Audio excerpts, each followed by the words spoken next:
What's up, everybody? Happy Monday. Hello and welcome and good evening. We already got a bunch of viewers here already, which is exciting. Looking to have a lot of fun here this evening. We got a bunch of things planned. Hopefully things do go as planned because we all know that doesn't always necessarily happen. Shout out to our boy S810X in the chat, also known as Chris. No matter when I'm streaming, what godly hour I'm doing it at, he always comes on the chat and says he's first. And we're going to put a little connection together today with Chris because our guest, the first guest that we have tonight, this evening, or this afternoon, depending on where you're watching, he's an avid follower of both of those gentlemen. So before we do, I'd like to introduce, of course, my one of our panels, one of our panel participants, if you will, the one and only Impressions DJs. Everybody, nice round of applause for Dan. Let's give it up for Dan as we welcome him into the chat. Hey, there he is. What's up, buddy? Hey, DJ Staples, what's going on, buddy? Happy Monday. How you doing? Doing good. Happy Monday to you as well. How was the weekend? Weekend was great, man. It was very successful. I picked up something very interesting. Basically, I took up piano skills and learned how to play the piano. You're still learning? Still learning. I thought for sure by now you'd actually have a song to play for us. Yeah. No, one day I'll have something lined up for y'all. I'll surprise everybody. I'm just gonna come in and start playing the piano. Everybody's, what is he doing? Stevie Wonder is preferred, but again, whatever you feel comfortable with when that happens. Yeah, it'll happen one day. All right. So your weekend was good. What's that? Your weekend was good. Nobody gives a shit what I did. It was a good weekend though. Yeah, it was fun. Really, no. I mean, let's be honest. Nobody cares what I did. But no, it was a good weekend. Hanging out. It goes by too fast, as always, as they say. Yada yada yada. Yeah. I look forward to Mondays. I look forward to coming on here, chatting with yourself, DJ Thomas Hall when he decides to show up. Of course, right? Mike Harding, always a pleasure talking to all you guys. So, Mike Harding, we're not sure where he's at right now. Thomas Hall will be joining us a little bit later. And again, we got some things planned for later. We might have some other DJs jumping on. And then closer to the 9 o'clock hour, DJ Tommy Thompson from Toronto is also going to join us. So he's a buddy of Thomas Hall's. I think he works for Tom, if I'm not mistaken. So didn't know that. That being said, so the reason we have all these amazing viewers right off the bat, it's not for me, and no offense, Dan, it's not for you. It's because we got these two great gentlemen that normally, when we do these interviews, it's one person at this hour and then one person at the other hour. But these guys are pretty much tied together. And if it wasn't for the one, I wouldn't have met the other. And this is where Chris in the chat will come in. And I don't know if Victor Dancer. Yeah, Victor's already cheering bits. I can't pay attention yet, but thank you. You're on a hype train right now, too. We got a level 2 hype train going on. So shout out to the chat. Thanks for all those biddies. I'm going to have to Venmo these two gentlemen the money because I know it's not for me. And I hope it's American funds and not Canadian. I'll just say that now. Yeah. All right. So anyway, let's shut up and let's welcome into the chat first, all the way from the West Coast, Los Angeles area, the one and the only, the man with some of the greatest emotes out there. The kiss emotes for one is one of my favorites, who's got an amazing show here on Twitch. Mr. Britt Pinella, also known as Metal Social Sundays. Yay! Let's have a big round of applause for Britt. What's up? Britt. The guy with no control over his emotes. They're all Jezebel. All my Monday songs are. It's all everybody else. It is. Jezebel is super nice, right? Because I think Dude, she's a bitch. No, I'm kidding. It's a joke. That's a joke. She knows I'm joking. No, she's great. Like, she reached out. She's like, I can help you. I can help you make your emotes. I'm like, who are you, nice woman? So yeah, she's the queen. So we got to shout out Jezebel. And of course, I want to call him your partner in crime because I know you guys are buddies. And I want to. We met in broadcasting school, and it's been love ever since. You went to broadcasting school with him? No, we didn't. But that would sound so much better. That would sound pro. Am I hearing things? Is that I thought? No, we didn't. It sounded good though. It sounded good. Great. That's like when you tell people I'm going to go to real estate school. It's a good holding pattern. When your life's bottoming out and you go, I'm going to real estate school, you can hold people off a few months. That's great. All right, so let's bring him in. Ladies and gentlemen, also welcome, drum roll please, Mr. the one and only Luke Tierney. How about it? Let's have a nice, there he is. You can call me Lurk. Welcome. Thank you. Thanks for having me. It's so nice to have you guys here together. Oh, it's great. You put the puzzle together. Yeah. We do this late on the phone for hours, analyzing Twitch. Sometimes we speak in Twitch, and now we're here doing our thing with you, with friends. Yeah, like again, some of the folks in our chat between Jezebel, we got S810, also known as Way Cool Jr., also known as Chris, and of course Victor Dancer.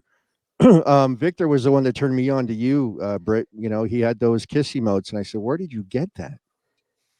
Yeah, my emotes are way bigger than me. but look at Luke's Rolling Stones emote. That fucked me up.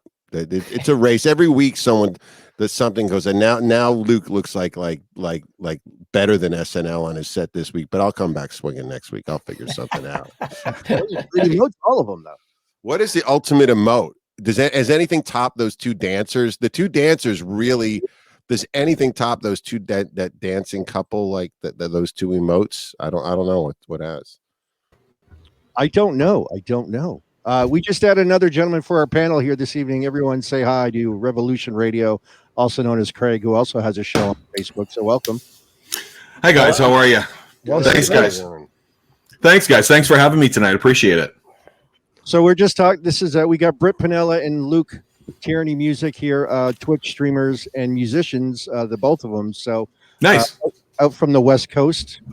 Where are you guys exactly? I mean, not your addresses, obviously, but where are you at? I'm based in Hollywood, but I'm currently coming at you from Santa Barbara, California.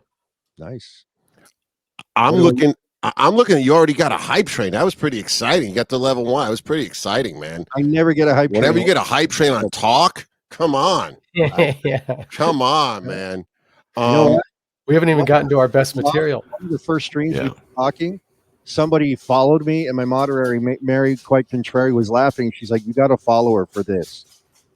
Well, people seem to like it. But anyway, go ahead, Britt. I'm sorry. I pretty much live on the 5. That's the freeway that connects Southern California with Northern California. I start to know people at rest stops there, so I'm looking forward to making all new friends up and down the 5 again.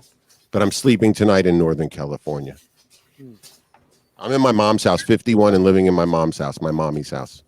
That's what DJing will do to you, and all these guys will attest to it. My wife makes the money, not me. So exactly. There you go. All right. Definitely. All right. My wife is long gone. Man, she was hot. That's a whole other show. We'll get to that show. So Britt and Luke, how did you guys meet?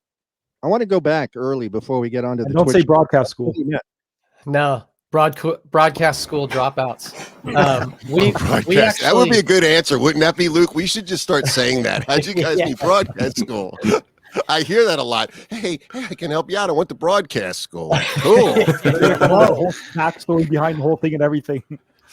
We Britt and I actually met in the living room of a woman named Bridget Wright, who managed the band Jet Boy.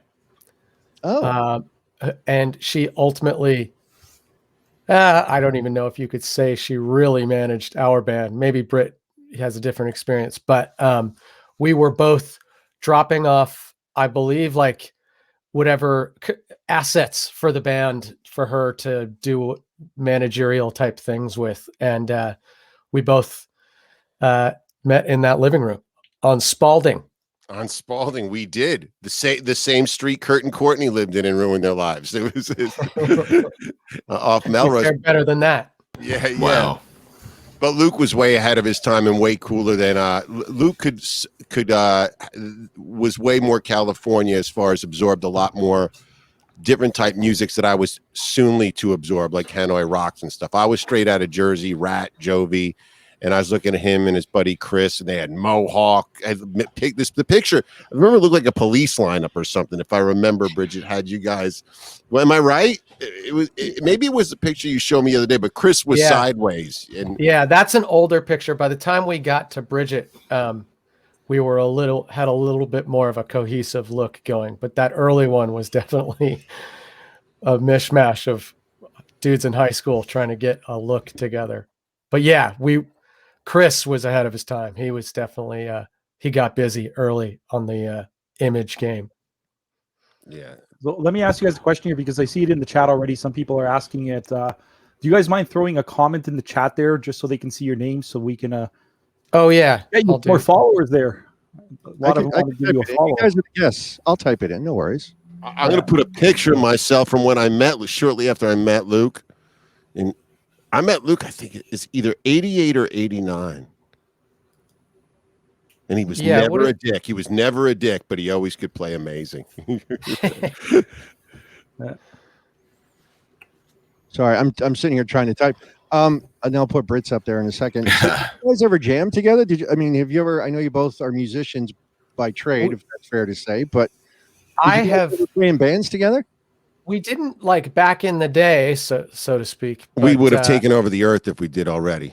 Totally. Yeah, it would have been a Wonder Twin Powers thing. No, but I did jam with one of Britt's current projects, which is Fire in the Ashtray, a little bit. But we've yet to really do a music. Although we've recorded in the studio together with different things and you also jam with Blackboard Jungle. We do the once a year reunion, and it's like only the Brotherhood gets up on that stage, and Luke has joined us on stage for that, which was really cool.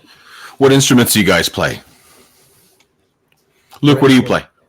I sing and I play guitar. Those are my native things, but I dabble in a lot of other things, but that's my that's my native thing. Luke is off the charts talented. I don't know if you saw, like, he's got his Pen 15 band, and now Double Cobra. He wrote the theme song to Paris Hilton show The Simple Life. That's his song, which he split all the money with his band.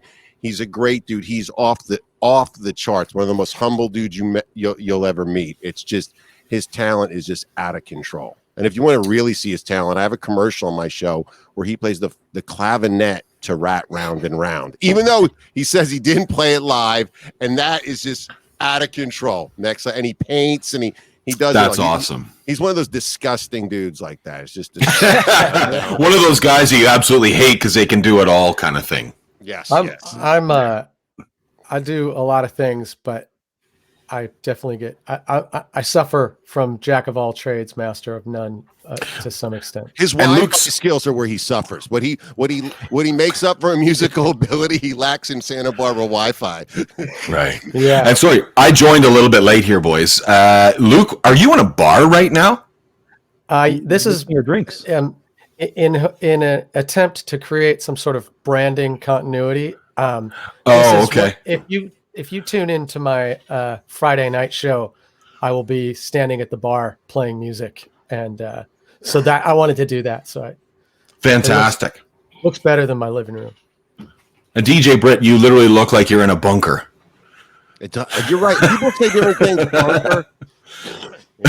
It kind of is. It's a bunker in my mom's house. It's the old workout room. Yes. Nice. And for those that watch Britt on a Monday morning, you get a good workout because you're on at what time you go on Monday mornings, Britt? 7 a.m. after going all out the night before. And now I DJ the boats I DJ are back. So I race from 1:30. I get off the boat in the city. Basically, you have to let the customers leave. Get off at 2. I race in traffic home to get up and reset all my stuff up for a 3:30 show. But but I don't exert that much energy when I start the show, so it's really I'm kind of have a laid back show. Yeah, but I see you running on spot. You're doing the exercises. Oh yeah, the Luke's significant other kind of got me into that. The callus. I just do my stretch when I DJ. You can do anything on Twitch. That's what you realize on Twitch. You just do. Wow, it's almost that's anything. The best thing about the open format. Yeah, you just do anything, and it's wild finding people find their style. I mean, I'm still evolving, and you see Luke just like his show is so full of style, and it evolves every week. And then I'm like now he's at a high point, and I'm ready to throw some punches, and I got to step it up. So I stepped it up so much this week because I found the text thing on Twitch. So now I text what song is playing. Have that, Luke. Well, yeah. If you've looked at Britt's guest list of who he's had on his show, I've just thrown in the towel on that being a thing but Britt's lineup of interviews and all that stuff is way beyond, I think, what one could expect on a Twitch show, with the level of names and also just how interesting they are.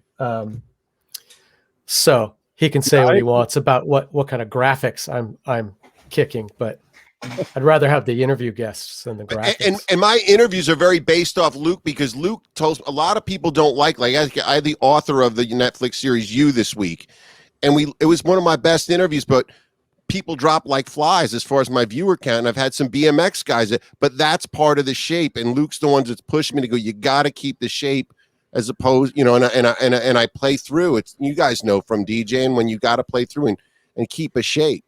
Brittle have a BMX guy on, and there's one guy left in the chat, and it's me. He will.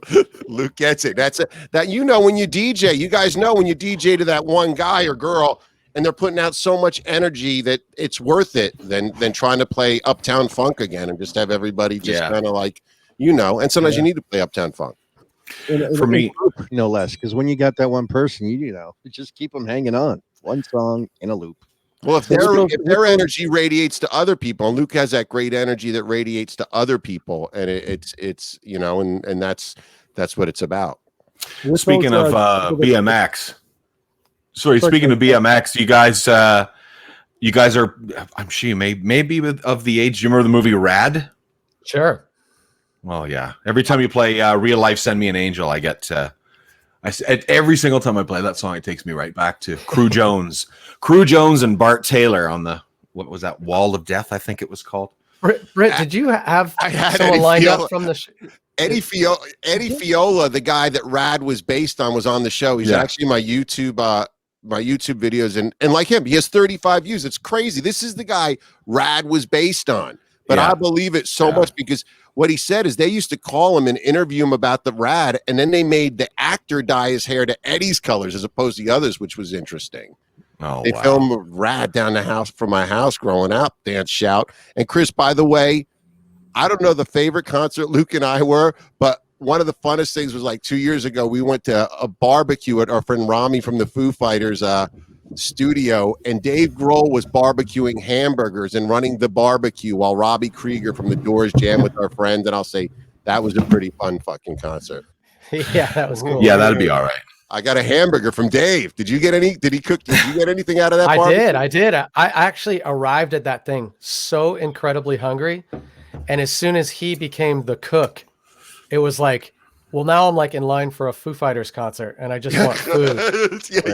That was pretty crazy, right? Yeah, it's totally bizarre. He's like super fascinated with barbecue, so that's a real thing. The Dave Grohl barbecue thing. Foo burgers. Yeah, Foo burgers. I'm sure people would buy them because it's Dave Grohl. Yeah, it was really good. I would. Really good. I think you saw the tenacity that he put into it. I'm not joking. Like, you could see when this guy gets on something, he goes in pretty hard. Yeah, he was super into it. Yeah. What's the price tag on that? What's the price tag on a Foo burger? It was free. I'd say $20. It was free. Wow, what would you put in though? What would you pay for a Foo burger? I'd pay $20, no problem. Hands down, right? $20. Yeah. Do you guys know? I know. Plus a side of fries. Yeah. They'd have to be hand cut fries though. Hand cut. Foo fries. The Foo fries. Foo fries. That's right. That's it. So when I met Luke, I don't know if you guys know, and I'm going to say Luke's best friend growing up that he played with in the Lost Kittens is Chris, who's a guitar player of Foo Fighters. Just so you know the speed Luke's been running at from a kid. All right. If I can somehow take credit for any of that, I'll take some. Oh, come on. You were the leader. But Luke, you've produced albums. I know you talked about Jet Boy before, and I know we talked with Billy Rowe, who, he was in Jet Boy and things like that. What other types of bands did you produce, or were they the only one, or were there several others? No, I've produced a lot of music that's more local, centric to Los Angeles. The Jet Boy thing came right on the heels of, strangely, ironically, I had produced that band, the Bullet Boys. Yep. Which the difference between Bullet Boys and Jet Boy, at least for me growing up, is I was a massive Jet Boy fan, and Bullet Boys was more like something that was on the radio more than Jet Boy for sure, but I wasn't necessarily a fan. but a mutual friend hooked me up with that gig because he thought that the singer of Bullet Boys was interested in doing something kind of dancey. And I have a little bit of that in my music always. There's a little element of certainly funk and, I don't know, upbeat stuff that he thought would jive well with that. Anyway, that didn't manifest that much, although I did jam some clavinet on the Bullet Boys record. Nice. I forced that in there. But please tell me you hooked up a wah-wah pedal to it. I did, yes. Yeah. Nice. Yes.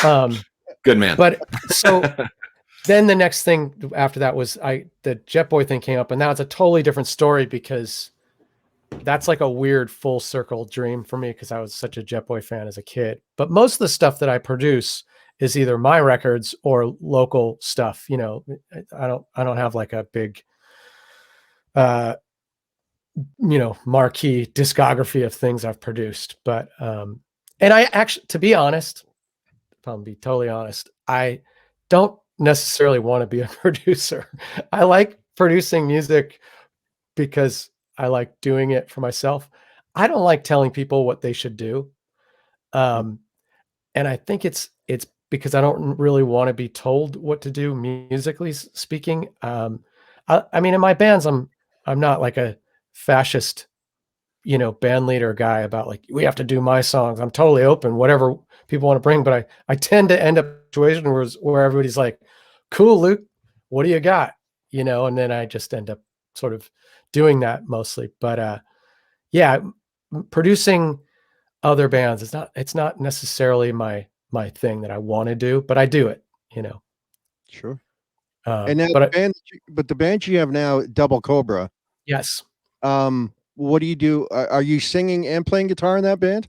I am. I'm in my usual, at my usual post in that group. And it's with guys that my friend Jeff, who's the other guitar player. We've been playing since, we were friends in high school and played in bands in high school. And, but then more notably, we were in a band called Silverjet in the 90s. It was on Virgin Records, and he was the bass player of that. We were a trio, but this is the first real project that is our music that we have done since then. And then Tommy Black, who I've known for years, who you maybe have seen doing the news on Metal Social Sunday, is the bass player.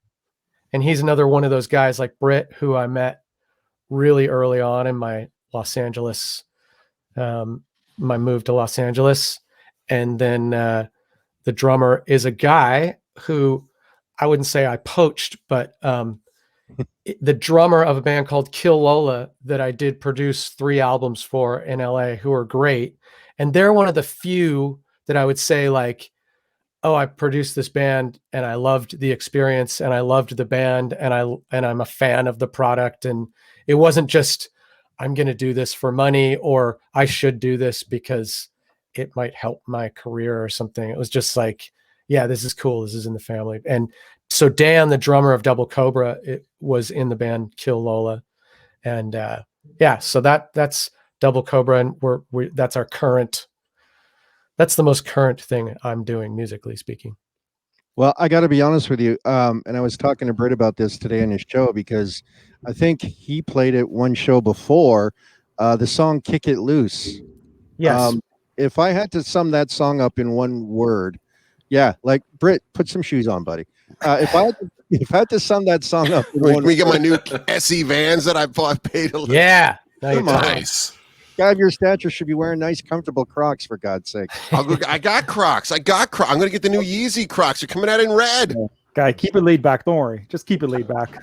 Yeah. I'm sorry, Luke. So yeah, Kick It Loose. In a word, that song's badass.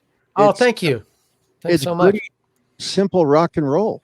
And it's not simple. It's not simple. Listen to the damn lyrics. This is it's simple. It seems simple, but I want everybody to go listen to the lyrics. They are Bob Dylan level to me, and they say so much in these 2 songs. It feels simple, but it's deep, deep, deep. Yeah, I'm not trying to downplay it by any means because it's a great, great track. And I say simple, it's rock and roll, man. Yeah. And it's Yeah. it's badass in your face, gritty rock and roll. If you don't mind, I'd like to play a snippet of the song for everybody watching right now. Would you be cool with that? I'm fine with that. Yeah.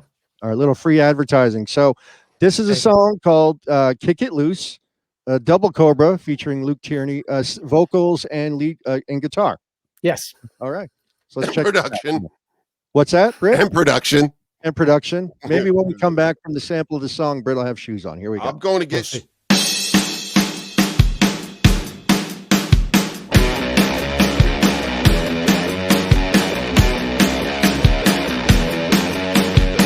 what you need against what you want. Tell me, baby, what you got. Well, I want for nothing. Give me a good song and a little get you, yeah, yeah, yeah. Kick it.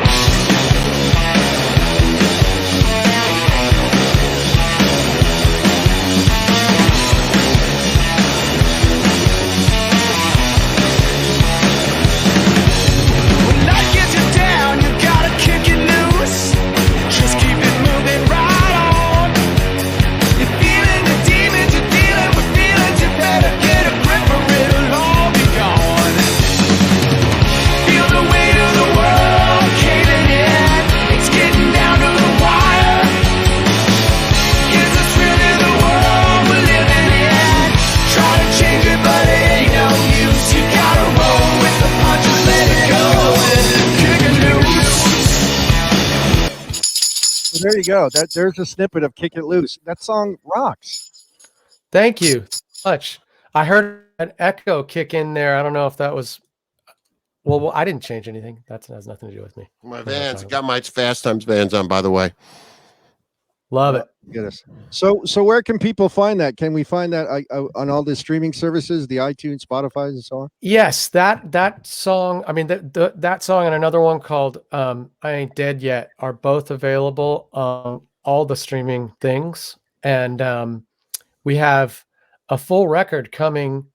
I hope soon, and we'll be releasing some singles, a couple more before that full thing comes out. But eventually, at some point this year, we'll have a full record out there. Wow. But yeah, it's everywhere. Unlike the rest of my music. Why isn't the rest of it out there? Well, and Britt's actually part of the reason why he was like, don't wait till you get the whole thing done. Just put singles out, just go get something out there in the market. And part of that was I did an interview with Britt early on in his Twitch thing. And I think you're actually on Instagram. Instagram, yeah. But we just had this realization as I was talking to him. He's like, this is a cool song. So where can people get that? And I'm like, yeah, that one. I think that's on an old hard drive somewhere. And then it was like, well, what about that band? Of course it's on there, right? No. You could probably find it in Japan on vinyl, but I don't know. And it was just, I realized you can't get any of my music on anywhere. And so I'm way backwards actually from Double Cobra, much in part to Britt's prodding, but I want to get everything available. It's funny. Like at the time when I was in the band called Pen 15, which has the song about Paris Hilton, they made getting your music on streaming platforms so impossible. Like you basically had to be a label that generated this much money and had this many releases a month. And I mean, It was not set up. And then the CD Baby thing came up, and that was like the weird little loophole to get in. But when that did happen, we had already done a deal with a label. And so it was like, well, now we can't do it ourselves. I really wish it would have been really cool if when that whole thing happened, we could have been at the, helm of dispersing that record, but we'll get back there. And that's part of the project is getting everything. Even the Silverjet records aren't that. Or the Silverjet record that was on Virgin Records is not available digitally. So is there any way that you're able to get that stuff up like after the fact or? Well, what's funny is different people have different levels of what they think they can get away with in life. And Billy Vanilla? Rowe, Vanilla. Billy Rowe just threw up the Jet Boy records that were on MCA. He was just like, well, they don't care, so I'm just going to do it. Yeah. And so he just put those records up as though he owned the masters, which he did not. But what ended up happening with them is through some backdoor thing where it was like, it took years for someone to go, wait a second, those records, how are you having them on whatever? Through a backdoor thing, he was like, well, can I have them? And they were like, sure. So I think they got their masters back basically by, do now and ask for forgiveness later type of behavior. But so we could do that, but instead I'm going to try and do it on the up and up, because I got to think that Virgin cares even less about Silverjet than MCA did about Jet Boy. So it seems like it shouldn't be that hard of a thing, but we'll see. It's like going over your ex's house to get your jacket 4 years later. Maybe she's not pissed. You just gotta ask once. She's like, now that jacket's just irritating. It doesn't. There's no emotional attachment. Whereas to the it. first month she would have Would you mind terribly if I was to just grab that jacket really quickly? Just totally. I just wanted it. Or you just buy the same one on eBay, which is what but Luke's song, seriously, Kick It Loose, and I know it's his band song, but what's cool about music is, and it's hard for bands to write new songs and get that thing out of the crowd, because music changed the memories and times in your life and aspects, and through this whole time, I do think I was able to bring some joy, and our stream was able to bring some joy to people, even when it started on Instagram. And Luke's song was the joy, the joyful nights. We spent a lot of times, so we're not talking about any deep stuff, just rock and roll, having a good time, some friends reconnecting. And his songs were something new as we celebrated the past. So it was like one step in something old, one step in something new. And that's what we're trying to do with our stream, because Vix gives me new songs, and then I have some old songs, and that's what I think is it. And Luke's song has changed to some memories already, so when he plays it out, it is going to have an emotional feel along with being an amazing song.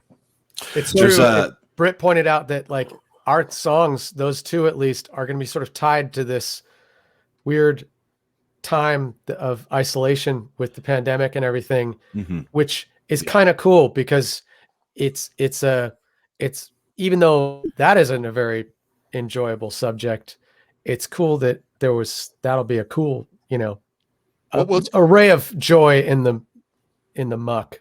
And it's interesting that your songs tie to it in this right way. This is where music, we know you don't know how you tie things to things, but like Dave Grohl just put a song out with Mick Jagger, and it's not that good. And they said the word quarantine in it, which is almost like them trying to stick it to it, but it's not going to stick to it because they tried to stay. And Luke, by no means, I know these songs are probably recorded before any of this started. And what sticks and what doesn't, it's some cosmic thing in the stars. And he hit it with a group of people, and then that just keeps going out.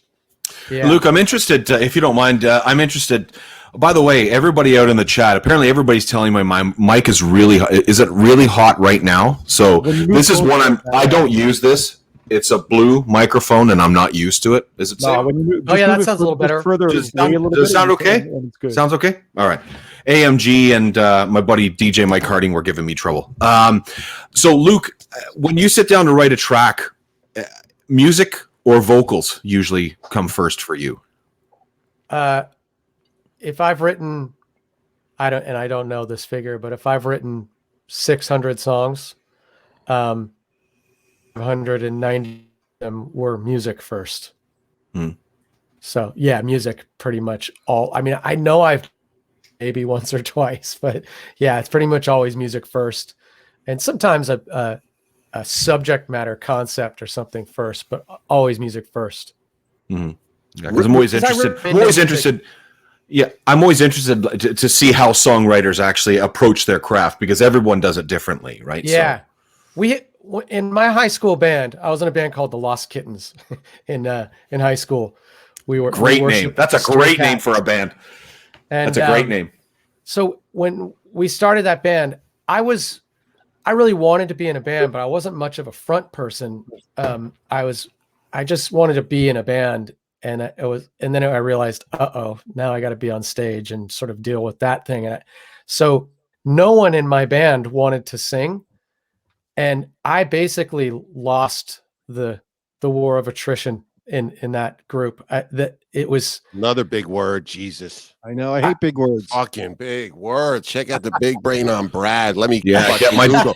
Let me get my that. dictionary. Nutrition. always hammering Nutrition. me about big words. Not only do I need a No. dictionary, but a thesaurus as well. What's going on here? I thought So this I was was- a rock and roll show. I was a reluctant lead singer. Let's put it that way. I didn't want to be the lead singer. And then I just finally broke down. I was like, well, I don't want to be in an instrumental band. But to your question, guitar is definitely like where I started my musical endeavors. Yeah. And so singing is something that is kind of like more like my current passion than my original passion. So did you want to just be like a rhythm guitarist or a lead guitarist or something like that? You didn't even think about vocals in the like to begin with? Yeah, band. We were both kind of trying to be Slash, and Yeah. Chris kind of, I don't know, he was more stubborn. He's a Taurus. He's more stubborn than me. And I was just like, I was also the first one to start writing songs. We were playing covers to that point, and I was just like, well, I guess if to write a song, you just make something up and give it a name, and then it's a song. And then that was like our first realization, like, this is all songwriting is, coming up with something and sticking to it. So as I started singing and it was ultimately, I just wanted to play guitar. We wanted to be Ace Frehley. That was sort of what. Yeah. Luke's level of being able to sing through write an amazing riff and sing through it. I know a billion guys that play. He is on a Billy Squier level, and I don't joke. I finally got it out of him that he's very influenced by Aerosmith, which I never knew. And he can find the pockets, and usually you have a strong riff, or you have a strong vocal over some chordy type stuff. He can sing through a riff and find the places that only guys to me like Chris Cornell, Axl, Billy Squier find these pockets and how to make a melodic pop song inside of such a strong riff.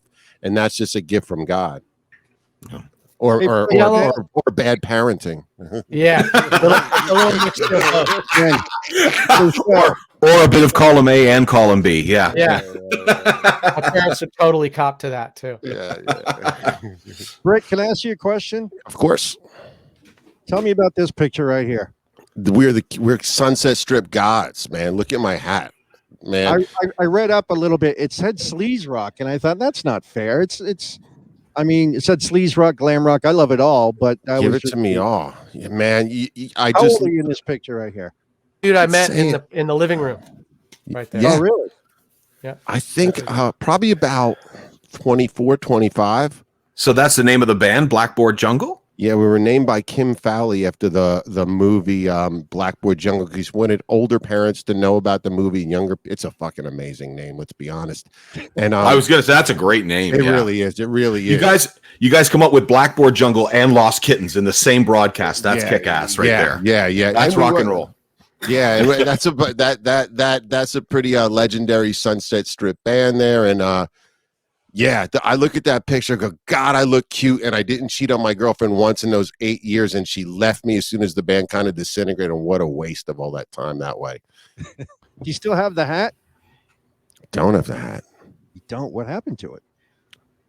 That's like, you want me to go back Sold to it some to extra? Slash. It's like some. I was gonna say Slash has it now. Yeah. Yeah. No, that's not a Slash vibe. That's like a Luke will know. That's like a crumply in between the velvet hats that were taking over at the time and a Slash hat. It's like a hybrid of two things. It's more Mad Hatter than it is. Yeah. Look at that bob that guy has going on there. It does actually kind of look a little Johnny Depp in what was that, Charlie and the Chocolate Factory? Exactly. That kind of, That is probably with the jacket with the X. Yeah. That's there's a lot going on there, man. There's a lot. And that's any other questions? I'll go forever on this. And the one in the back on the top right, that's a sick fucking bowler shirt that guy's wearing right there. And it's another and it's word. open. I'm gonna have to Google that, but I'm assuming you mean cowboy shirt. No. Well, kind of, yeah. Like a lot of those you would see sort of in the bowling alleys in the 70s kind of thing, like with flowers on the crest, like underneath the collar with the white stitched pocket. I know. I actually have a bowler shirt. I've got a red one. Okay. And I still have it to this day. Unfortunately, it doesn't fit me anymore, but it's a red bowler shirt and it's got those white stitching around the pockets, just like that guy has. And on one side, it says male escort service. And on the other side, it says dick. Love it. So I know one thing about this guy, Dave, and I don't think his wife or anybody connected to him is in the chat. Whenever he's on the prowl for women, and this guy's track record is insane with women, I would notice he would put this shirt on, even in reunions. This is his I'm going to get some shirt, man. He kind of just, like the open shirt, like, yeah, let's rock it. Yeah. He's good that he came with his A game for the photo shoot. Yeah. Kind of a Marlboro man of rock right there. Yeah, definitely. Well, so did he have Gene Simmons kind of numbers or not quite? No. Probably crushed him. Really? Wow, that's impressive. I mean, but sometimes a dime, sometimes it like I remember listening to him walking with the girl. And I was like, what is that? And it was like, I don't know. It was like a pro wrestler in a chain dress. Like the dress was made of chains. Like it was crazy. Just that, like what would go on. There was like a chain dress. Yeah. Like he did some like, are you paying for that? Like I'd wonder. Like it was like lot. Maybe. It should be noted. Yeah. You brought up the two names of the bands. Oh, right. No, go ahead. Just Lost Kittens and Blackboard Jungle. The difference is, I doubt when Blackboard Jungle walked their demo and their promo into the Troubadour, the women behind the desks went, "Aw." That was what we got when we had. It was like, the fuck was that? Luke, I love this. Rolling in here with a Class A rock act right now, and you're going, "Aw." Like that was what we thought. But then when I look at pictures of us, I'm like, "Aw." But it's good. Oh, it's good. Oh, yeah. But what's funny is we looked that's like everybody living in one apartment type look. Luke knows that. That's like a studio apartment with 12 guys. Well, one time we looked so decrepit. We were playing the Whiskey, and Sam Mann, the announcer at the Whiskey, we just looked so evil and like let's put it this way. I couldn't take my pleather pants off because it smelled so bad when I would take them off, so I just leave them on. And he goes, yeah. And he goes, as he announces, he goes, look at these guys. They're definitely from Encino, not Hollywood, as a joke. And Dave went running across the show. We're from Hollywood, not Encino. We're not a valley. Oh, it's amazing. You have to like used to matter. Powder on your legs to get the pants on. So there's a long answer. There's a long answer to your short question. That's amazing. I love that. That's a great story. I love that. Oh, I got him. I love all these types of stories, as especially from rock and roll bands that actually have done it. Have either of you ever played in New York City? Yeah. Or Howard? Have you ever played? Okay, so did you ever play Max's Kansas City back in the day, or was that around at the time or anything? I think Max's was probably gone by the time we were in late grade school. Just because of the New York Dolls legend and everything like that. I just loved all that stuff too. Yeah, so. Me too. I wish I played there. Yeah. Right now.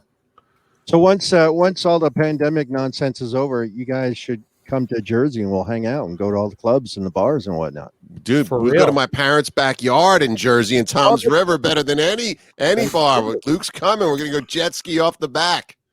Is that Colts Neck? No water in Colts Neck. Well, the reservoir's in Colts Neck. Tom's River. Tom's River. I'm sorry. Okay. Yeah, I did live in Colts Neck for a little bit. What exit for 109? What is it? 109? Yes. So for those that don't know, in order to tell people in Jersey where you live, you just give them the exit off of the Garden State Parkway, as it's called, and it gives people an idea as to where you live. Does everybody that you ever meet ever ask you the question, how far away from Bruce Springsteen do you live? Oh, dude. Oh, I love Springsteen. No. Or Bon Jovi. How far away from Bon do you live? Joe Howard here grew up with Bon Jovi. He still goes back and forth with the brother. But Springsteen, I didn't, as a kid, my babysitters would take me to meet him, and I'd be like, that guy looks like Jesus. I don't want to go see him at the Frielboro football game, which I regret now. But Springsteen now lives in Colts Neck, and I just heard a podcast with him and Barack Obama. and he got Barack to get behind his vet in Colt Snack and was like, come on, drive the freehold. And he's trying to talk Barack to drive the freehold. And Barack gets like halfway there and turns around. I was like, Barack in Jersey with spring. That's kick-ass. That's kick-ass. Yeah. Well, I tell people all the time, like if you're careful when there's no COVID happening, you'll see Bruce show up at some of the bars in Asbury, but he'll be with a friend, right? And Britt, you probably know this, right? He shows up, he's got on a baseball cap and sunglasses, usually it's in the summer, and he just hangs out and he minds his business. And then when he knows or when he gets a feeling that he's being recognized, he's out. Yeah, pays his bill and gets out. Yeah. I didn't do enough Jersey time to do bar time, so I never got that. What I was lucky was my attendance officer at school was one of Springsteen's best friends growing up at Marlboro High School. So when I would just cut school and I was supposed to lose all my credits for that year, since I was the only kid that liked Springsteen, because it wasn't cool to like him in high school, he'd erase those days. It was like a Springsteen bond. That's the thing, man. I'm in Canada, and it's always cool to like Bruce Springsteen. It doesn't matter how old you are, what color your skin is. Everybody likes Springsteen. Everybody. Move to Jersey. That'll change. Well, it's like being from Canada and Rush. It's the same thing, right? Every single place I go to in the world, anywhere I could go in the world, they always ask me, "Have you ever met the guys in Rush?" And that's the question I always get. Or Triumph? Have you ever met anybody in Triumph? Triumph's another. Yes, actually, I have. Yeah, I met Rick Emmett and Gilmore. Yeah, I met the two of them. Yeah, never met the bass player. Such an underrated band. Amazing, absolutely amazing. Gilmore owns like a stupid, like well-respected music studio, a recording studio in the world. He owns Metalworks in downtown Toronto. Yeah, it's a world revered, like it's hugely revered around there. I think Peter Gabriel recorded there, Bowie recorded. There's a whack of people that have done music there. Yeah, I like hearing names like he's one of the owners of it. Yeah, he still owns it. Yeah. I like thinking about that meeting to name that studio. What that meeting was like when they were throwing names in the pot. How Metalworks won. Yeah. Exactly. I want to do a podcast on naming things. We should record things being named, man. That's a great idea. Yeah, it's probably Gilmore saying, you know what, my band is the closest thing that you're going to get to heavy metal, so we're calling it Metalworks. Done. End of story. And the other shareholders are like, yeah, you win. Thank you. Done. Retro, a few locations of it, right? The Metalworks, there's a couple of them. It's not just the one in Toronto, right? I beg your pardon, sorry? There's a few Metalworks out there, isn't there? It's possible. The only one that I really know of, like there's Phase One Studios in Toronto, Metalworks, some world-class studios that we have. It's just the problem is now. And I mean, Luke and DJBRITT are going to be the first people to tell you that now that recording studios, you can essentially set up, a world-class recording studio in your basement. It's just a lot of these studios, unfortunately, have fallen by the wayside. I love that documentary that Dave Grohl did, that Sound City, just based around that. There's still some great studios around. Speaking of Rush, there was a studio in Quebec that was called... I think it was it called Le Studio? It was something like that. Anyways, it was where the studio with like U2 and every yeah. Exactly. And they recorded like, Tom Sawyer and Lime, like they recorded Moving Pictures there. They recorded 2112 there. They recorded like all of their massive records. They, for the late 70s and early 80s, they Chalet Studios, maybe, was it? Damn, something that sounded fancy, something more exquisite than Metalworks, something more exquisite than Metalworks. Definitely, yeah. So that was, yeah. So it's possible, definitely possible.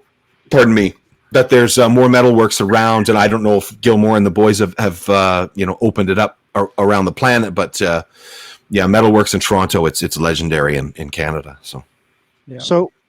Before I go with the next question, I want to properly introduce the gentleman who joined us a little bit late, Mr. Retro Mix Toronto. That guy looking around, pretty sharp with the hair. And he was on my show last week. Thanks, Thomas, for being late. I'm not late. Thomas is out of the Toronto area. He streams every day at noon Eastern on Twitch. He's got a great show, Retro Mix Toronto. Tom, did you ever work with Rush or Triumph in your radio? Oh yeah, every day. Every day? Yeah. Every Canadian has, right? Tom Sawyer is based on me. Did I ever tell you? DJ Staples. So my favorite Rush story of myself. I'm going to talk a little about myself. When I was just done with my divorce, I had a lot of extra money, because I no longer have I didn't have any kids, and I'm sitting in my mom's house where I've been ever since the divorce, and Captain Jeff calls me. He goes, "Dude, there's a sale at the Rush store online. They're selling all the retro shirts." And I go to the cart. I think I put like 8 shirts in my fucking cart. I'm all excited that I'm a freshly divorced single guy and I'm about to buy 8 Rush shirts, and I live in my mom's house in my mid-40s. Delete cart. I'm out. This is a real loser move. Had to pull out of Loser City. Oh, we just got what it was recorded at. Les Studio. Les Studio, that's it. Yeah. Thank you, AM Guga 7. That's what I call them. AM Guga. Is my microphone sound better, by the way? AM Guga. AMGG7 was one of the ones giving me trouble before, but that's okay. Getting rid of all of the Rush shirts in your DJ Britt that sounds like fully old school with Will Ferrell. Like The way it touches the lips. Come to Speaker City. The way it hits the lips. come to Speaker City. We've got all the deals. Exactly. We're streaking, honey. So I want to ask you a Twitch-related question, Britt and Luke. So obvious question, so what made you get onto doing Twitch, and who started first? That's all Britt. Yeah, right. Britt, you go first if you don't mind. I was doing Instagram live, just like and I just blowing out like chainsaw and stuff in my living room, going crazy. But I think the real special time I started was my buddy Scotty Fox got me on, but Luke and I really came together in December. It was a special Christmas because I remember I had an extra DJ thing. And I mailed it to him because I wanted to do it together because I knew his creativity would be off the charts. And in the mix of him calling me, I'm calling him, he made me like the video of my hype train. And we just started bouncing ideas and getting a little bit of a bounce to everything we did and drawing people in. And that was really when it felt like something. And you coming into our thing and just like making some new friends and getting an energy, a community. Mm-hmm. And that's when it became special because alone, I had a bunch of cool people, a bunch of cool friends. Half of them are here in the chat. But when we all started doing it, it really started. It was a special time. That was a special time, right, Luke? Remember what I wrote down? I would say my story, and I'm going to stick to it, is that I got my Twitch start in the Metal Social Sunday graphics department. Yes, that's where I got my start. I was contributing to Metal Social Sunday before I was doing my own stuff, but that was totally it was one of those things where I kind of inserted myself, not against Britt's will, but like, hey, let me help you with these things, just because I like the Twitch thing. I've always wanted to have like a cable access show. I've always wanted to be Wayne's World, and I'm like, man, Britt is getting pretty dang close to Wayne's World with this thing, and it just that's cool. It excited me, like, this is so cool. I want to be a part of this. So that was my jumping off point, was just kind of helping Britt with his show. And Luke has his Tuesday with the clavinet. His stuff is so much deeper than mine. I'm like McDonald's. He's like he has McDonald's. He's like a good restaurant on Tuesdays. He's like a nice some seared ahi on Tuesday, but then he goes McDonald's with me on Friday, right? Yeah, and then you got to ask yourself: would you rather own McDonald's or Le Petit Trois? La Petite Trois. There you I think Tommy's eating McDonald's right now. I think he is. He's like, but we decided we talked. What are we having, Tommy? Yeah. Is Mike, your mic's muted there, brother. It's all good. It's all good. Chew. Oh no, his mic's on. Actually, we heard the plate clicking. Busted, Tommy. Sorry, man. Nice to meet you. real quick, if I can, I want to shout out to somebody in the chat, Joe Howard. I only know Joe because of your stream, obviously, Britt. He's a funny guy. I'll give him that. But in the chat, he's saying F the Maple Leafs, and that's grounds for like hockey fight right there. So hey, we'll have none of that now. Come on now. Yeah, no, none of that. But I wanted to give a shout out to Joe Howard because saw him on your show one night. You pulled him in on the video, and he was fantastic. He's a funny dude. But yeah, you can't knock the Leafs guy. Come on. He's one of the best. No, it's okay. You can knock the leaves. Go right ahead. No problem. Joe Howard is one of the best dudes you'll ever meet, and his No love problem. of sports. He's the only guy I've ever seen getting fist fights at golfing. He's been pierced with a golf club, and he's a great dude. But he's my kind of guy. I like him already. Yeah. He's in, man. And when you're talking about golfing, you're talking about mini putt, right? No, regular golf. He's the guy throwing his clubs. I mean, it's amazing. And the thing, dude, I'm a shark. So I'm holding it. Look at my shitty Put it away. Put it away. Whoa, okay. Now that's pretty kick-ass. Now I do actually. I'm from just outside Toronto at a town called Markham. My lovely wife Jen bought me a Maple Leafs jersey. It has my last name on the back of it. But technically speaking, my family, Thomas, you may never speak to me again after this, and I wouldn't blame you. But my family are Habs people, so we're Montreal Canadiens people. So I got a story behind this, but I'll tell you later. Feel bad for me now. I mean, I haven't even unwrapped it this year. It's so sad, but. Craig, not everybody's perfect. It's okay. Yeah. Trust me, my friend Tommy, I've been called way worse than that. I've been called way worse than not perfect. Britt, what was that? That was the Sharks logo in glass that someone got me this year that I can't even unwrap because I'm so. Oh, San Jose Sharks. Yeah, really? I love them, but man, nice. It's you got. They're so terrible. You guys are being nice. Yeah. You're welcome. Now Joe is saying F Markham in the thing too, so that nobody's saying. I gotta. Oh, and I love the fact too that Joe Howard, I love you, buddy. I gotta meet this guy and go out for a beer with him. He spelt Markham wrong. Make him pay. Make him pay. I noticed it. I didn't want to correct them in the chat, but I was going to go in there and correct them. Impressions. That's right. Yeah. Impressions knows. Yeah. Then he's going to ask you where you're from. There's an H there, just so you know. It's going to get ugly when you start talking hockey. What's up, Tommy? How was dinner? Sorry, Tommy. I just met you, and I'm sorry. Sorry. Tommy knows how to sign like Tommy knows sign language. Your mic. No. Oh, wait. No. Hold on. We got it. No, it's on our end. Here we go. Can you hear us now, Tom? Food detention. Yeah, we can hear you. Yep. No, his mic is still No, muted. his mic is not on, guys. Uh-oh. He's muted. You got to unmute yourself. Yeah, you got to unmute your mic. Hold up. You have to unmute your mic on StreamYard. There we go. Oh, There you go. Yeah. I guess I got to plug the speakers in, right? there you go. 7. There you go. You got it. You figure out how to work the mic. Great. No. Okay. So there you go. Hello, everyone. It's What's nice up, to meet you, Tom? Tommy. How are you? Nice to meet y'all. Now you're friends with Thomas, I heard. Yes, unfortunately. We're sorry. We're sorry about that, Tommy. We're very sorry for that. You're short on friends these days, are you? It's okay. No. He needed a friend. I was going to say something, but I don't want to upset anybody here.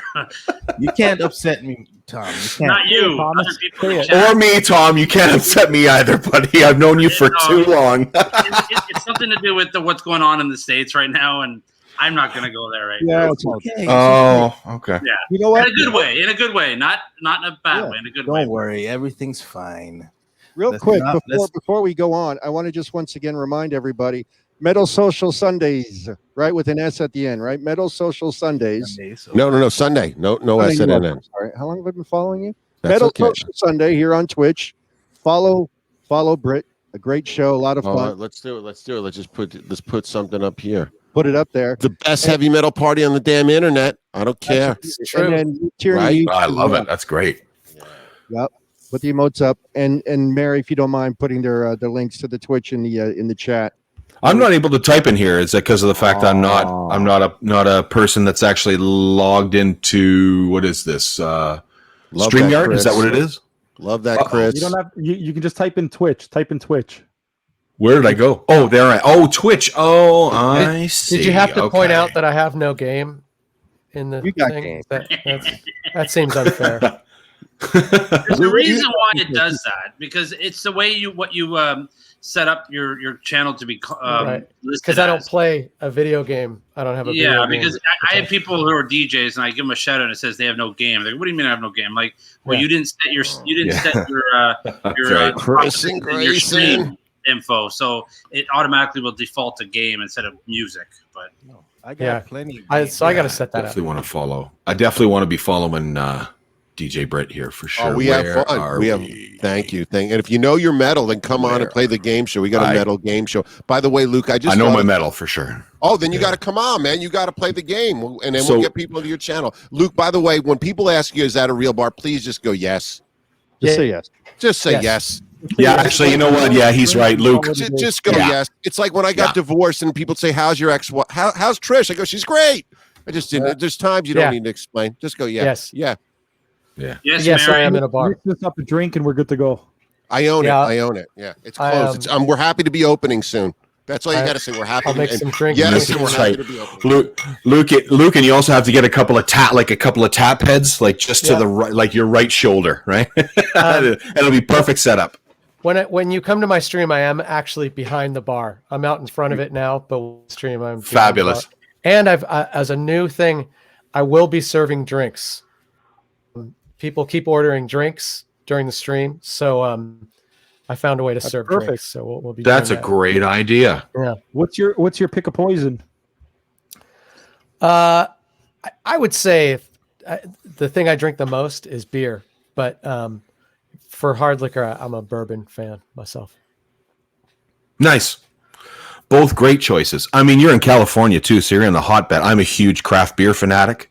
Yeah. So I know you guys have like Russian River and Stone and all of these great American, awesome, just delicious American brews. Yeah. Yeah. Not that we don't in Canada. We have amazing craft beer up here. But like, I remember there's this bar in Toronto. It was called Beer Bistro, and it was owned by a fellow named Stephen Beaumont, who's a beer writer in Canada. He's a hugely revered beer writer. And he opened a beer restaurant. And the very first craft beer that I had in that restaurant was Dogfish Head 90-minute IPA. Sure. And it's still to this day one of the greatest beers I've ever had in my life. So yeah, I think I'm just destined one day. I think I'm just destined one day to move to Florida and drink all the craft beer I can for the rest of my life and DJ. On the beach. Luke's background, I say it reminds me of when I don't drink anymore. This because I overdo everything. I could ruin water, and I have because I'm not supposed to chew ice anymore. But it reminds me of thinking of how many beers I'm going to tell my ex that I drank that night. Like should I go with the 2 or the 3? I'm on 9. What do I go with? What number? Just looking at that decision where you said you're going to tell somebody what you drank. Mm-hmm. You don't want to sound like such a angel that it should. Yeah. You got to pick a number. I mean, you got to pick a number if you get pulled over. You got to pick a number for the girlfriend. It's like you got to have a number system. Drink is a number system. The answer is you always divide by 2 and minus 1. I like that. I like that. There's even a dating equation for girls' ages. There's like lots of math. There's lots of math to be done. DJ Britt, did you just say you need the amount of beers you've had for your girlfriend and the amount of beers you've had for your wife? In the same thought? Well, it's true. In the cop. Why is he at his mom's house at 51? You must have rocked the Sunset Strip, my friend. That's awesome. No, but I never do anything at the right time. I didn't then. Wait, what? Obviously you weren't there when the crew was there, I'm sure. Or no, after, but we were rocking. Right. It was all there to be had, and I had none of it. Well, from what I've heard about the Strip is it's one of those magical places that it doesn't really. I mean, yeah, it would have been nice to be there when Motley Crue was there and all of the other Sunset Strip bands and Rat and everybody coming out at exactly the same time. But like, I don't know, it just seems like that magical place. Like you hear, Elton John talking about playing the Sunset Strip and how amazing it was for him. And then you hear about James Taylor talking about playing the Sunset Strip and how amazing it was for him. Right. Like it's like Haight-Ashbury in California. It's like, Greenwich Village in New York. It's just one of those magical places that, it's never going to die. It is magical, but what do you think right now? As I always say, when you're in a time and a place, you never know it. You know what I mean? Yeah. And right now that we are all talking like this in different parts of the world, and we're making friends on Twitch, and music is being shared, and DJ Staples brings us all together, and Luke and I, like it's magical now. We're gonna go. If we stopped right now, all this Twitch be like, remember the Twitch thing? Just like when I say MySpace, you guys all smile because there was a MySpace era. This is. Hopefully it goes forever, but this is a thing we're in right now that we're doing with our friends, and it's really cool, man, what's going on. Like you say, it's like, Luke, I love when he's like, it's like cable access, and that's what I wanted, and he understood. I totally get what you mean by that, Luke. Yeah, that makes total sense. Yeah, it's like the world is officially open to you, you know? Yeah, it's like it's all about how creative you can get with it. Yeah. Cool. Being in Canada, I mean, I was born in 72, so you know, I still remember when MTV was launched. I was 8 years old, but we didn't see it because I'm in Canada, right? And then Thomas, was it 2 or 3 years later that Much Music launched in Canada? Tommy? 82, I think it was. 80, I think it was 81 or 82. Anyway. I think it was. Yeah, I think it was 82, yeah. And so when that actually happened for us up here, it was like, wow, we've got our own MTV now. This is incredible. Yeah. And it's coming back. Dude, I was streaming today. And someone had said, you need to tell the names of the songs because Vix gives me some new songs to play in videos. And I found the text editor in Twitch. I'm like, dude, I'm putting like the MTV. I'm playing MTV. I'm putting titles on songs, turning people on new music. They're turning me on. This is incredible. Incredible what's going on and what we can do. I'm meeting, my new friend DJ Tommy Thompson for the first time here, but I know my buddy next to me, to the left of me on the screen, Thomas Hall. We worked in radio in Canada for a long time, and I worked at a radio station up here called CFNY, called 102.1 The Edge in Toronto, which is a heavily revered radio station. It's it's sort of the K-Rock of Canada kind of thing. And when I do my streams, I do a back sell. Because people are like, what's the third song that you played after Slipknot? Oh, I love that. So, I love that. You know, so I'm constantly saying, you know, this was this and that was that on Revolution Radio and blah, blah, blah, blah. So, yeah, it's kind of almost like doing your own version of a radio station on Twitch and Mixcloud and all of these different places. It's incredible. It's amazing. Luke does this beautiful thing for Santa Barbara. You wouldn't believe who he grew up with, whether it's the Foo Fighters, whether it's Toad in the Wet Sprocket, whether it's his own music. Oh, nice. Yeah. And he puts this whole show together from bands from Snot to Toad in the Wet Sprocket, and he makes it work. And he paints these videos of this place, the Red Barn. They all played it. Luke, you made an incredible show, and then you decided to cut it in half, and halfway through go to the dive bar. It's just amazing the pictures you're painting. My thing started out, very niche, specific to the people I know. But then I was like, it's interesting, I think, to get a peek into my upbringing and where I came from. But I don't know if it's enough to sustain people. So I was like, I better broaden my horizons a little bit. So yeah, now I mix it up. But but it is fun to I think no matter what you do at all, but especially on Twitch, the more authentic you are to your trip, the more you'll find people that are in, that's how you find your people. And if you start trying to do someone else's trip, you're just going to be doing a second-rate version of something that somebody else. Absolutely agree with you. Yep. So it seems like to some extent, it is cool to keep it kind of, local and see where it branches out from there. That's why when this whole Twitch thing started to get popular, what I loved about it was that I just didn't want to be on the radio anymore. My whole dream was to be on the radio, right? Mm-hmm. Yeah, I always wanted to be a radio jock, and then all of a sudden, I realized that everyone was on Twitch. I'm like, wait a minute, this is my own TV channel. Yeah, totally. So hey, this is Hey, mine. Tommy, turn your mic up a little bit. Okay. Perfect. Yeah, it's your own channel, and you don't have like some corporation breathing down your neck about what you can I don't play have someone. Amen, brother. Absolutely. Yep. Very cool. So in my case, yeah, traditionally, and as everyone would expect, I love my black music, but there are a lot of other songs because back in the day, in the 80s and the 70s, it was just radio. Yeah. So Totally. everyone was on one channel. Yeah. And you had to make a hit. So the radio would get the song from its birth and make it a hit. So everyone would, Bruce Springsteen would be beside Isley Brothers, and Yeah. everyone, and Curtis Blow would play after OJ's. Totally. So that's what I'm trying to do. That's what I'm trying to do on my channel. I play everything. Tommy, Yeah. if I may, now I have a 24-hour music channel which is live on Twitch called Revolution Radio.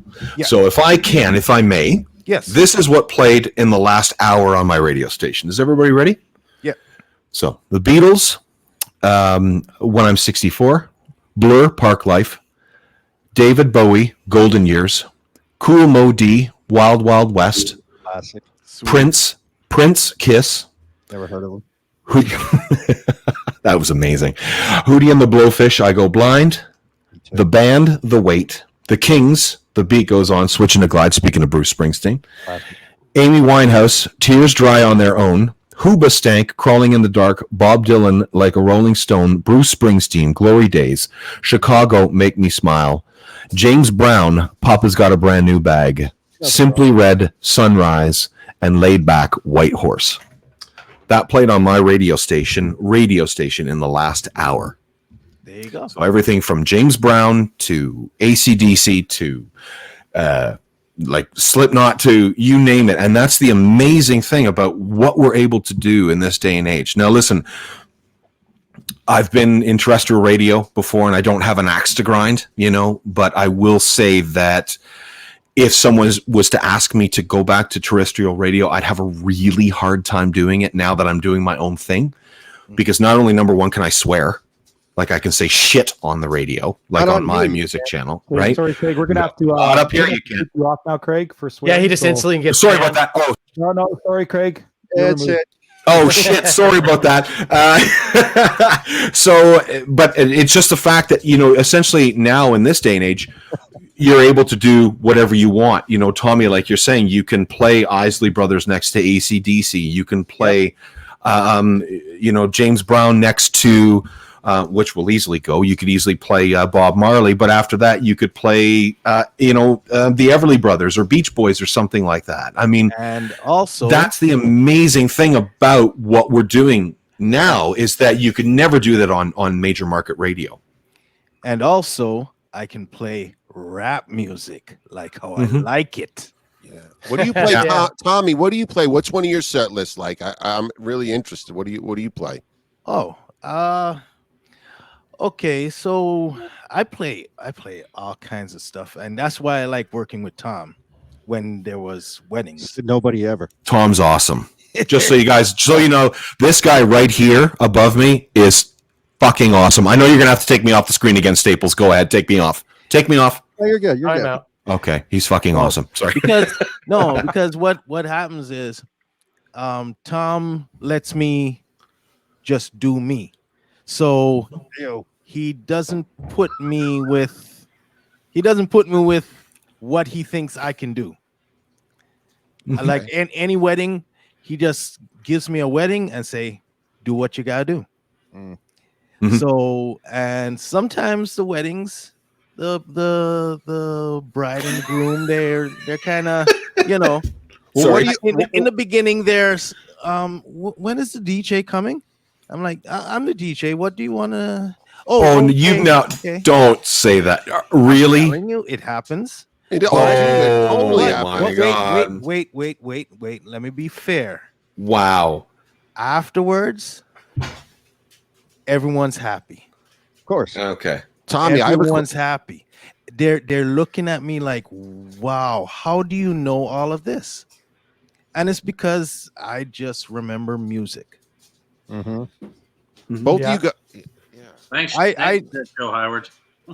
I Both just of you- remember, I remember all kinds of music. I was listening to everything. I got a question for both of you guys as wedding DJs too. Like, what do you do? Because I DJ weddings when the bride gives you a horrible list. It's what she listens to in her car. She gives you the no YMCA, no this. She's not that cool. And you're chained to this list that is failing. And you know if you play Uptown Funk, the place is going to light up. What do you guys do, and how do you deal with that? Tom, You have to get ahead of that. You want me to take it? You go first.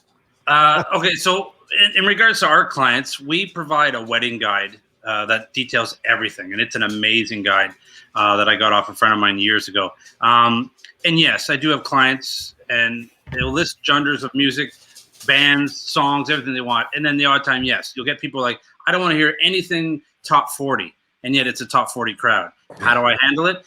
I stick to what she wants, because at the end of the day, she's paying my bills. Right. But I do try to explain to them that, you know, what you want played may not work. I've had that once where I did a wedding. The guy wanted B-sides of every artist that's out there. They didn't want their hits, wanted their B-sides. He saw what was happening to his dance floor, and he eventually comes to me and goes, hey, do what you need to do to get this crowd going. Yeah, and I did yeah, it. yeah. But I've had a lot of times where I don't like the list, but I stick to it, and I try to incorporate the stuff. Like, I'm like, okay, if they don't like this, but they like this, what can I play that will equal the songs or the artists that they do like? And it works. Mm-hmm. I've never had a problem. I've never had a complaint. And in regards to Tommy, he's one of my best DJs. I stick him on my corporate events. I get the up here. We have a store called the Bay, Hudson's Bay, big company. Hoping they'll be around after this pandemic. But Tommy's, when they call me and say, hey, we need a DJ to in the store. He plays in the store for like hundreds of people that are walking around. Tommy's my go-to guy, and a couple other guys I have. But and the same thing there. Like, you got to be very wary about the music. You can't play anything that pisses off clients, or play something that was swearing, or something that that says that it's this meaning, but it's not. But yeah, he's a fantastic DJ. This is where the software helped me a lot. With the censor button. No. Okay. You just make playlists with just radio versions. True. And if you do that, if you section out all your hard drive, you have 4 terabytes on a little hard drive. You can just sort it with the actual program, and you just sort it radio edits. That's it. And then you just go through, and every time you do an event, you can actually go into the playlist and then create again. And then after a few months, you know what you're doing as far as organizing your music. Because there's only so much music you can play in 4 or 5 hours. Mm-hmm. That's right. Yeah. Yeah. It's like 20 songs an hour, basically. Right. That's actually one of the things when I left radio. Sorry, I don't know if Thomas knows this, but that's actually what I started doing. Is I started doing weddings. And to another answer to that too, Britt, that I've done with a couple of clients of mine. I had a client once say to me, "You're going to play nothing but country music." Yeah. And I said, "Okay, I'll tell you what. If by the time 11 o'clock rolls around and I play nothing but your country music, I'm going to ask you to put a clause in my contract that says when there's nobody else in the venue except for you and your wife, your new wife, you're still going to pay me the full amount of money that you owe me, because I know that your dance floor is going to be empty." Yeah. And 9 out of 10 brides will look at you and say, "Are you fucking with me right now?" To which I will say, "I am not fucking with you right now. Yeah. I know what works. No offense. You can tell me what you've got in your iPod. You can tell me what you listen to on a regular basis. You can tell me what your Spotify tells you is the next greatest song. But at the end of the day, this is what I've done now for almost probably close to 3 decades. And I can assure you, if you want me to give your crowd and your clients a good time, if you want people to be talking about your wedding 5 years from now, I am not playing all country music." Totally. And also the other thing that I do too, that I've also done twice now, Britt, is I've said no. to actual clients. Oh, I say when, and you guys know this being DJs, the meetings are going to be longer than the actual gig. And Luke knows this from producing bands. When any gig, anything to do with music, where the talk on the phone is actually going to be longer in the service you're giving, it's not worth taking. You just know. Yeah. I said no to a client probably about 4 years ago, and she was like, "No, this is the playlist. This is what I'm going to get you to do." And I said, "What you need is you need to go to. We have a store up here, probably be the equivalent to, is it the Music Center in the United States? Is a huge Guitar Center. Thank you, Guitar Center. Up here, it's called Long and McQuaid, and it's a huge music chain from the East Coast to the West Coast in Canada." And I said, "You need to go to Long and McQuaid, rent 2 speakers, and plug in your iPod, because that's what you want. You don't want me. You want your iPod, and that's it." Right? So she was like, "Okay, that's fine. I'll do that for you." And it turns out an old friend of mine was going to the wedding who actually recommended me to go. And she said, "We left at 10:30 and the room was empty apparently by 11 o'clock. And I was like, you know what? If I bridge a gap real quick too, to bridge a gap, in Canada, every single wedding goes till 1 a.m. Doesn't matter what time it starts. That's correct. Yeah. In the U.S., there's about a 4-hour window, or 5, give or take. Like, so reception or cocktail hours 5 to 6, and then 6 to 10, or 6 to 11, or 7 to 12. But nothing really ever goes to 1 a.m. in the States. So I'm sorry to jump in, but I just wanted to, kind of. Well, that's really interesting. Yeah. All banquet halls especially in Ontario. I'm not sure about any of the other provinces in Canada, but all banquet facilities are required to close by 1 a.m. And guests are. Is it 2 a.m. now? Well, I've noticed an increase in the last couple of years. Hey, Tommy, some of my clients have been going past that now. It's like 1:32. Yeah, just on the venue. 1:30 is the latest I've seen, because the banquet hall always says that we want to be out at 2. Yeah. So And that's after cleanup. Yeah.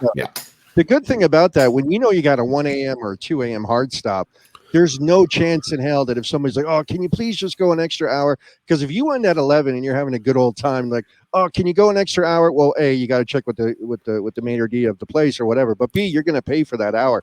Whereas in Canada, 1 a.m., 2 a.m., you're done. That's it. There's not an opportunity of playing any extra. Yeah, it's just a flat fee basically that the patrons pay, and it ensures that the venue will at least be open until 1 a.m. and alcohol is served until like 12:30 or 12:45. So yeah. So Tommy, how long have you been a DJ? Since the day after New Year's Day, 1998. Okay. So how many years is that? I don't remember. Forever. But you've been a DJ for 50 years. That was my first. That was my first paid gig.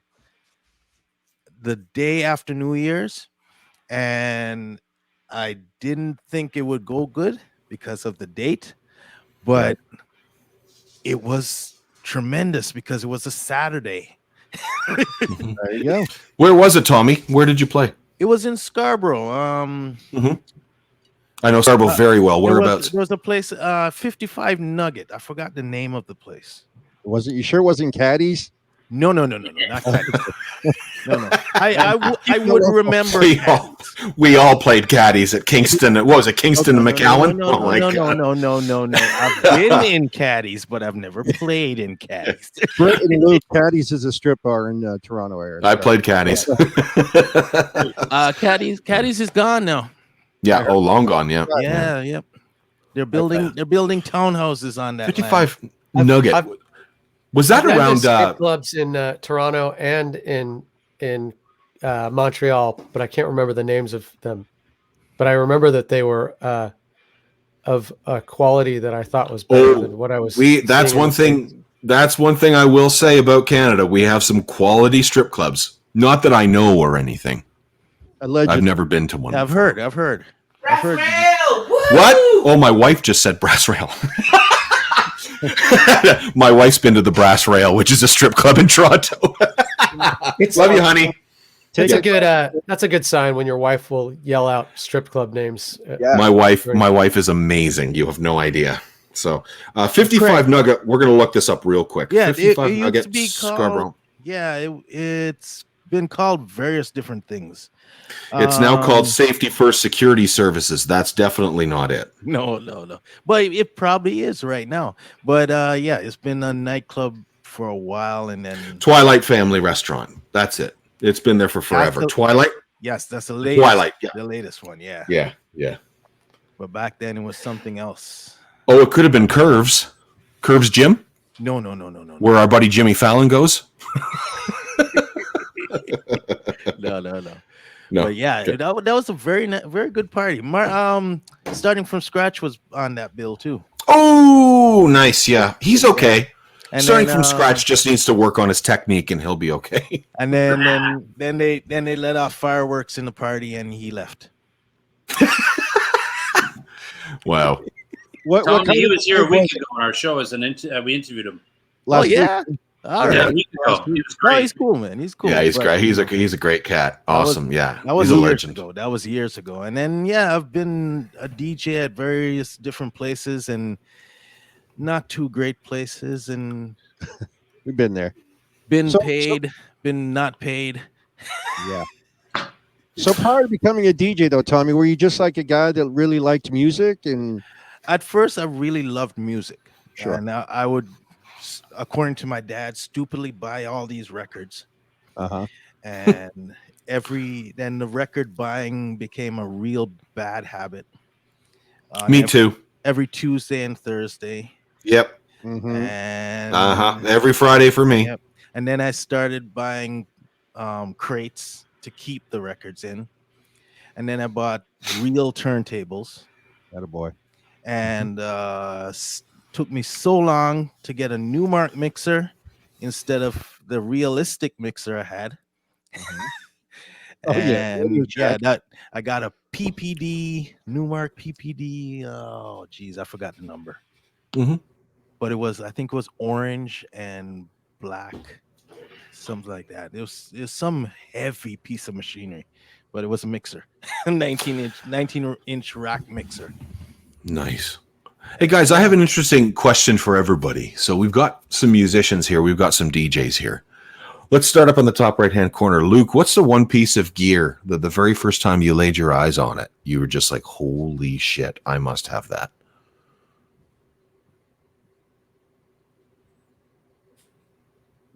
Can't hear you. Oh, hold on. I guess there's two things that would fit under that, which was the first real guitar that I ever got, electric guitar, was a Gibson 335, which I still own, but I've had since I was 15. And right after I got a record deal in the 90s, I was driving down La Cienega Boulevard in LA, and passed a store that's gone now that was called Black Market Music. And there was a silver Gibson Firebird hanging in the window. Oh, and, nice. And I was like, I got to go in there and see what the deal with that is. And I was like, I don't know when, but I know I'm going to get some money soon. Will you put that aside so that I can get? And the guy was like, sure, man. Because I bought strings there and stuff many times. And that's probably the closest I came to what you're talking about, where it was That's just awesome. Like, how much is that doggy in the window? Yeah. Kind of yeah. thing. We've all done that. Yeah. We've all seen that piece That of gear. guitar is incredible too, Luke. Misha sent a picture of you outside with that. It almost doesn't look real. It's so cool. It's Yeah, just, I found out later that guitar, they made it for G.E. Smith, the guy that used to play guitar for the Of course. Saturday Night Live band. Yeah. Saturday Night Live. And Yeah. they made- Hall & Oates. Yeah. Yeah, they made two of them, and the guy that told me that at the owner of the store is like, by the way, that guitar is there's two of them, and G.E. Smith has the other one, and had sold the one that I have. And I ended up seeing my exact guitar, which is a really weird looking. It's not a stock looking thing, but I saw G.E. Smith playing its twin on Saturday Night Live once. Oh, that's Which is awesome. cool. Yeah, That's really cool. Impressions. Go for it, buddy. Come on, bud. Is my mic on right now? Okay. Mic check. 1 2 1 2. I wanna make Mic I'm not check. loud now. There you go. You're good. All right. I think. So they had this controller. It was part of Xbox, was it, or was it PlayStation? That was the first piece of equipment that I was like, yes, that's what I want. Cool. Craig, Staples. That was a joke. Okay. Let's keep going then. Very Does it Twitch, turn? though. Does it turn by any chance? The piece of gear that you're talking about? It didn't. Was it? What No? was it? Oh. Was it part of Xbox or was it part of PlayStation? I don't know. I'm not a video game guy. I'm on a platform. I'm on a platform called Twitch, and I don't play video games. I don't know about you guys. Join the club. Yeah. But no, for me, it wasn't DJ gear. Truth be told, it was a guitar. I grew up. My brother was a constant liar, but he was a guitar player, and we'd go look at instruments all the time. And it just seemed that as more and more I'd see them, Fender guitars for me, the Stratocasters. I didn't even care. Classic. Yeah. I just wanted one. Yeah. And then I became a DJ just because I couldn't play the guitar. But the love of music was always there. That's not really part of the question, but it's my channel, so I can say whatever I want. You are allowed, my friend. Absolutely. Yeah. And, yeah. So that's it for me. But anyway, Tommy, what do you got? Okay. For me, it was actually 2 times in my DJ career that Excellent. I saw something and I was like, I don't know where I'm getting the money from, but I have the credit and I'm buying it. And I maxed out my $800 credit card on the Rain SL box. Nice. Yes, absolutely. The very first SL1 box. Yeah. SL1 box. Yeah. That was because at that time I was not DJing for 8 months because I separated my shoulder. So I had to get surgery on my shoulder. And at that time, MP3s were all over the place. CDs were all over the place, and records were nowhere to be found. And I had to make a decision. Should I carry around CD wallets or MP3s? And during that time when I didn't have anything to do, I couldn't do anything because it was my right arm, so I couldn't do anything. I called my friend who made the switch to MP3s and stuff. I said, what do you think? How's it going for you? And he's like, guy, it's revolutionary. Guy, just get a computer, use your computer, and go out there and get the box and DJ. I'm like, it sounded so convincing that it was like, all right, I'm gonna do it. And I couldn't move my arm. My arm was in a sling, and I went to Sunshine. Remember Sunshine? Yeah. Sound. Talked to Mikey, and I said, look, I'm gonna buy that box. I don't know what it's gonna do, but I have some time to figure it out. So I bought it and brought it home and thought, what have I done? But I said, I love it, and never looked back since. Oh, nice. And then the second time was when I bought Rain Mixer. Which one was it? No, it was the 50. The TTM 57 SL. Was it the two channel Rain with Serato built into it? Was it the first one?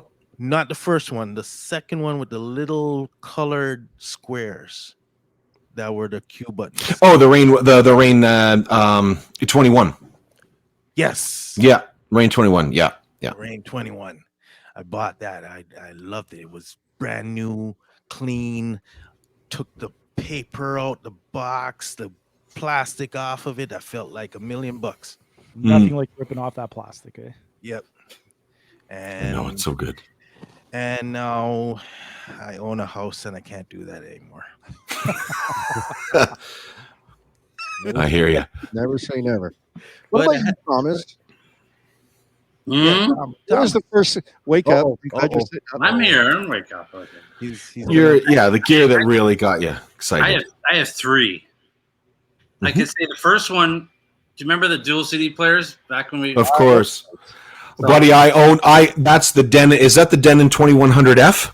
No, that's the 4000D. The 4000. Okay, yeah. I actually had the 4500 and the 21F. Denon DJ back in the day were the shit. Anyway, sorry. Go on. I agree. It's okay. They were the best. The best. I still have my 8000. Yeah, I still have my 4500. Yeah, yeah. That and my first speakers I ever bought when I started DJing were Yorkville 550s, big boys. I love those. I was so happy when I got them. Now, like, I'm using the what's it called? Something lighter, I'm sure. Well, right here, the QSCs is what I'm using now. I love my QSCs. They're the best. I would say the most recent one, if I had to answer, is my EV50s, the white one, those white speakers. Those they come in like two pieces. Oh yeah, Mike Harding told me about those ones. Yeah. I got a pair of those. Love those. I Nice. Tommy knows. I bring them out to shows. They're sick. They're one of the best speakers I've ever heard in my life. That's awesome. That's the only time Tom will set up speakers for me. He won't let me set them up. Yeah. No one touches those. I'm the only one. I don't let any of my guys touch those speakers, except the odd. If I have to, I will. But as the owner, they're my babies. I don't because I send out my speakers. They come back with dents, scratches. Not saying Tommy, but I've had a couple of guys. Won't say names, but way to go, Tommy. Way to go. Tell us who it is. Yeah, that's right. Who is it? Yeah, because a white speaker sticks out way worse than a black one. Obviously, if you got a black mark on it or something, people can see it like from the other end of the bar of the banquet hall. So yeah. Now you know how I feel. I know. I don't know if I should laugh at that. It's okay. We're far away. All right. Yeah. Exactly. Yeah. Sounds good. What about you, Britt? What did you see that you had to absolutely buy? I did, and it wasn't my choice. My guitar player in Blackboard Jungle said, come down the Gardner Street by Jerry Tune, because he worked in the guitar store, and he said put $50 in each pocket, and someone was trying to sell some used gear. It was a P bass that I still have. Oh, sick. Nice. And he said offer him $50. If he doesn't take that, offer him $100. It was a junkie on the roof of a car, and for $50, and I still have it. And if you want to see it fly, look up Blackboard Jungle bass throw, and you can see it fly if you watch that video. Nice. And you still own it. I still own it. Yes. Oh, good for you, Britt. That's awesome, man. Billy Rowe from Rock and Roll Relics at one point was going to remake one. Luke, he was he actually talked about remake. It's fucking worn. It's fucking mean, man. That's awesome. It'll give you carpal tunnel looking at it. People say. You know what? That's amazing. You know what? rockandrollrelics.net is the website to check out his custom stuff. Right, guitars, any kind of gear. He's got great shop with merchandise. I'm wearing one of his t-shirts. Little plug there for Billy Rowe right there, by the way. Nice. So Tommy, Yes. What got you into Twitch, and how long have you been doing the Twitch thing? Okay, so I've been live streaming for years before Twitch. Okay. I've been live streaming to get more, what do you say now? Get more popular. Since there was a program that I found called Live Stream, and it's still around, but it's I think it's sold to another. I think it's the same company that sells Slingshot or Sling Cam, and that's what live streaming used to go straight to YouTube, and you could put your mixes on YouTube, and it used to save on YouTube. Yeah, and everything was fine. And then YouTube turned into a record label, and you can't do that anymore. And so what happened now is, like, when the events shut down and everything, I went on Instagram, and Instagram's cutting me off. Went on Facebook, and Facebook was cutting me off. And I said, what else can we do? And I just typed in live streaming options, and they said Twitch. And everyone was saying Twitch is the best, Twitch is this, Twitch is that, blah blah blah. and there were a couple of DJs saying that you can't, they won't take you down, they won't do this, they won't do that. And I got on early and I realized, oh, my mixes stay up there for a couple of days. Okay, cool. And then all of a sudden, a lot of more people are on there, because what happened was, I'm not saying me, but I noticed that when I shared my videos and stuff, a lot more DJs were sharing videos in my feed, and I guess it helped get it more popular, and everybody kept switching and going over, and there you go. And now everyone's on Twitch. When did you start getting into Twitch, Tommy? When was this now? I would say the end of 2019. Okay. Wow. Yeah, the end of And so- 2019. And you're saying a lot of people were saying, "Oh, go on Twitch, go on Twitch." Did Tom have any influence with that at all, or no? He had influence in the sense that he was doing what I wanted to do. Right. So I play music videos also, Mhm. and I wanted to have a music video channel. And so Tom was doing the music video channel, and I'm like, Tom, how do you get to do it? And Tom couldn't tell me, because he At just the didn't time. know. Yeah, you just didn't know. So Yeah, I'm like, okay. Yeah, but Tommy and I have been going back for, I think, over a year or two, Tommy, prior to this pandemic, Yeah. where I was bugging you about, let's get something together. You and I put our own radio Yes. station together to promote Nth Degree, Yes. promote ourselves. And it was just an endless battle, not against him, but just No, it just to get stuff time. going. We kept hitting hurdles and trying to get stuff going and making it go off. And then obviously Twitch is, you can do everything on Twitch now. I can sit there and run commercials and promote this or that or whatever. Like all DJs are doing that now, and it helps the brand. Yeah, I was looking at various different options of doing an internet radio station and all these different things, but I never had the time to really sit down and check it out. But so Tom kept reminding me, well, what are you doing? What are we gonna do? What are we gonna do? Send me the program, send me this, and then all of a sudden we have time. There's nothing going on. I had the money too. I was like, here, take the money. Let's just do it. But Yeah, but there was no time. There was just no time. true. So and Hey guys, I'm back. Sorry, I apologize. I actually just took off for 2 seconds because I wanted to show you guys this. My instrument, the thing that blew my mind that I was like, I have to get. Okay. I don't know if you could see this, but this is this is a 12-inch tom. This is a Yamaha Absolute Maple Custom drum kit. It's black to silver sparkle fade, and it is fucking awesome. Wow. And I had to have it. I have a 6-piece kit of this. 10, 12, 14, 16, bass drum, snare, Peisty cymbals. Yeah, I'm a lucky man. That was a thing that just got me. That and a Techniques 1200 turntable. I was like, as soon as I saw that, I was like, I got to have one. There you Greg, go. I got to take you to a friend's place out in Scarborough one of these days. You'll be blown away with the equipment from drum kits to guitars that he has in his storage. Anytime, I'm there. Anytime. I want to go. Drive up. Come up tomorrow. Drive up. Yeah, that's not happening. Is that Diver Down DJ Staples in back of you? Yeah, man, it is. And then I don't know if you can. It is Diver Down to my right. Okay.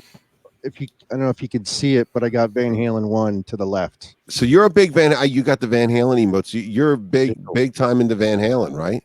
Always have. Yeah, man. First song I ever heard from Van Halen, I feel like I'm being interviewed now, was Eruption. And I was like, come on, man. How do you know? And then It's like, that's not original. That's not exciting. No, I'm just I kidding. know.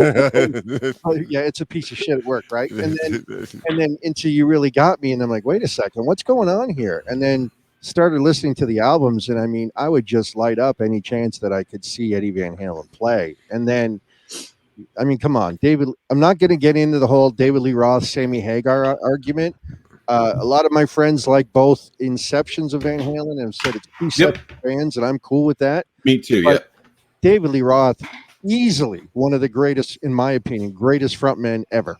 Ever. 100%. Unfortunately, he's not where he's at today that he was back in the day. But dude, I saw him open for Kiss right before the pandemic. Yeah, ripped my head off. Ripped my head off. Ripped my opens with eight. Well, you really got me. Just still kicking, killing it. Luke, when was the first time you heard the Van Halen? Because we're all at the age where we went backwards with a lot of stuff. I mean, you kind of heard stuff, then went to to a first album. What was the first time you heard the mighty Van Halen? The song was Jamie's Crying. Wow. And I was at my buddy Aaron Brown's house, I remember. Wow. And he was convincing me that Kiss was kind of for kids, and then I should get into some, something a little more adult, I guess. And so that was the first thing I heard. Was your hair blown back? I mean, were you? I was like, yeah. I mean, how could you not? Right? It hit so many right buttons for a young kid. It just it was everything. So, someone just asked about Gary Sharon. I don't know if they're being serious. He obviously wasn't the best front man of Van Halen, but he wasn't bad. That thing got a bad rap, though. If you watch the video, Eddie's out of his mind. He's out of his sky. Have you seen it? Has anybody seen it? Not in a long time. Dude, I mean, they're in ice, and Eddie's got a jackal hat on. It's like, if you step back, you go, this is kind of amazing, man. They're lost. And sometimes when a band's lost, it's pretty cool, man. They're totally lost. Gary Sharon didn't stand a chance, right? You go from David Lee Roth to Sammy Hagar, and I love Extreme and Nuno Betancourt, off the charts, one of my all-time favorites, but poor Gary didn't have a shot. And like you said with Eddie, he wasn't in a good place then. And it's a shame, because I think that album's actually pretty good if you give it a listen. I think it holds up pretty well with some of the Hagar era stuff, but it is what it is. It was tough shoes to fill. I really think Sebastian Bach should have been it. Then you would have had a bunch of, you need a mental, go back to the Mental Patient. They went Mental Patient with Dave, Sammy Grounded. They should have probably gone Mental Patient again. Just some whack job. Because I feel like that first Van Halen, nobody's listening to each other. They're just everybody besides Mike's on their own planet, just overdoing it. Somehow sort of gluing it together, but nobody's listening to each other. And it's just fucking it's like throwing matches in a bag of fireworks. They just all go off. It looks pretty cool. You know what I mean? Yeah. And by the way, that comment was from Bracktoon, another West Coast DJ who's on. He's great. And I know where it's coming from. He wasn't being serious in the least bit. I can tell you that much right now. He said he was serious. No, come on. You can't be serious. How amazing, though, when you think of it. Gary was talking about Van Halen that plays Depeche Mode. Come on. But if you're Gary Sharon, think about it. More Than Words is one of those songs that will be with us forever and ever. Karaoke jam forever, like What's Up by Four Non Blondes. That's in the fabric of where we live. It's just crushing.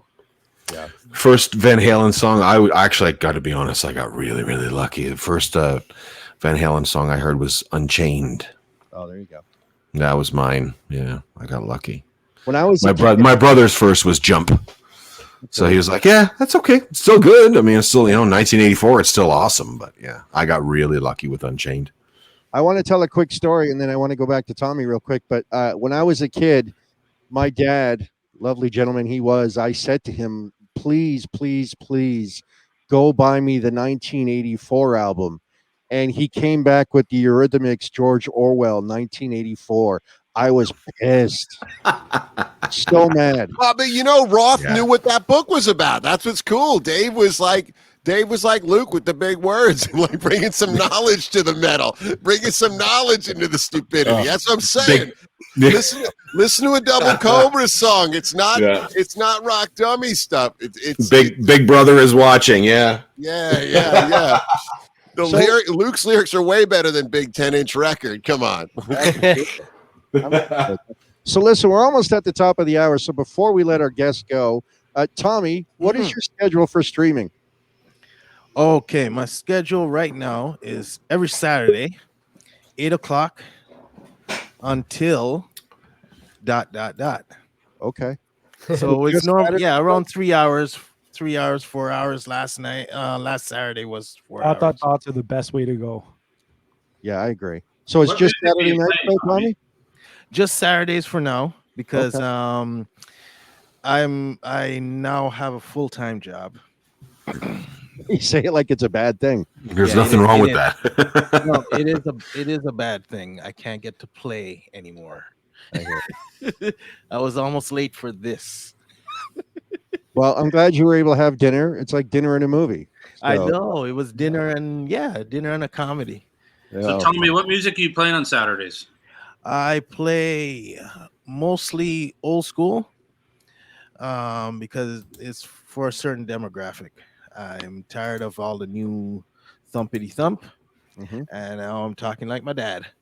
But yeah, the old school. So 70s, 80s, 90s, and house music, and yeah, that's about it. Disco. All right. So it's DJ Tommy Thompson here on Twitch every Saturday, 8 p.m. Eastern time, because I know we got a lot of West Coast people hanging out. Tommy Thompson, No, Toronto. no. Oh. I'm gonna So it's DJ Tommy Thompson Toronto on Twitch because there's a lot of DJ Tommy Thompsons, I guess. But there's only one of you, my friend. There's only one Toronto, And only. The one and only. right? DJ Tommy Thompson Toronto every Saturday, 8 o'clock on the PM, on Twitch. I'm there also with my friend, my very good friend, and MC Miggy B, and we basically do like a whole nightclub routine for 3 to 4 hours until I say I can't stand anymore. That's what happens And, when you get old. The feet can't stand up as long as they used to. Yeah, and it's Saturday, so my wife has me doing stuff. The honeydew. Been there. Nice. Been there. So yeah. What about you, Luke? What's your schedule? My schedule at the moment is Friday nights, 7 p.m. Pacific, Mhm. and that's kind of a dot thing as well. I usually go at least 3 hours, internet service permitting. Mm-hmm. And then Tuesday mornings, I'm on from 9 a.m. Pacific, and that's a different vibe. I'll play. It's my, I would call it my love letter to the clavinet. So good. So it's With it's a a lot wah-wah of- pedal. yes, and that show with wah wah, without wah wah, with every different tone you can imagine. But there's a lot of funk in that, but it's also like there's reggae, there's pop. I mean, you probably didn't know this, but Young Turks by Rod Stewart has clavinet in it. So there's it's all over the map, but it all kind of centers around that, just as an anchor, an arbitrary anchor. Arbitrary. How to put the fucking big word Big in. words again. Big word. Big word. Big word. No, but I love it. Like I caught you one day and you're playing some funk vibe in the morning, and I was working and trying to pay attention, but you just kept playing one great song after the other, and so yeah. Oh, cool! Thank you. And again, shout out, your band Double Cobra, folks. Check out their music on any of your streaming services. If you missed it earlier, you missed a really great song. Oh, honestly, that's a great piece of music, man. It really is great. Thank you. It's Thanks so awesome. much. It's great. Thank you. And Britt, what's your schedule, buddy? Well, cognitively speaking. Oh, there you Oh, another big word. Here we go. Tell it. See, now you got me feeling self-conscious. Like I swear love it. I don't I go. love it. I said it to my dad. My dad took Latin as a kid, and he almost sounds illiterate. He has like an East Coast kind of, doesn't sound super refined, but I'm like, can you ask the guys in your company? They go, we Google your words. He just throws one in. I'm like, there's no context. I have no idea the context of that word. And he said, thank you for telling me. I go when Joe Howard gives me permission, but I'm working on getting a restraining order on him, which, he's had, so that way I can stream whenever I want. Yeah. But right now he lets me stream Metal Social Sunday. Well, that gives it away. It's a little bit of a hint of when I stream. 3:30 p.m. Pacific Standard Time on Sundays. It seriously is the greatest heavy metal party on the internet. There's not a better one. Awesome, There's not a man. better That's one. awesome. Thank you. I'm going to Like tune in. I party. can't wait. Yeah. Oh, by the way, your buddy Joe Howard actually said something really nice, like right at the top of the stream. He was like, if the Shark Tank people wanted to like get onto a pitch, they would copyright DJ Craig's voice. I thought that was really, really nice. And then Disco Vinny, and then Disco Vinny right underneath him said, yeah, and they'd also have to use the swear button a lot. Yeah, I don't know what the fuck he's talking about. But see, the deal with Joe Howard is the deal with he doesn't need a Twitch. If he had a Twitch show, we'd be reading about it. It'd be so good on the news. Wait, spins on Sunday 3:30. Yeah, that's right. Best heavy metal party in the internet. But the deal with Joe Howard, and you can handle him. You got like the facts of life. Remember that 7. You got to take the good. He keeps it real, man. So you can't just take the good stuff. You know what I mean? That's awesome. He also did ask if you. What was it? He was asking if you were in a Rugrats or Hello Kitty shirt. Yeah, did you see that? It's a fucking Grateful Dead shirt, Joe. For God's sake! Like, no. He also said F your I hometown. love him. I love him already. He's great. Dude, Joe, just so you know, I spin every Friday night at 9 p.m., so I want you on my stream, okay? If your boys aren't playing. He's good people. I want him there. Joe lights up a stream way more than the DJ. You got to keep up with him. No, I'm serious. He's one of those guys when he comes in, you're like, yes, I got less work to do. Howard's going to take care of the stream. Fabulous. He also had someone quit my stream that worked for me because I had him on. That thing that you saw, DJ Staples, that was when Marissa quit my stream because Joe Howard come on. So he can do many things. Yeah. Okay. So, wow. And she's friends with him now and not with me. Go figure. Anyway. I could say this retro mix. Joe Howard would be great for our conversation when we leave Twitch. So, yeah. Maybe send him that Hall & Oates video one day. So with that, Joe Howard, stick around. Maybe we'll throw you in the mix later. I don't know, but I appreciate you hanging out. And listen, Luke and Britt, thank you guys so much for being here. Thank you. Honestly, man. You guys are great, man. You're genuine guys. People. Luke, man, I love your songs from Double Cobra. And thank you. Britt, listen, I'm glad you and I became friends. I appreciate all the help back and forth you and I have been able to give for each other.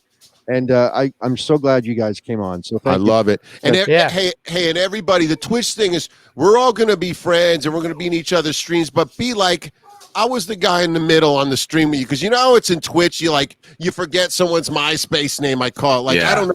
Just say who you are as I will with you. I mean, Metal Social Sun is pretty easy names if I can remember, but DJ Craig G, it's me, dude. Yeah, no, I'm actually Revolution Radio Canada, so you wouldn't recognize me if I was like, "Hey, Britt, what's up, man?" Yeah. So make yourself be known when you're in, and cool. as will I. But let's whisper each. That sounds really questionable. DJ Britt. Yeah, DJ Britt. Hi. I'm gonna say I'm the black guy. There you go. You know what? I was going to say the same thing. So thanks, Tommy. You ruined it for me. No, it's okay for you to say black. It is. I had John Beauvoir on my show. And I said, what am I supposed to say? I mean, 2 guys in my band are black, and they that's how we talk. That's how we talk. I'm blacker than them. I'm blacker than them. That is the color. It's okay. That is. I get it. There you go. There you go. I want to shout out to Vicky G in the chat because she wasn't sure if this was live or Memorex. So it's definitely live, and I'm showing my age by referencing. Oh my God, Staples, you're so friggin' old, man. My God. Listen, were you sitting in the chair with the speaker with the wind blowing at you when you were sitting like this? Do you remember that ad for Memorex? I'm going to let a cat out of the bag. I was on the phone this afternoon with Britt and Luke, and I made a Rosie Greer reference. So, Rosie Greer. How about that? We're going to start trading 70s bass Thurman Munson baseball cards next. Oh, my goodness. That was pre-Thurman Munson. Luke likes it. I know that bass. He's like, yeah, Britt knows some sports. Man. All right, listen. Teaches him to fly a plane, baseball player. Think you can play that good and fly a plane? Look what that got you, Thurman. Possible.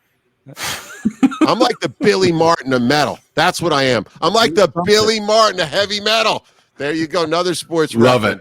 Love it. Twitch. Something. Listen, Britt, Luke, DJ Tommy Thompson. Let's make sure we all follow each other. Right? Yes, Thank y'all. Thank y'all for. I'll try and put my thing up in the Twitch here real quick. Hang on a second. I'm a dude and I can only do one thing at a time. So hang on one sec. Yep. Go Follow Leafs. each other, support each other. Go Leafs, go. Joe Howard. I Yes. got a mic. Who am I following here? Wait. What's DJ Craig Revolution the Rock or what are you? Revolution Radio. Revolution Radio Canada. There it is. There. There you go. Hopefully it'll come up because of the fact that it's me. I'm not sure if I can tag myself, but yeah, Revolution Radio Canada. No, If I'm not Metal Social Sunday, I'm one bad boy XXX. That's my other. That's Oh, I'm definitely gonna remember that shit. And Brett, we'll catch you in the Uncle George stream or whatever his name Uncle is. Joe. Uncle Joe. Joe. Uncle baby, Joe. baby. I'm trying to get him on the show for another day, so we'll see. Little titty, baby. All right. All right, guys. Thank you so much. All right, guys. Drive fast and take a lot of chances. I'll talk to you soon. Yeah. I'm for sure. Bye, y'all. Sure. I'm for sure. Take care, guys. Great to chat with you, boys. Good Bye. night. Bye. See you. Guys. All right. What are we doing here? All right. So, all right, Tommy, thanks for joining in, buddy. Why We is definitely want- Impressions Thank you very looking like much. he's on Red Bull? Oh, might because be. I just my I don't know what's going on with my stream, man. Right now I'm just freezing up like crazy. Yeah, you're like Yeah. Like why?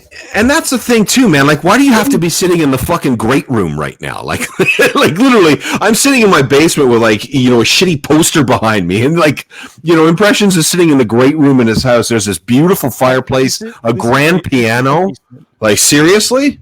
This is my Thanks, basement, right? Impressions. Come on. Vicky Jean, if you follow my channel, the video when we're done will be posted immediately, and then yeah, so it'll be up there.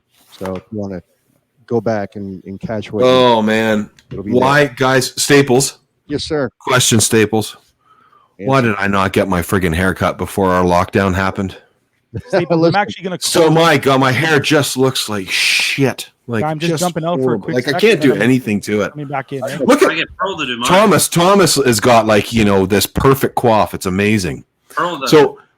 So we're right now. I don't know, Staples. We're in lockdown right now. So I don't know if you're aware of that. We're in our we've essentially been in lockdown basically since November. Yep. Have you? So how many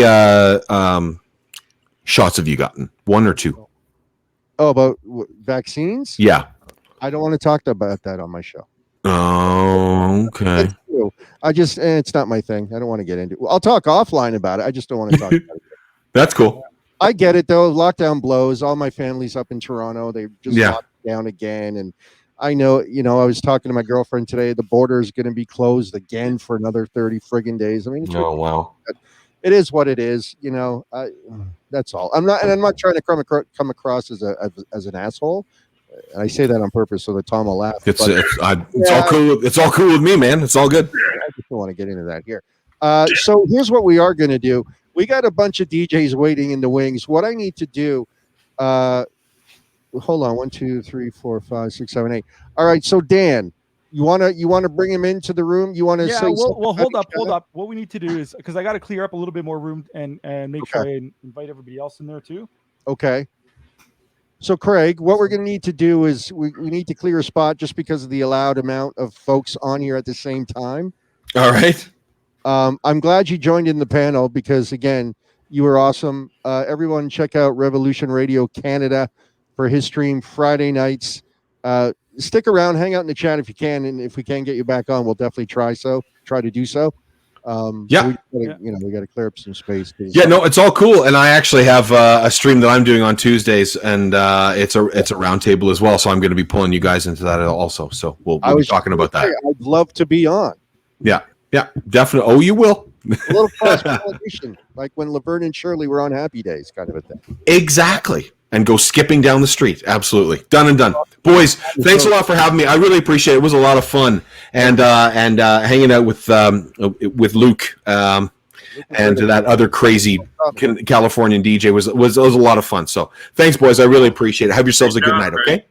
Thank you, buddy. Appreciate it. All righty, boys. Take care. I am out, and I'll see you in the stream. All right. Thank you, Cool. sir. Thank you. Bye. And Thomas, you're just gonna hang tight for a second here too, okay? But I am just gonna do this. You're going to like it. What's that? I know I'm yelling at Tom. I'm telling him he's going to sit there. He's going to like it. He's got Yeah. good lights. I'm Everything's gonna perfect. hang tight here, and I'm just You gonna like your move him. So So Staples, first of all, thank you. Great show again, everyone. Thank you so much for the chat. And I mentioned it somewhere else before. I said, you know what, Staples, I'm taking over your show. I'm going to take over your show. I owe you. If you're okay, I'm going to take over your show right now. Are you going to allow me to do that? I hear you say nothing. Okay, because here's what I'm going to do. I put some thought into this, and I thought, you know what? I want to do something a little bit different here. It's something that has been done before. I've seen other people do this, and I thought this would be a fantastic thing for a group of us to do. And Mary kind of let the cat out of the bag there, but it's okay, Mary. I'll forgive you for that one. But I thought we're going to do something a little bit different. So here's what we are going to do. To everyone in the chat out there, I don't know if we have like 43 people, 50 people, whatever it is, about 43 people out there. So here's what we're going to do. We are going to do a DJ battle. A DJ battle. It is going to be the New Wave battle. All right. So it's going to be a New Wave battle. So the way that it's going to work is we are going to have DJs head to head against each other. And basically each DJ is going to,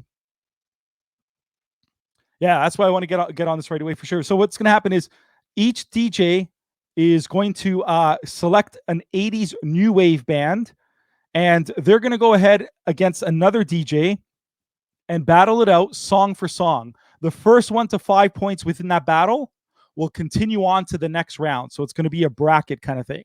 So first thing, Staples, I want to ask you, I want you to be a part of this. Would you like to be a part of this? I would love to. Awesome. So you know what? You're going to be our first contestant in there. Ooh, all right. Okay. Our second contestant, he was already in the stream just now, and I want to bring him back in here. So ladies and gentlemen, our second contestant, you can catch him here Monday to Friday at 12 p.m. Eastern. He's also on Sundays, I believe, around 6 p.m. Eastern. Let's give it up to our second contestant. A round of applause for the one and only Retro Mix Toronto, DJ Thomas Hall. We're going to get Thomas back in here. Let's hear it for Thomas Hall.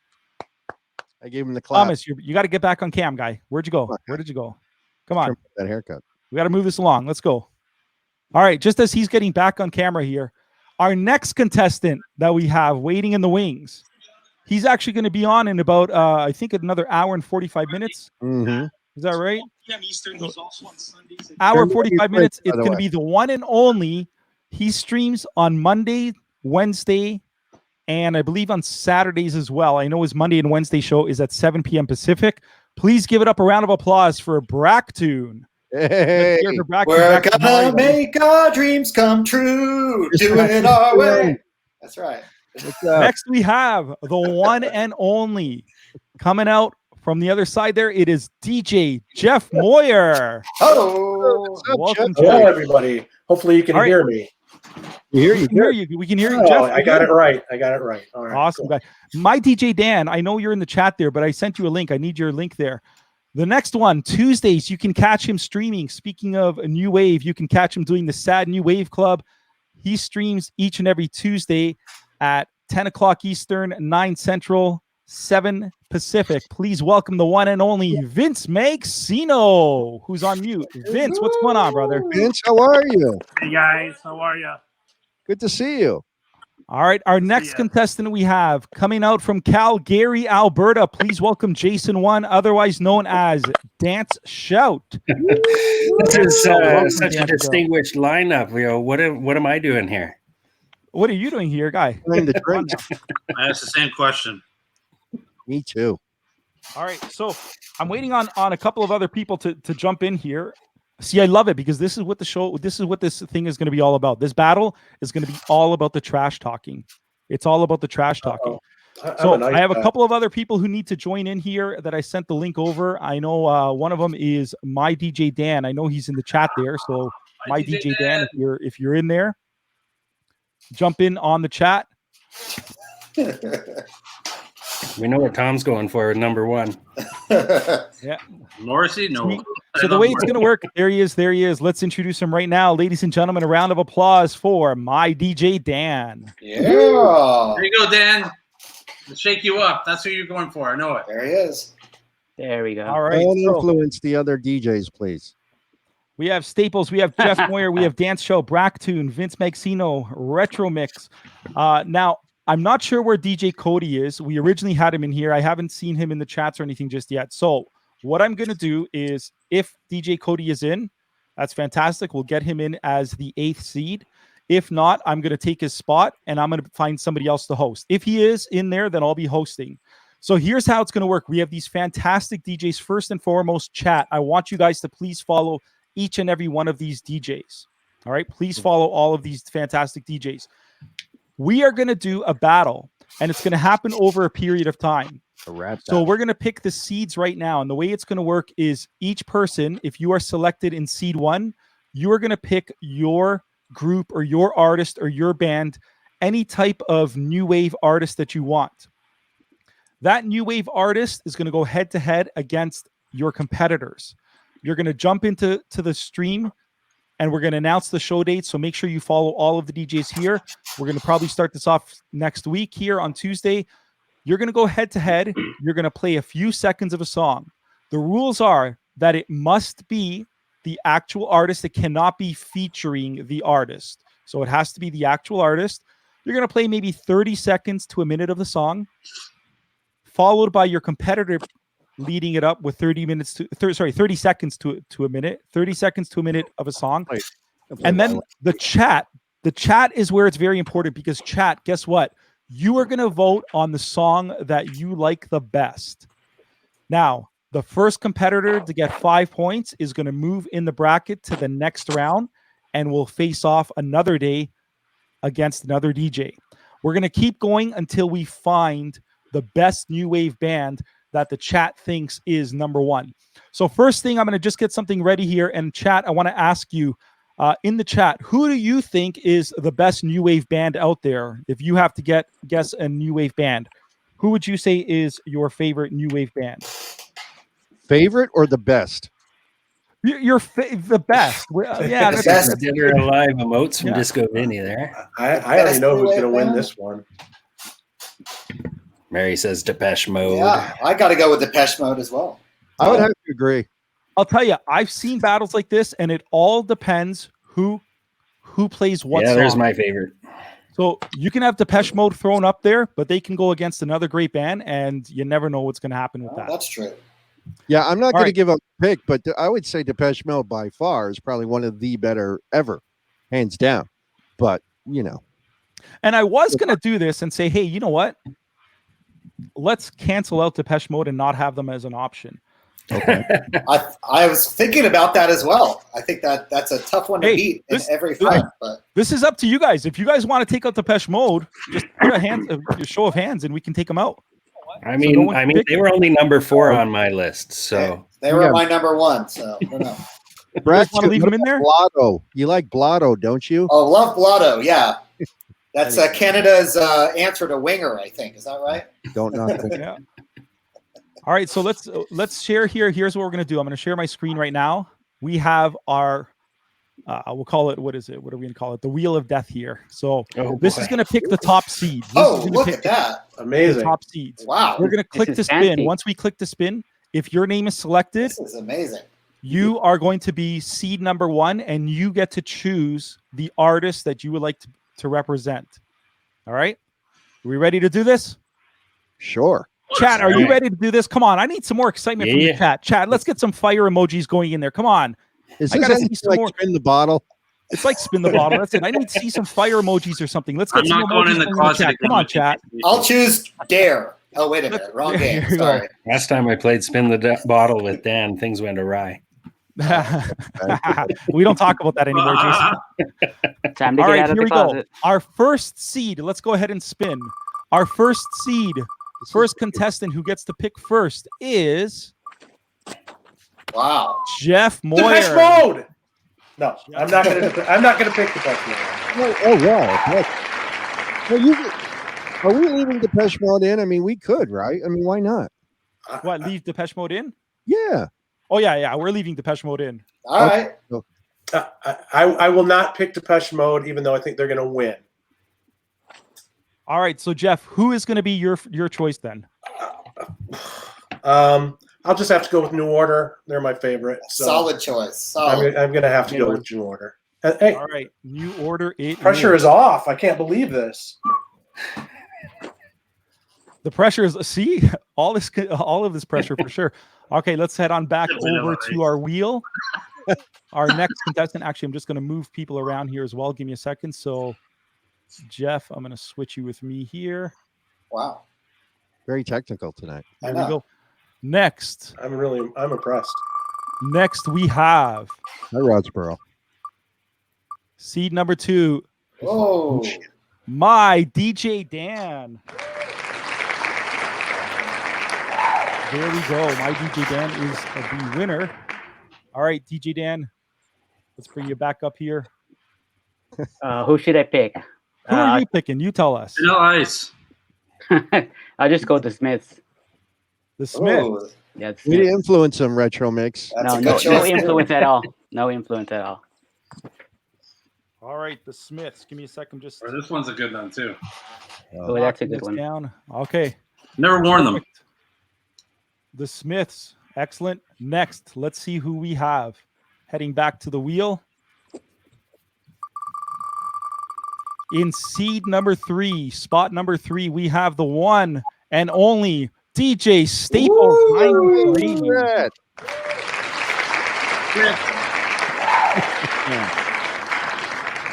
There we go, DJ Staples 93.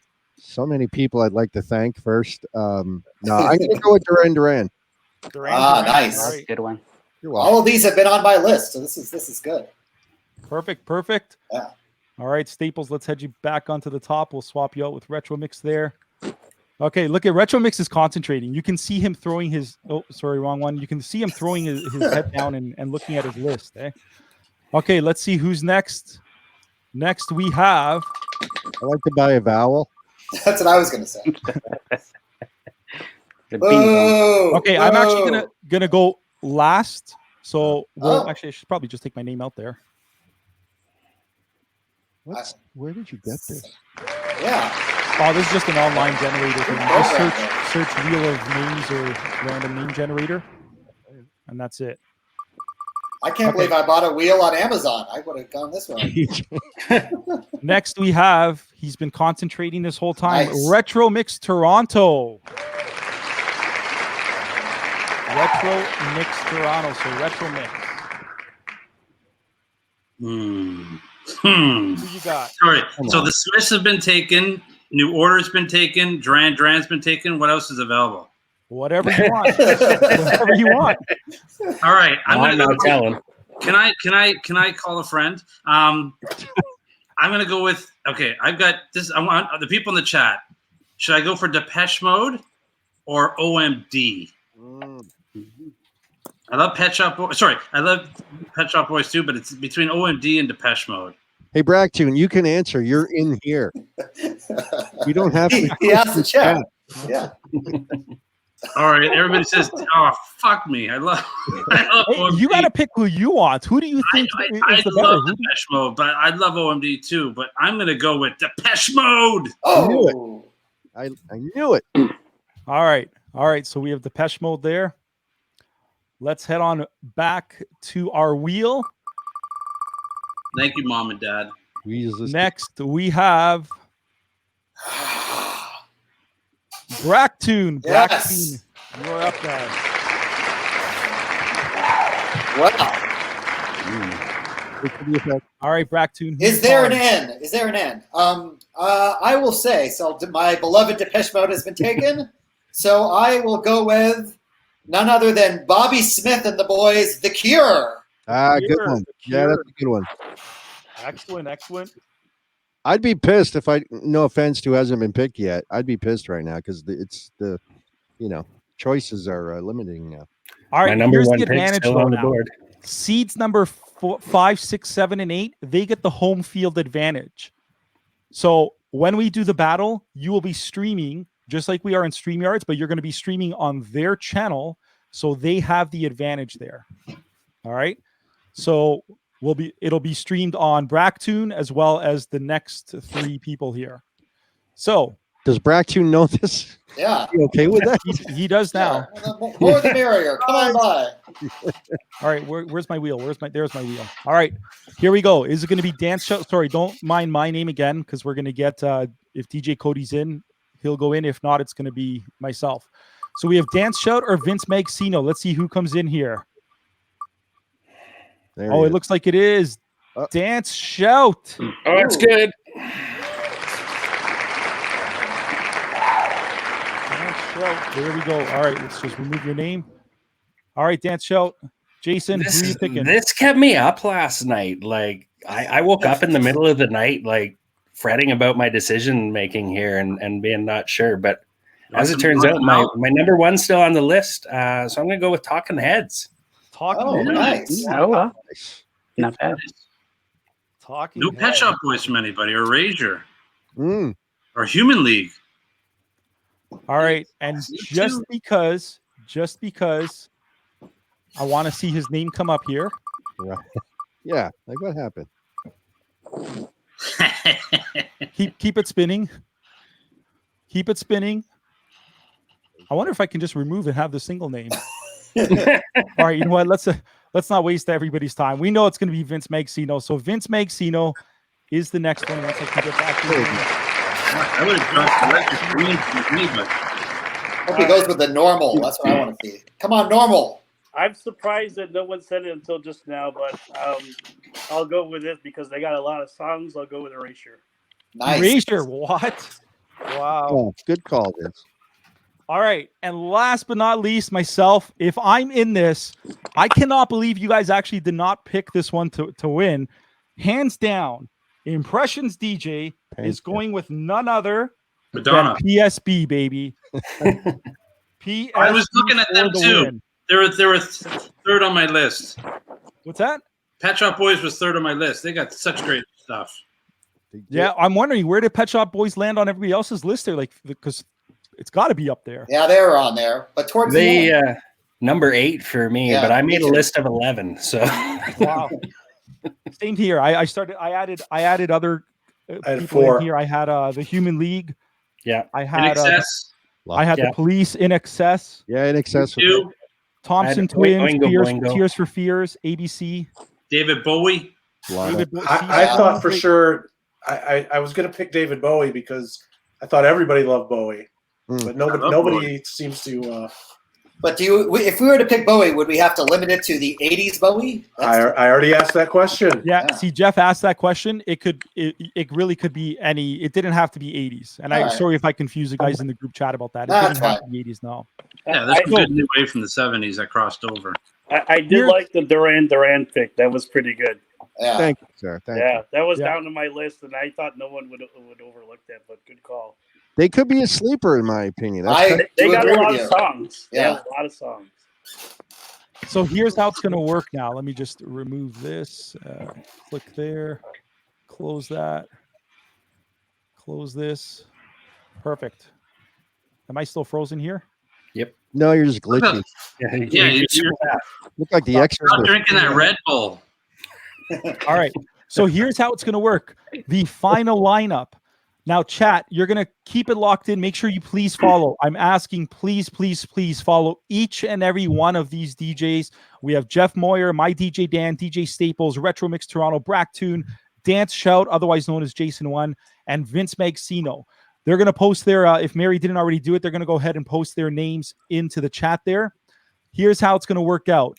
If Cody is in it, I'll let him do it. I know he was a little bit busy, but if he's in it, that's fine. If not, I'll gladly jump in. And if I jump in, then we're going to have the one and only DJ Vinny Vegas hosting each and every one of these. If not, then I'll just go ahead and host this. If Cody's in, then I'll host them. But in seed number 1, if I'm still in this here, I will face off against Jeff Moyer. It will be Pet Shop Boys versus New Order. Wow. Sorry, that's in bracket number 1. In bracket number 2, we have my DJ Dan versus Vince Magsino. My DJ Dan has the Smiths and Vince Magsino has Erasure. In bracket number 3, DJ Staples with Duran is going to face off against Dance Shout with Talking Heads. Bring it on, buddy. Oh, you're going. And the final bracket, this is going to be a big battle. You know it. Retro Mix Toronto with Depeche Mode. He's got the fists up ready to go against Bracktune and The Cure. Wow, that's What good. a battle. That is a bad. That's All I know a is lot of depressed what do you songs do there in the going up fine against stuff each other. of That dance shout. I'm already jumping ahead.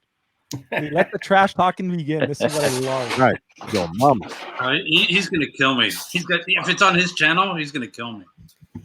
I'm looking forward to that one, to Pet Shop Boys versus New Order. That's like, come on. Those were my top 2 picks. I'm gonna put somebody, whatever you pick, I'm gonna put somebody by Depeche Mode up against it. Now, Vince Maxino knows because he's been in one of these before. He's done a battle before. Vince Maxino has done a Divas battle, and he knows that it can be any song that overtakes another artist. Just like that. In the blink of an eye, you're going to be like, what happened just now? It's not just fast dancing tracks or anything. Like Retro Mix said, it could be a slow song. It could be anything you want. Any song that those artists came out with, that's who you're going to go against. I just want to make sure that all of your mods are ready to go, because during that battle, we're going to put a poll up into the chat after each song. So we'll put a poll up. The audience is going to vote. The chat is going to vote. Whoever gets that point is going to keep moving forward. The first 1 to 5 will make it after that. It takes a lot. I'm telling you guys right now, it takes a lot to think logically as to what you want to play. You don't want to just play your top 5 songs, because your top song may lose against the other person's top song. So you really have to think about which songs you want to play, the order you're going to play them in, and how it's going to work. All right, Retro Mix, go ahead. 2-question part here. So say I'm on Brocktoon's channel. Who goes first? Who plays the first song? So at the beginning, thank you. I was going to announce that too. So at the beginning of every competition, for example, when you and Brocktoon are on, we're going to be on Brocktoon's channel. At the very start, we're going to conduct a poll, and the chat is going to decide who's going to go first. So the chat is going to decide. Even though it's on my channel? But see, that's home advantage, and that's wouldn't you want to let the visitor go first? Just throwing it out there. Or if you guys want, we can even go to the wheel. Okay. Right? Go to the wheel. You know, actually, you know what? I'm open for that, for the suggestion too. If you guys want to do visitors go first too, but let me ask you, what do you think is better, to go first or to go second? Bust a deal, spin the wheel. I think second is better. Yep, second is it better, because if you're doing 5 rounds, let's say, you know, so I think the wheel is a great idea for sure. Second part, Dan. So say he plays, I play a song, I move on. Can I play that same song in the other rounds, or is it done? Yes. So if you're playing, who do you have again? You have Depeche Mode? Yes, sir. Okay, and you said, let's say somebody, right? So if you play that in your first round against Brocktoon, and somehow, if you happen to beat Brocktoon, somehow, if that happens, which is not possible, but okay, yeah. If that happens, what happens is when you go off against the next person, you're going to go ahead and you can play that song again if you need. Yeah. That's like Brocktoon and Retro Mix going up against each other is like Hagler and Hearns. No, it's like Boston versus New York. Yeah. That's right. Yep. Be a good battle. It's going to be an epic battle. I'm telling you guys, it's going to be fantastic. The chat, you guys are the one that's going to make it happen. You are going to be the ones in my list. The only other thing I was going to say as well, and yes, you have home field advantage, but for the chat, and we're gonna mention this each and every show, you need to make sure that as the chat, you are voting for your favorite song. Which song do you like better? Don't just vote for the person because they're your favorite DJ. Be honest with it and vote for the song that you think is the better song. Hey man, don't influence the votes. I'm gonna take what I can get, okay? Hey, if you think you could win, that's why you got to pick the right band, guy. That's Vinny what it's Vegas about. is already in Retro Mix's corner. So can the announcer pick somebody like that, or do we have to get him out? Oh no, exactly. Conflict of interest. If DJ Vinny Vegas is going to be the guest host here, then he's going to be impartial, I should say, an impartial judge here. He'll be an impartial judge, or at least try to. Yeah. Or I thought Disco Vinny was the host. Ooh, Disco Vinny. Yeah, no disrespect to Vinny Vegas either. I'm a dueling. We'll take a look, because Vinny is also saying right now he can't host. But let's he says he can't host. Yeah. Sounds like a job for Disco Vinny then. I just want to make sure that everybody has the. Let's get ready to rumble. How it's going to work. Don't say it. Just a reminder as well, the way that we're on the chat right now is all I need you guys to do. You're going to come on this way, make sure your microphones are working. We're going to make sure your audio is piped through properly as well, so that the chat can hear your songs when you're playing.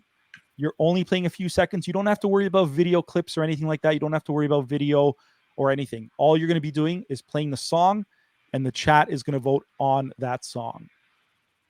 All right. Dan. Well, I'll chat with you after because I might need your help.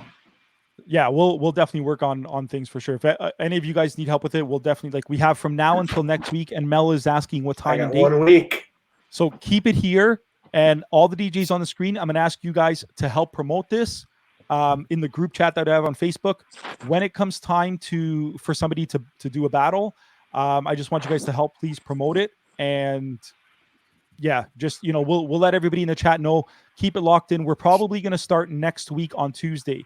But for example, if somebody is not available, let's say for example, Retro Mix and Bracktune are not available Tuesday at 5 p.m. Pacific. If they say, "Hey, do you want to do this at maybe 6 or 7 p.m.?" That's fine. We'll let these guys choose whenever is best for the two DJs. I'll need to check my schedule. But I'll see. Yeah. So for that, Bracktune will have his people check with Retro Mix's people. Yeah. Yeah. My secretary will call you. Don't worry. Yeah. I'm just curious, by a show of hands, of all the DJs that are here right now, who has Mary as a moderator? Oh, yeah, of course. Who else would you have? Who doesn't have Mary as a moderator? Come on. I don't. I don't. Well, I'm gonna win this as it is. If you guys are cool with it, I wouldn't mind. If your own mods can handle it, no problem. If not, if you wouldn't mind adding Mary on as a mod, even if it's just for that day, just to because I know she's gonna help out with the poll and everything. Either her or I also have I know Love Bunny is one of my mods who knows how to do the polls and everything with that too. So either or, one of those two, if you guys want to add them in just for that day, would be fantastic. I've got Anne Marie, so here we go. I'm sorry, Dull Baby Tina. If your mod can do the edits and they know how to do the polls, then we're good to go. That's fine. Do you know how to do polls, Tina? I see. I'm glad you said it and I didn't. Brass rail poll? Sure. Shoot, DJ Dan, go for it. COVID poll. So I have a question. So this is going to take maybe 40 minutes, give or take. Vince, you're still there, right, Vince? I know you're blacked out right now, but you're still there? Yeah, I'm here. Okay, last time when you guys were doing it, how long did each round take? Usually about 40 minutes to an hour the most? Expect it to probably last, if you guys go all the way to the 9th round, it might go hour and 15 max. That's about an hour and 15? But sometimes it all depends. Yeah, I mean, it all depends. I mean, if someone gets up right away and they just blow it out, it could be done like in half an hour. So it all depends. I would just say allow an hour at least. Okay, yeah. so if it that would be my so if let's say go again ahead. we're just using Bracktune and Retro Mix. So if they go out and Bracktune wins the first round, second, third, fourth, and fifth round, if he wins all 5 rounds, it's obviously going to go faster. As opposed to if they keep battling back and forth and it goes to 9 rounds. And it could possibly, keep this in mind as well, when you guys are looking at your playlist, don't just add 9 songs. Think more. It could possibly go to a 10th or an 11th round. I've seen it before where there's actually a tie in the vote. So there's been a tie in the vote. See, Disco Vinny, I told you, we need 11. Yeah, I mean it's so the Diva battle I was in, each contest I think except one of them actually went to the final round. So oh wow, it's fun. So it's there. Oh, okay. But, so as Dan mentioned, you got to choose your songs wisely. All right. So the follow up question is I usually go on 5:36. Can I rate into myself or after? Can it go right into me? Yeah. Who plays on Tuesday nights? Who plays on Tuesdays? I know, Jeff, what time do you play though? I would play the hour afterwards. So if we do it 7 o'clock here, I go on at 8 o'clock Chicago time. But what time do you usually play? I start Chicago time, 8 o'clock. So you're looking to do it at 7 o'clock, right? Chicago time? I'm trying to wrap my head around Eastern time and all that. Yeah, Eastern. So it would be 7 Pacific, 8 o'clock Mountain, 9 Central. Sorry, let me start that again. I think you're going backwards. You're going the other way. Sorry, 5 Pacific, 6 Mountain, 7. Yeah, so 7. So it'd be 7 Chicago. Then I would go on at 8. So Okay. if we could raid into me, that would be awesome. Yeah, that's why. And I know Vince is also on at 7 Central as well, sometimes on Tuesdays. And my DJ Dan as well. You're on as well on Tuesdays? Yeah, usually I go in at 5:30. Sometimes I run a little late at 6. Yeah. So Pacific Standard Time. If you guys are battling, like if that battle, let's say the battle is myself and yourself, Jeff. Yeah. Once the battle is done, you go live. We can raid over to you. The next day, when you guys are facing each other, like if it's, let's say it's Bracktoon and my DJ Dan, then we can raid over into DJ Dan. If it's Staples and Vince, then we can raid over to Vince, kind of thing. Right. I gotta say though, this scheduling talk is thrilling television. Ah. Yeah. Now I'm Make glad sure that we Mike's host each on the other, screen too. here too. So the first thing I wanted to do definitely was this retro 80s. Retro. Following this, you guys stay tuned because once we're done this, that man right there, DJ Marky D, we are going to do the same thing again, except this time it's going to be everybody's favorite genre, Euro. That's what everybody loves. Oh, wow. Euro, right? What are we talking about? Nothing. Sorry, I'm late to the party. There we go. I'm trying to figure out how to open this link on my phone. Click on the link. That's it, and just open. Yeah, it wants me to open it in Safari instead. Yeah, open in Safari or Google Chrome is where it's at. So we'll have to get like yeah, I learned Chrome. Chrome's where it's at. No, yeah, I use Chrome. On my phone, it wants to default to Safari, though. And also, Vinny Vegas made a comment if we could have 2 hosts. So I don't know if we could have dueling Vinnies as hosts. Again, it could be a schedule nightmare, but Vinny versus Vinny. You know, You can't do it, he said. Oh, okay. The good thing too is when we're doing this, you guys are going to be able to go on StreamYard yourself. You can just create a free account. A free account, you'll be able to go in and add 3, 4. How much was it, Staple? Up to 6 people. Yeah, and you only need 3 or I guess 4 if we do dual host kind of thing. Mhm. So you'll be able to create a free account and broadcast it to your channel. All right. So yeah, which I found that after I paid for the subscription. Damn. And if you need help, like Dan and I don't mind helping because we figured out a lot of cool stuff last week till I think Tom, you went to bed, but Dan and I stayed on till like 3:30 a.m. I think it was something like Oh, that. wow. Yeah. Figured out a lot. I'm going to need probably help with the audio, getting it all set. Yeah, We'll and we see. can always go behind the scenes and test it out, Jeff. So no problem. Right. Perfect. And then since I'm on, you were talking about Facebook. Are you going to do like a Facebook event page for all this stuff that we can share, or we're just going to put it up on our own Facebook? Well, what I'll That do, we're we're gonna- going to create, and I was going to talk with Mary about this and Retro Mix as well, but we were going to create a couple of ads kind of thing. And Nice. especially for the first 4 brackets, we'll create some ads. And then if you guys wouldn't mind sharing them on your Facebook, on your social media, Instagram, wherever it is. And again, during your shows, when you guys are on, please advertise like crazy, like just say, don't forget to join us on this day. This is what's happening. And if you don't mind as well, even if you're not on, like let's say that Retro Mix and Bracktoon are on, I'm going to announce it too and say, hey, don't forget to join Bracktoon's channel at this time on this date. He's going to battle against Retro Mix. Who's going to win? And we go from there. Okay. Again, what are you guys talking about? I just got here. We're the battle guy. Don't worry about it, guy. All right. It's the retro alternative battle. Oh, I'm Yeah, out. the music Mark, right up your alley. I'm out. As soon as you said alternative, I'm out. Yeah.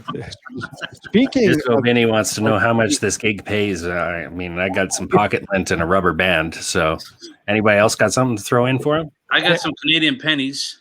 Getting closer to it, we'll see as well what the A winner. wooden penny. I'll take a look and see what the winner is going to get. I'll come up with something. I'm a giving person. I like to think so. Oh, I want your guy, the guy shirt. Yeah. Yeah, I want the Euro guy shirt. oh, that Is this starting next week? There we go. both shirts in one. Yeah, we're gonna start this hopefully next week on Tuesday. Is when we're gonna kick things off. That's when we're gonna start things off. All right.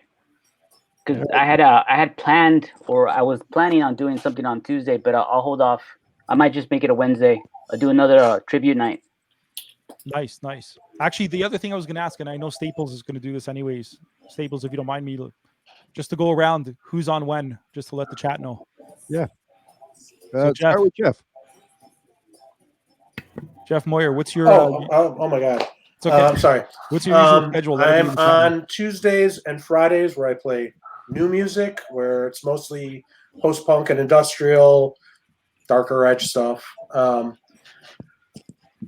Thursdays, 8 o'clock Chicago time, I do a 80s night, retro new wave. I definitely stick to the more alternative 80s. Sunday mornings or Sunday at noon, I do a 3-hour 80s. And then usually on Wednesday mornings, I've been following up somebody and doing a quick 2-hour 80s. So if you like 80s, I do it 3 times a week. So give me a follow, please. Perfect. My DJ Dan, what do you got going on? On Tuesdays, I usually start at Tuesdays and Thursdays at the same time, 5:30 to 8-ish. On Tuesdays, I do like 80s. I play trivia games, finish the line, guess the song, and some 80s and 90s trivia. On Thursdays, I do rock en español, Spanish rock versus new wave. Nice. I mix it up, go back to back, go like 2 English, 2 Spanish, or just go back to back. Can you just say that one more time again, though? Say it again. So on Thursdays, just say the way you said it. Like it just sounds so. Yeah, you got to do the roll with your tongue. With the roll of the back to back. Although rock en español. I love that. See, that's the way to do it. You want me to say it again for you slower? Rock en español. Just gaze into the camera, so you're gazing. What's into happening here? Rock en español. That's it. I'm sold. Just for you. Staples, of course. Monday, you got we have the round table here. What else we got going on? Yeah, we got the round table next week. Ironically enough, funny that he's here on the channel as we speak. Next Monday, 8 p.m. Eastern, 5 p.m. Pacific. None other than the one, the only, Mr. Extended Mix himself, Marky D. Actually, I'm going to come on. I was going to come on at 9. You were going to interview Decades. Yes, but you're here. So there you go. He's so next week at 8, fan. Go Leafs. Next week, He's a huge Marky. He's a huge fan. So what I'll do is I'll just stream and then I'll direct everybody. I'll get you to send me the link. I'll just direct everybody and say, everybody just go here. And then I'll just try and bring more people over. Tonight was good. I got rated by Vernimal. And then I was going to end early. For those that don't know, Vernimal is the brother of Vince Maxino. That's right. Vince Maxino's brother. Yeah. I wasn't expecting it. I just did 18 people. I was going to bail at 9 and then ended up going and ended up playing like half an hour slow game at the end. Yeah, so next Monday at 8 o'clock, it's going to be DJ Decade. 9 o'clock, DJ Marky D. I said DJ Marky D at the 9 o'clock hour. And then God only knows what we're going to do after that. And then on Tuesday, I am doing another one of those artist spotlights, but I'm doing it at 6 p.m. I have to do it early because the dude's got kids, and maybe I'll be done by like 7:30, I would think. So anytime after 7:30, I'm around. So that's next week, Monday, Tuesday. And eventually I'll start streaming music again whenever. So yeah, it's overrated. Everyone's done music. This is a good idea. I'm going to start doing Euro. I haven't done that yet. I'm kidding. All right, now Vince Maxino, I know his mic's a little low, but I know Vince Maxino, you can catch him on Tuesdays at 10 p.m. Eastern, 9 p.m. Central. And he has his Sad New Wave Club. Also, I was honored to be a part of it. Soulful Sundays, each and every Sunday. He's part of a raid train for Soulful Sundays. What else you got going on, Vince? I'll be on Thursday for TNT Twitch and Things raid train house music at 11 a.m. Central, 12 Eastern, 9 Pacific. Then I might do a pop-up probably Friday or Saturday. So that's, but yeah, we have that Sunday night and Tuesdays is my permanent. I like the Sunday thing. I did it. I filled in a couple of times. It was a lot of fun. Yeah, Soulful Sunday. Yeah. Marky was on it. He did a great job. He's a couple of times. Whoever does that 9 o'clock spot, they don't show up very often because that's the one that Dan took and that's the one that I took twice. So whoever's in is that Total Encore? He is. Yeah. Is that usually Jeff? That's usually Jeff at 9 o'clock, right? Is Vince on the toilet by chance? No, Vince was coming back. He messaged and said he was coming back from driving, so that's why he's on his phone. I'm kidding. I'm sorry. Yeah. And those brain cells leave. And Retro Mix, when are you on again? Oh, I just do a small show at 12 noon. Not very, just me and a few people who come by and see me play music. 6 days a week. And you play nothing but country, right? It's country and Euro. I'm massive Euro team. I don't think Tom has ever played Euro. Whatever. You don't stay. You come, you say hi, and you leave. You never stick around. Because so Tom plays what we call Chum FM Euro. Nothing over. I do not. I played I played a couple that was beyond Chum FM music. Flying to the Moon is the only one. No, there's a few other ones I've played. Hey, you know who was in my chat today? Hammer at the very beginning, and he was like, "Hey, pick it up," because I was doing some of Dan's favorite songs there, and then yeah, I saw him. I was like, "We're gonna play." Jane Child from 1989, CanCon version. January 19th, 1990. Never gets old. Yeah. Single was released on January. Let's not. Jason on Band Show. When are you on, guy? As he changes the topic. Yeah. No. So I do my retro 80s and 90s Monday to Friday. Wednesdays it's all about the 90s, and then I do retro new wave strictly on Sundays at 6 p.m. It is 6 p.m. right on Sundays. Yes, yeah. I might change it. I just try to coordinate where the best time is, because at 3 o'clock in the afternoon when I used to do it, most people are either out doing stuff, and I found competition for me is 80s 80s video dance. The one from Winnipeg. Oh, 80s dance party. Yeah. So usually he's on till about 6 or 7. So I'll just go from 6, and then I'll usually right over into Nortec or whoever is available. Nice.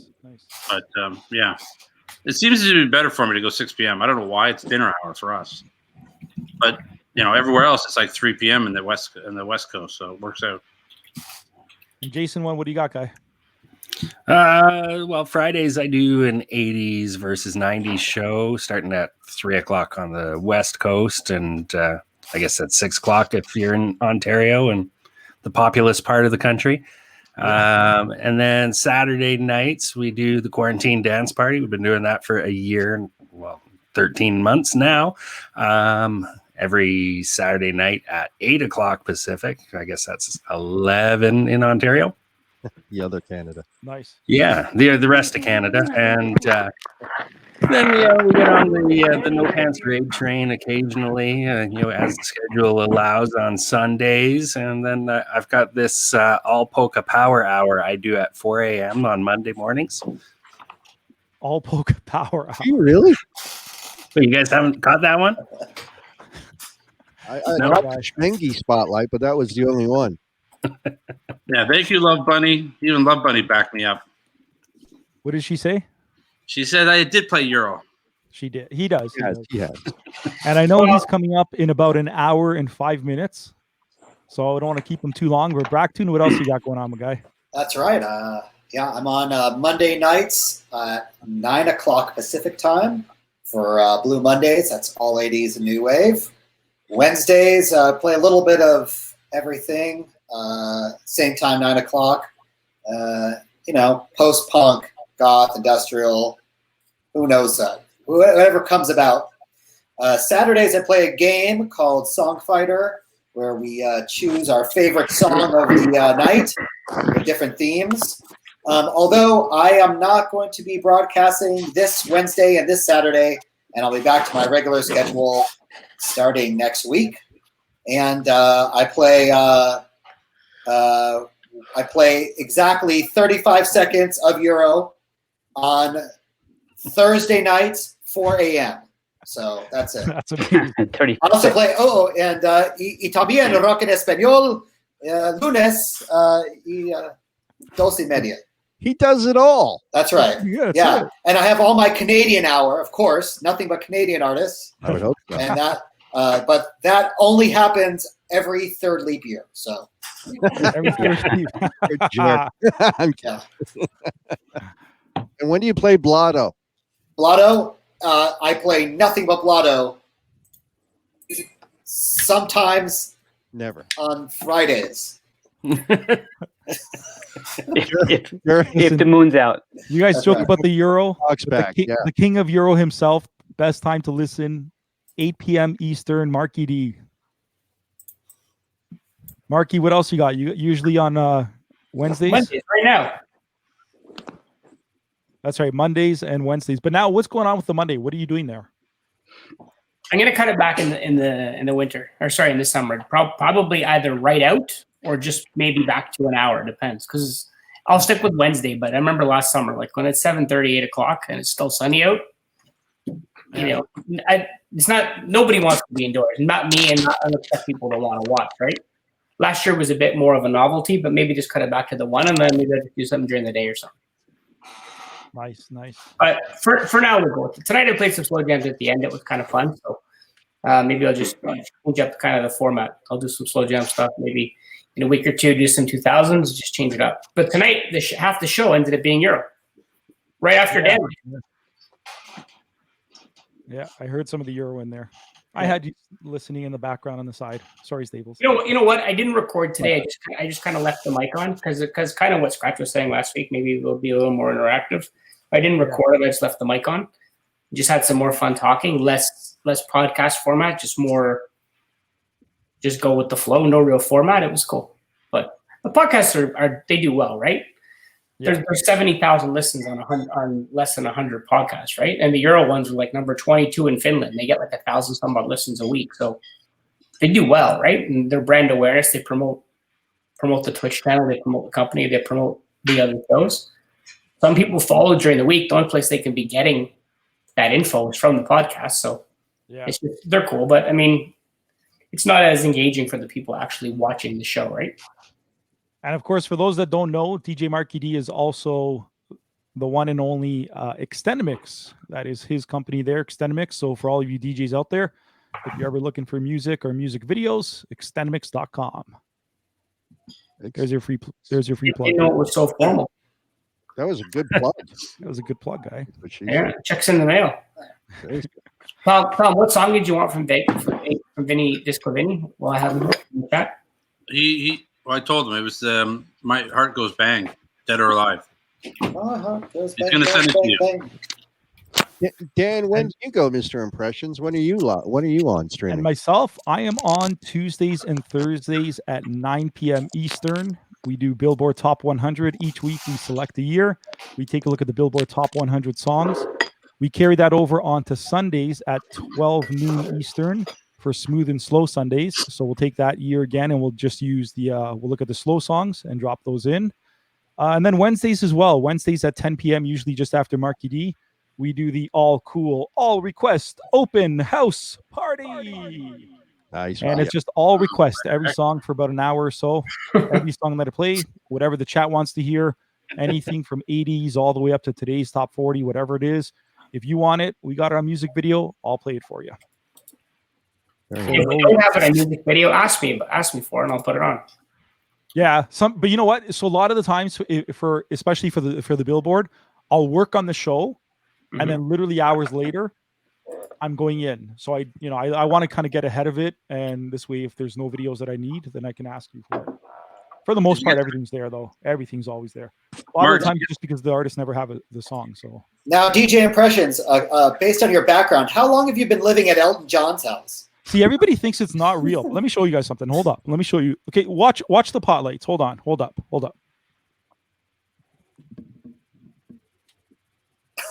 Whoa.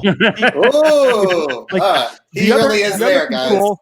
The other control for the other pot lights is over there, but I'm so glad I was sitting down. Green screen guy. Green screen. Anne Marie.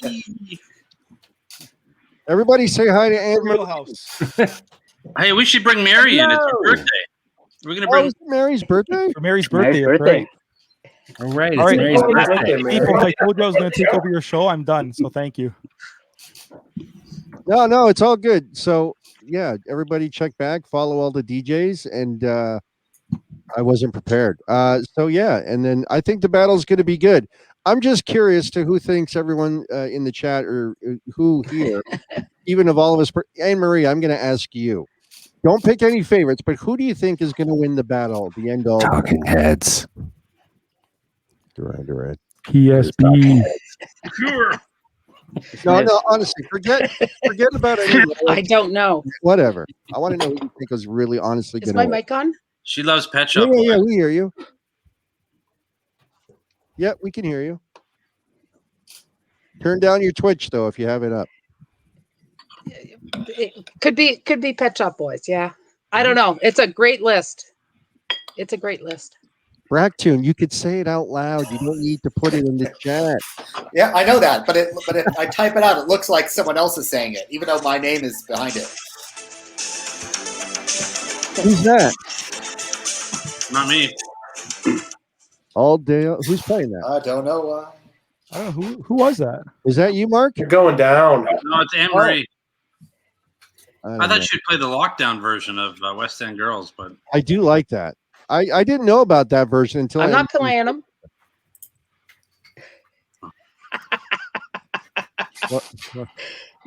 What did I miss? No, Questions. You haven't played it in a while. I played it last week, I thought. Mike Harding wants to know, Anne Marie, who's your favorite DJ? And he also wants you to say him. Outside of Thomas Hall. You can't ask her that. Sure we can. You can. What's your Emery, what's your email address? I'm going to send you that EMP right now. Bracktune has the arrows. Hold on a sec. Let's just find it. There it is. It's my initials, right? AMGG. I got a better That's question. simpatico. Anne Marie, who is your least favorite DJ? Oh, he just put himself in the chat. He just put his face up. Shots fired, Mike Harding. Mike Harding, you're supposed to be here, by the way. Thanks for. And also, by the way, guys, for the guys truth who be told, my the favorite. guys part of the Brattle, if you guys do need to head out, because I know some of you said you had to head out, feel free to head on off. So yes. And Hey, thanks for coming Jan, out. thank you very much. We'll see you guys. Thanks, Thanks guys. for having me. Thanks for inviting me. I blame you, Mary. Vince, Hi, Mary. you're all going down. Take Bye, care, Vince. guys. Take care, Jeff. Guys, next week. Bye. I'm gonna have to log off. Dinner was served, and I should be at the table. All right. Well, enjoy. It was good talking. I'll be Thanks, back if you guys are still on. Yeah, we'll be around. I'm sticking around for an in-depth conversation about Extreme. Come on, guys, let's do this. I love Extreme. Porno 80 is a great album. I thought we were going to discuss Roto. Well, let's talk about Anne Marie. What's going on with you? Well, she was about to answer the question. Oh yeah. Sorry. Yeah, sorry about that. Oh no. What was the question again? Who is her favorite DJ other than Thomas Hall? Oh yeah, Anne Marie. Do you have an answer for that one or no? It's Mike Harding. Am I still plugged in? Yeah, we hear you. We can hear you. No, I have to switch things up. Oh. Okay. Your choice of DJs, you mean, or? Had to get off my phone. Ah, yes. Mike Harding's everybody's favorite DJ. Said nobody. I mean, Mike Harding even loves Mike Harding. Yeah. Now, Has his own drive-bys. number one, Task. Really? We talked about him. I'll have to get him on one of the shows. DJ Task. There's something about his energy, the way he goes. It's a fun time. It's the And Australian accent. Put another shrimp on the bobby. That's it. That's not no. It's prawns. King prawn. What? So what? So after Task, who's the next one?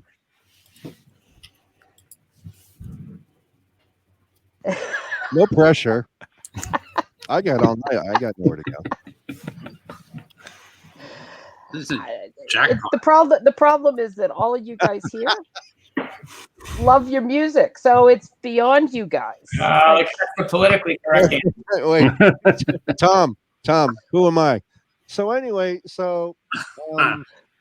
Emery, have you been hanging out with Mike Harding?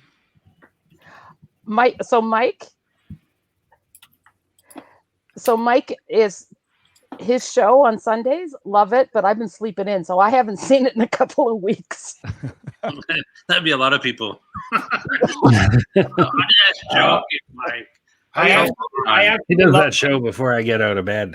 I absolutely love Mike's show. The first one there, as soon as he goes on. It's that as soon as he plays James Brown, I am out. Oh, James Brown's killer. No, as soon as he plays James Brown, I'm out.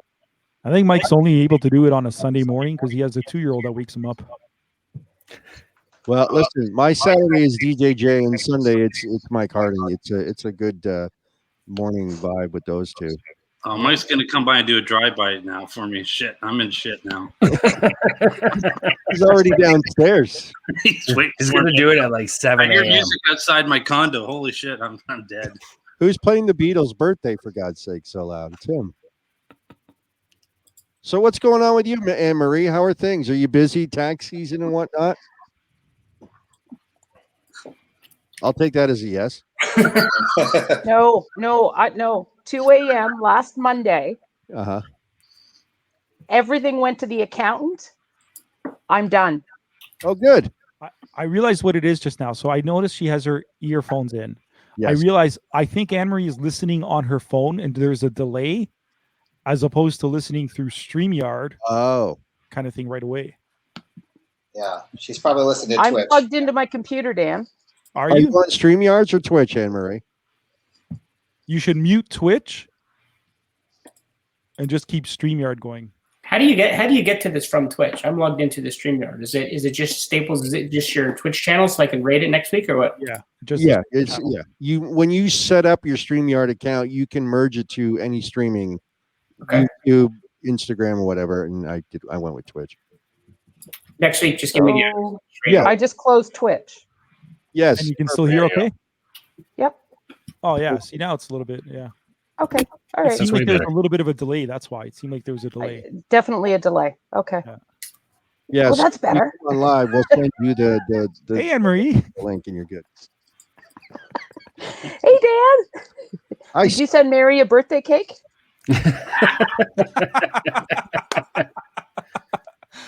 I feel so stupid now. Guy, why did you think it was her birthday anyways? Where did you get that from? Okay, so I told you I was up late Saturday night. I don't know what I'm getting old, so I was looking at the Facebook tells me whose birthday it is. I get that notification. Oh yeah. So I looked down. I just saw Mary J something, and it's Melody's. Melody is on our. Or sorry, I think it's Scooter 65. They're from Buffalo. They listen to the show. I haven't seen them in a while. Scooter Jam. Scooter Yeah, Jam. that's it. And I looked in and I just saw Mary. And then I thought, oh, it's Mary's birthday. And I didn't look fully. And then I just left it. And then obviously when I was doing my show on Sunday, Mary jumped in and I'm like, oh shit, it's Mary's birthday. I think, isn't it Mary's birthday? I should have double checked. I just saw the name earlier and I didn't. Because Mary has, on Facebook, Mary's name is spelled Mary, I think Mary J something or something on there. And it looks similar. So I just said happy birthday. And then she's like, oh, it's not my birthday. It's not my birthday. It's not until October. I'm like, oh shit. So now it's Mary, running. for the record, tell everybody your birthday is what? Whose? Or don't if she doesn't want to say it in the chat. No. So that's up to It is her. October. I know that. Yeah. What day is your birthday, Mary? Because I'm wondering if you're a Libra like me. He needs to mark it in his calendar now. Yeah, I do. Highlight So it. now the running gag is every day I see her on the show, I just say happy birthday to her. I did it today too. One day you'll be right. Yeah. So I'll get it right 360, one day out of 365 days a year. October 22nd. So she is a Libra. So am I. Me too. Yeah. She's a week after me. So in essence, it's your half birthday this week. Yeah. True. Right? But it's going to be celebrated on Black Student's channel tonight. Exactly. Sure. Let's do it. Let's do it. The big So birthday celebration. We're going to have to send a birthday cake to California. I'll be sending her a birthday cake. She sent one for mine, and I appreciated that. So I'll send her one as well.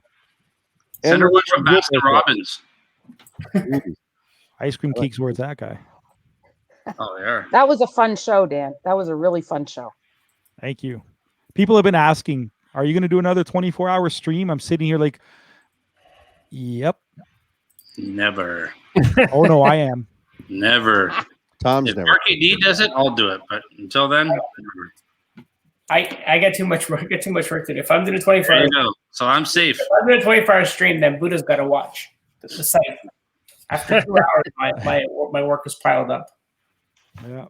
All right, Disco Vinny, since you're in the chat there, Tom wants the. Look, my heart goes bang, bang, bang. I like that one. You can throw that in the drop. I'm working on the. It's a good jam. I'm working on the. Right track. I'm gonna have to play that tonight. There you go. Open with it, Bractoon. Sure. I'm going to send Disco Vinny the link. Any protesters to that or no? He just went to dinner.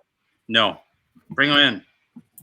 Yeah, I'm gonna have to log off for a little bit and get everything ready. Maybe I'll come back before my my show. Please do. You're welcome anytime. Nice to see you, Bracktoon. Of course, good to see everyone. Nice to meet you. Yeah, Retro Mix Toronto.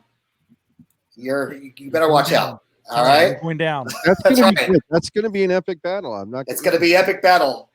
Yep. Yeah, for Mark, who doesn't know who the Cure Depeche Mode is, Mark, they're one of the biggest bands that come out of the new wave era. We're gonna be going head to head. Can't stand either of them. I'm gonna start my training. I'm gonna be drinking raw eggs and everything. So watch out. Oh, it's go time. Either of them. They're right up there with Duran Duran and a bunch of those other guys. That's right. Never heard I of tried that. to go for Duran Duran, but Staples beat me to it. Telling you. All right, have a good one. Well, I'll be back in a little while. Have a good one, guys. Thanks, Bracktoon. Thank you. Bye. Why don't we get the birthday girl to come into the chat for a second? Impressions. What are we doing? We're doing Fun Factory versus Loft or what? Guy, that's what we got to figure out. Once this new wave one is done, we're going to figure out how we're going to do. I have ideas of how we're. I want to be on the Euro one. That's my jam. I'll take Real McCoy. You take Culture Beat. That's my jam, baby. Find a I'm gonna say different it, though. mod for that Baby. show, If Tom. Thomas is on the Euro one, the only issue is Thomas.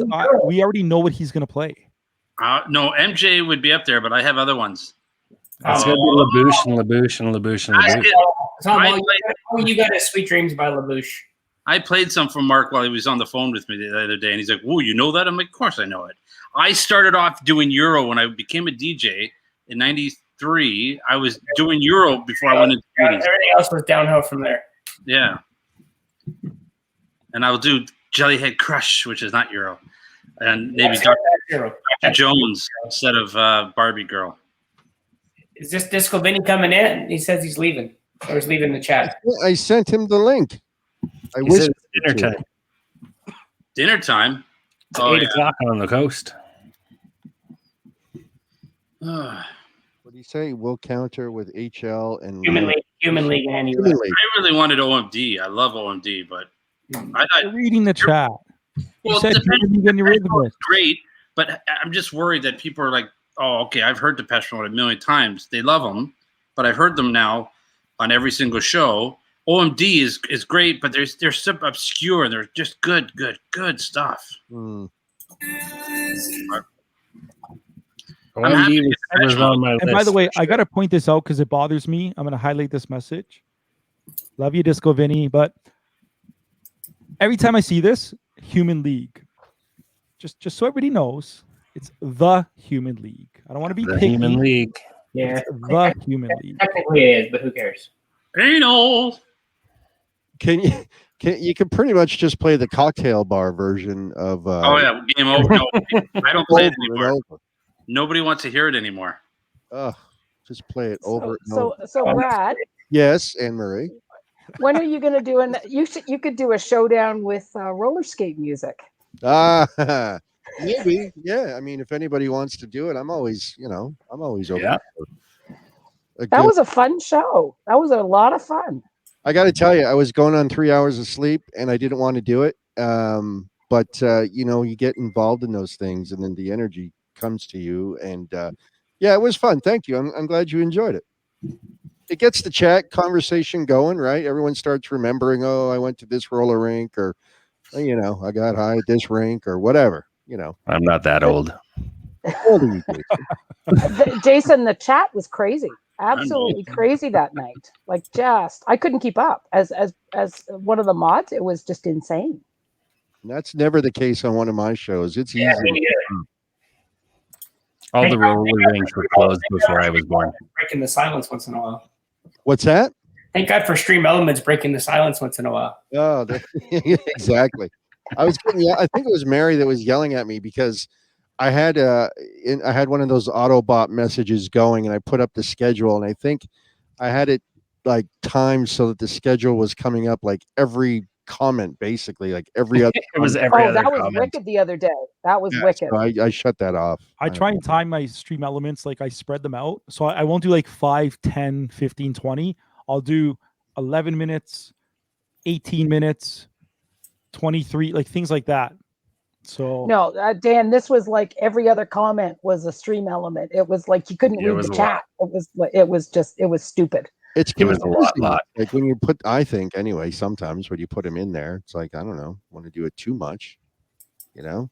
Yeah. There she is. Fun. Happy birthday, Mary. There's Mary. We'll keep you posted, guy. We'll keep you posted. Happy birthday to you. Happy Yeah, when you- birthday to you. Okay, when you first did that, I thought you were joking. No, I thought I it was wasn't. a joke. I couldn't believe you said that. You know what's really fun to do? If you stick around for a while, you can see Mary hanging out and chat with us and moderate at the same time for breakfast. Right. Yeah, that's what I Let me did show you before. my evidence. Okay. So I see there's Mary's name at the top, and then there's the other Mary that I saw. Yes, Mary J. Yeah. Mary J. Oh, and there's Mary Trella too. So that's what I saw, and I wasn't paying Oh. attention. Yeah, you just gave everyone my Facebook. Nice. Thanks. Okay.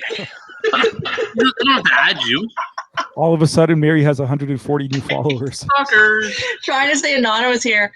I have enough stalker issues. Oh no, but your set your Facebook standard is set to like private, like friends only, right? Yeah. There I you think. go. Actually, no. I think I have to fix it. I've been getting some random people, so I don't know how that's. I don't know what's up. I just don't have time. If I can see like Tom on Facebook and you're friends with him, depending on your settings, I can go to you. So yeah, check your settings. Yeah, I've been getting some total randos though, where just I think it's people who just created an account like hours ago.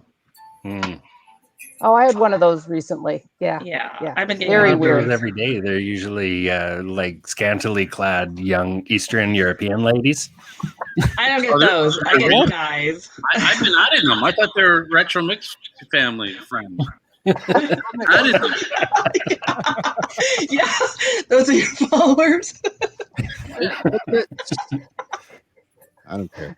Do it, Tom. Come on.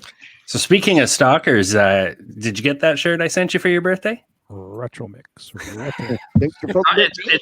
It's retro Mike. Say you got to say the name properly. Retro Mike. Yeah. Wait, Toronto. I think I just got it today. Look, I just got a package. I didn't open it yet. I didn't have time. It's called anthrax. Don't open it. Mary once told me that she gets like at least 13 or 14 Amazon packages a day. What? What are you talking about? She doesn't care to open things right away. Yes, here it is. Jason 1 t-shirt. There we Thank go. you. Which one did you get? Let's see. Higher. Oh, there you go. Now to the right, perfect. Nice. Hey, Jason. Nice. I'll talk to you after. Thank you, Jason. Jason, are you with Threadless? Hey? Threadless?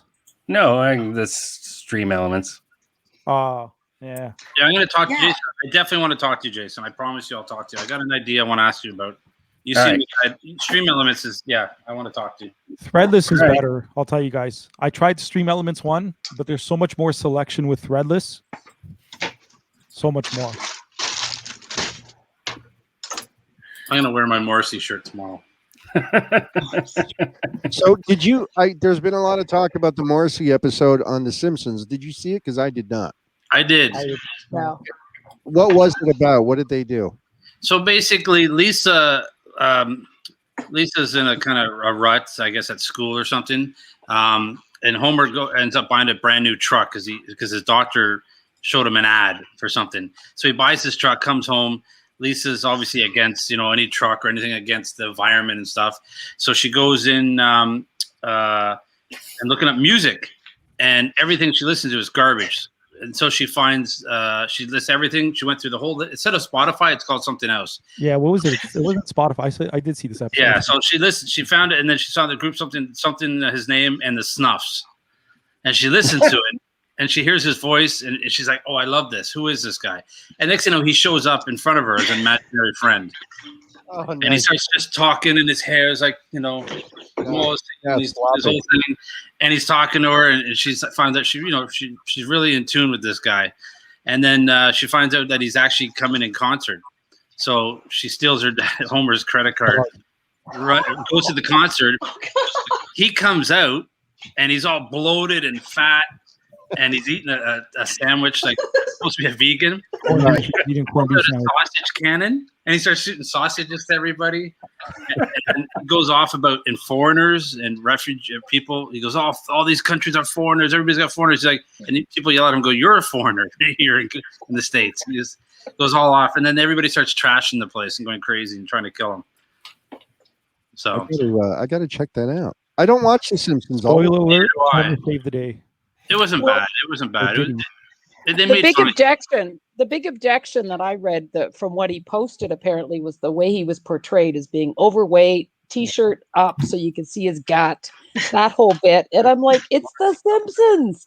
Like that's what they do. Like, Why, were what's your people getting problem, buddy? offended Your record sales or whatever kind of downloads is going to go through the roof. Take the publicity and run.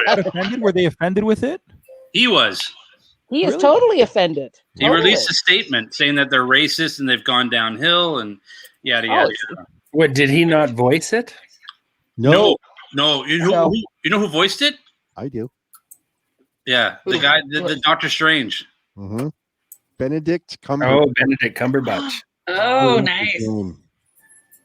Benedict Cumberbatch. What a name. Dan, I'll find it. I'll Can you find imagine it growing up with that name? and flip it on Facebook. I'll find it for you. I'm trying to see if I can find it on YouTube, but it's more along the lines that he is complaining versus the actual clip. Guy, you got to be careful playing that on your stream, though, right? Yeah. Whatever. Yeah, I just good point. No, whatever. And then all of a sudden, no. You're right. You're right. Gone. This is why we're friends. I was- 'cause he's the voice of reason. I was actually watching the stream today or yesterday, and it's a DJ we all know. I can't remember the name. He was playing a clip of Big Bang Theory, where they're at a Jewish bar mitzvah, and a couple of them were in the band, and there's actually a vocal. I was like, dude, you're crazy if you play this. You get caught. Like, yeah. But whatever. Some people don't learn like Mike Harding. Did I say that out loud? Why is Mike Harding not in here to defend himself? What is going on? Wow. Where is Mike Harding anyway? He's in the chat. He's right there. He's watching Raiders of the Lost Ark. Can come. I'm gonna now because he said yesterday that he wasn't sure, but I'm gonna send him the link. Actually, come on, Mike. I love Mike Harding. You too. Actually, and Vinny Vegas starts his show off with like a 6-minute intro, which is a movie clip and nothing. We should petition just to get Vinny banned. I'm kidding. I like Vinny. I'm kidding. Yeah, I could use a new channel again. Why not? Fuck it. Yeah, you want the challenge of starting over? Yeah, let's go for it. Yeah, right. Hey, Alex, I'm taking over your channel. Let's go. Alex yelled at me today because I was excited during your show today, Tom, when I came on right at noon. I'm like, fuck it, I'm gonna throw some bits out there. Like, come on, let's get a hype train going. It was the caffeine, clearly. And he's like, nope, it's too early. It's too early. And I was like, whatever. I just want to put bits out there, man. Nope, too early. I'm like, every day somebody reprimands me on Twitch. God damn it. Hey, you come throw bits in my channel, I will not reprimand. No, forget it. Not now. I always blow all my money early. You know what I'm saying? Well, he does have a point because if you do it early, and if a DJ's you only do it once an hour. So if you do it with 20 people, okay. Yeah, if you do it with 20 people watching, it's not gonna go to like a level 5, but it is what it is. But I'm still clueless when it comes to a lot of this stuff. No, I mean, I've had 2 day, hype trains in a year, so what's level 5? Yeah. What's a hype train? You had one tonight, Brad. What do you mean? Oh, I know that. But listen, I'll be honest. That wasn't for me. That was because that was all the people that listened to Brit metal on the West Coast. Yeah, metal social people, and He didn't even realize he had a hype train going too. I don't even realize. I'll be talking, and next thing you know, and like everybody's seeing it. I don't see anything on my phone. I see nothing. You know why? Because you gotta watch it, and you gotta start watching it in admin mode. Jay told me that. You gotta watch your chat and dashboard. I don't know. I don't know what because then I try to get off the show, and then there's that hype train. I was like, oh snap, the hype train. I was just about to leave. I felt bad, and you just can't walk away from a hype train. But it is what it is. That happened twice. Yeah. And No, I the think worst- Mary said, "Oh, we could stop if you want," and Alex like, "No, keep going." Fuck you, Well, you idiot. seemed really upset that there was a hype train. Who, me? Yeah, remember? I do no, and then I do LOL. You said no. I'm happy. I just felt bad because I was like, okay, I'm getting tired. I'm gonna jump. I'm gonna jet, and then Yeah.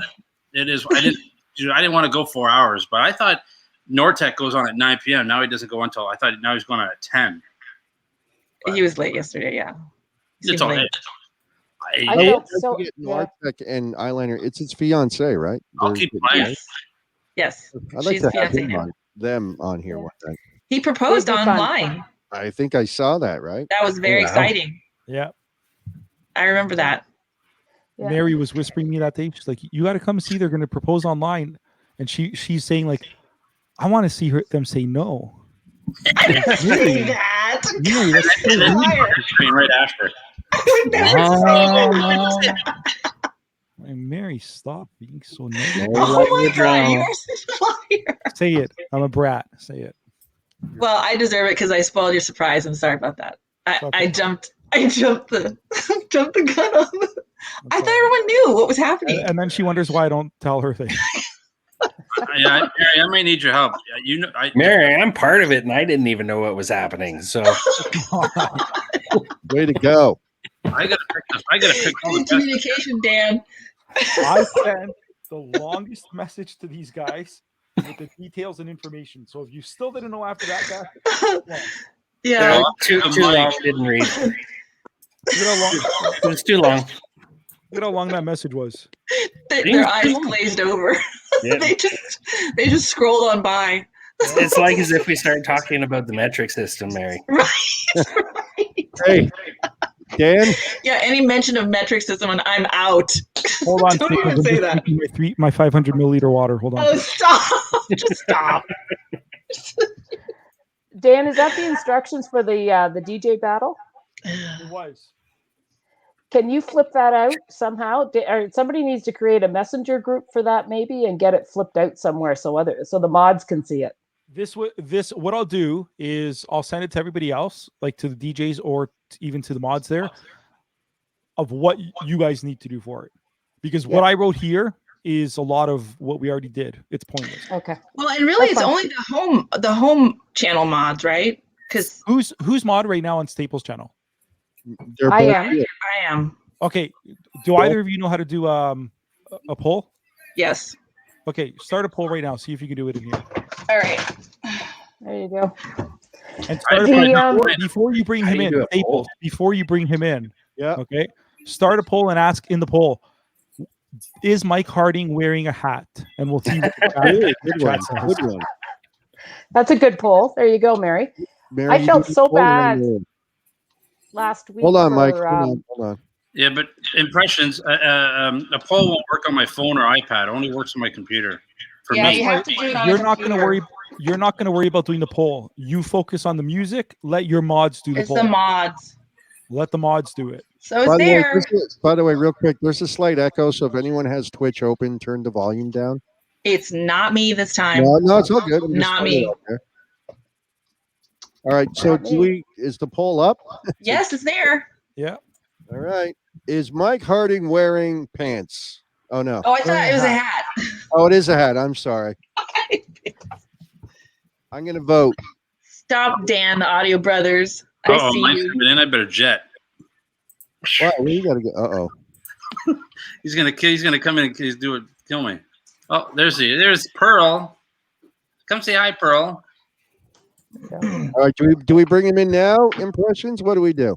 How about a poll? Got like 10 more seconds here. Now, Mary, you see, on the here's poll. something you did. See how you put vote with coins or with bits or whatever?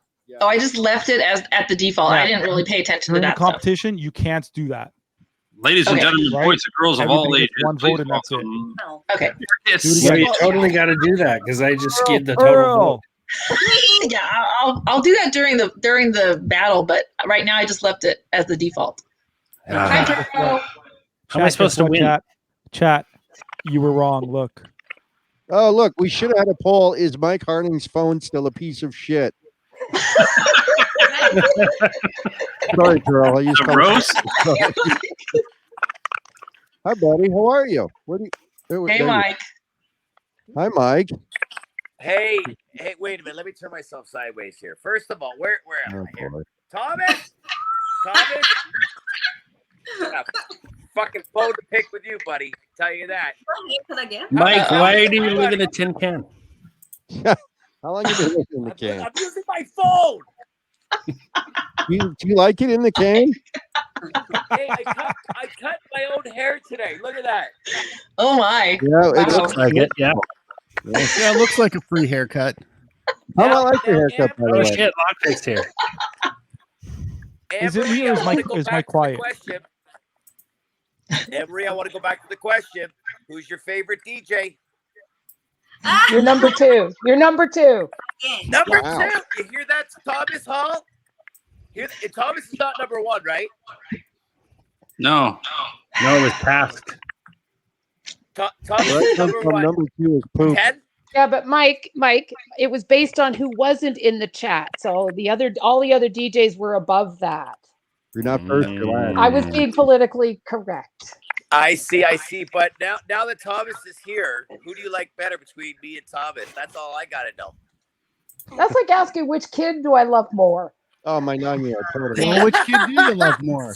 Well, why don't we put that as a poll in the chat?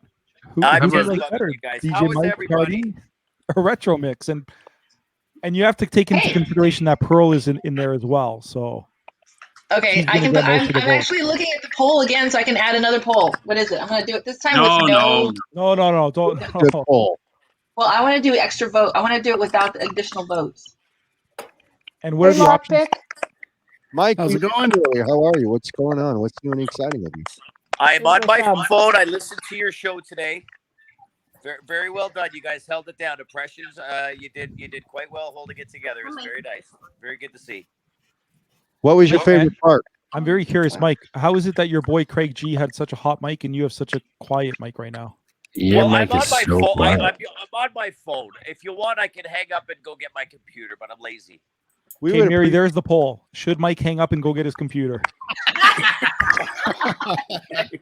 I'll vote yes twice. He didn't even bother. I'll He use all just my left. channel points. He just left. He I'm was not. like, I'm not allowing channel points this time. I'm out of here. Lockpick, how are you? I am doing all right. You sound great. Well, that's a first. Normally, I get the whole "you sound like hell, get the hell out of here." You look like shit. You look like hell, but no. Cats _S_74. We should get her in here. Low key pukey. Welcome, Cats. low key pukey. I knew I should have kept my mouth shut about the whole Loki puke thing. Cat says 74 is the one who called you that now. So I've been getting that from Disco Vinny. I've been Harding gave me a shout out the other day. That was I almost like spit coffee halfway across the room. It was great. I'm thinking I might actually just change my name to like Loki Puke, just because. Might as well. I got it first try. Like Not me. I'm a we moron. do it phonetically. Most Hey, Mary, people don't. Audio Brothers is making fun of you, by the way. Oh, stop it! See, yeah, he's really got it in for me today. Dan. Come on, Dad. Put these away. Why did you go this out? I was just showing it to them. And we need to create an emote bloody Australians. Oh, that was good. On Monday, May 1st, we're going to have Dan from the Audio Brothers along with DJ Glenn McBride on Monday night. Yes. So the cool thing is it's 8 p.m. here. Aussie invasion. They're gonna be on what would be 10 a.m. their time the 11 next day. No? Is that 11 a.m.? It's 10 a.m. now. They had a time change. Yeah. So in a couple of weeks, May 1st, it's going to be Dan from Audio Brothers and Glenn McBride. I want to ask Glenn about that whole Time magazine, man. Right. Oh yeah. There we go. All right, let me back in here. How's that sound? Better? Way gooder. Terrible. There we go. It's way A little bit better. 10 by 10, Mike. There's Mark walking out without pants on. And there's Lockpick. I don't have pants on. How is everyone? You guys did a great job today. Impressions, I was giving you a nice compliment there, and then you were bashing me like a motherfucker. So, Love you, Mike. Guy, give these guys all credit. Nothing but this hammer at DJ Mike. That's okay. I'm still handsome. You look good. I don't know, Mike. That haircut looks horrible. Buddy, I did it myself. My point exactly. It's COVID times. Look, I did this myself, fresh. I almost look like Thomas Hall. It's Wow. did you do yourself. Did you I use have to ask clippers? Pearl, are you the one who cut Thomas's hair? I do the clippers, and I go around like this. Good job. I go around. And the back is still messy. I don't see that. You don't see the back. It's like a mohawk down the back. But I got the sides. That's all you need to see. I got the icky breaky hard hair in the back here. It's growing like it's kind of. You got the mullet going on. Yeah, it looks like you're about to go. It looks like you're about to go serve 8 years in prison, haircut. Fucking That or join the army, one of the two. Hey, I feel like stripes. I feel like Elvis Presley. You don't look like Elvis Presley. That's just back in 1977. Buffoonery. Presley, yes. The question is the question that everyone's been asking. Did you guys miss me tonight? Did you miss me? No. I did. Oh, Jason, yes. Of course. I missed you. I didn't miss your phone. No, I tried to do the phone. I don't know why it acts up on this channel. I hear it. Change the channel. You made me run up the stairs and go get my stuff. Marky D, how are you doing? Lockpick, how is everyone? I don't want to know about Thomas Hall. Fuck him. And that's right. That's a better look for you, Thomas. That's not nice. His wife is right next to him. Wow, his wife is there, so very harsh. Listen, it doesn't matter. If Pearl wasn't there, then yeah, put the logo back. Dan, the Audio Brothers, you're correct. It's the 4th for you, but it's the 3rd here. So No, Dan, but I it's still- 11, I still 11. Saturday, original, whatever. It's So, Mike- about 2:39 there, right, Dan? Audio Brothers? Is it I'm 2:49? I'm holding out for a professional hairdresser. This is January 2020 hair. You know what? I think it looks fantastic. I don't know what you're doing. Are you using Perel? What are you using? It looks great. Perel? Perel. Is that hand What? sanitizer? I got a case of Purell. Dippity-doo? Dippity-doo? Dippity-doo. Oh my God, dippity-doo. Oh my Remember that? God. Oh, yes. Gold glow. And a rat tail comb to do the part. That's wrong, man. That is just so wrong. That's the comment of the night for me right there. Thank you, Drizzy. I'll post it. I won't say it. But I'll post it. Chris K. Dang. Chris Wow. K. Wow. Get rid of that. Getting harsh here. I know. I'm getting killed on this show. What's going on here? You didn't That's know what this you get was for the showing roast up of late. Mike Harding tonight. Yeah, it's okay. The roast. I got thick skin. I'm like a duck. Yeah. Ducks have thick Water skin. just rolls right off. Flowing good for you. Go get a drink. So, Mike, what did you do tonight that you weren't on the show? To be quite honest, I had Presley duty. Mom was out doing some work, and it just went longer than expected. Right. Okay. So you should have So just I put her on the was show then. listening. I was checking out the guys. I had a lot of questions. I don't know if you saw them in the chat. I was going to try and just chime in as best I can. Me too. But when you guys started talking about Extreme and stuff like that, I'm like, dude, I saw them. It was amazing. I had so much to say, and I was just like, Yeah, no. jump on right now. So- Extreme. Let's talk about Extreme now. Why not? No. I won't bore them with that stuff. The moment's That's a passed. The moment's conversation between passed. you and me and any other rockers that are out there. So I won't do that right now to you guys. We can. Yeah, we'll discuss Extreme offline. Yes, I would discuss. And what else were you guys talking about? Triumph, Rick Emmett, and stuff like that. I love Uncle Ricky. I've met him a couple times, and I was at a wedding I actually DJ'd, and he was there, and I thought that was kind of cool too. So I got to meet him a while back. But again, we can talk about this another time. How was everybody else? How was Marky D? I see he's got a lot to say today. Marky's working hard. Marky is preparing the next Monday's show. because we're going to focus an hour on Marky D next week. Mark, Oh, you're he's muted, taking guy. his material. Hey, His- Mary. I'm Mary, working on an through edit here this. that Vinny did. Oh my gosh, Totoro. That's so cute. It's on a drink thing. What is it exactly? Is it a little doll or something? No, it's a thing. Wow. You've never It seen those goes things, over her Mary? drink. You put them on your drink so that it just. Oh, that is so cute. Yeah, and it stays. I'm I not even wish- looking at the Wow, bottom. nice. It's magic. You live dangerously, nice. Tom. Wow. I wish I would have had that when I was in Chicago. Keep the bugs out. No, I got roofied in Chicago. I was at. Oh wow! Oh yeah, it was just good times. If you've ever, 'cause been you're so pretty. let me tell you something. Disco Vinny? I was going to say, was it this? or disco. Yeah. I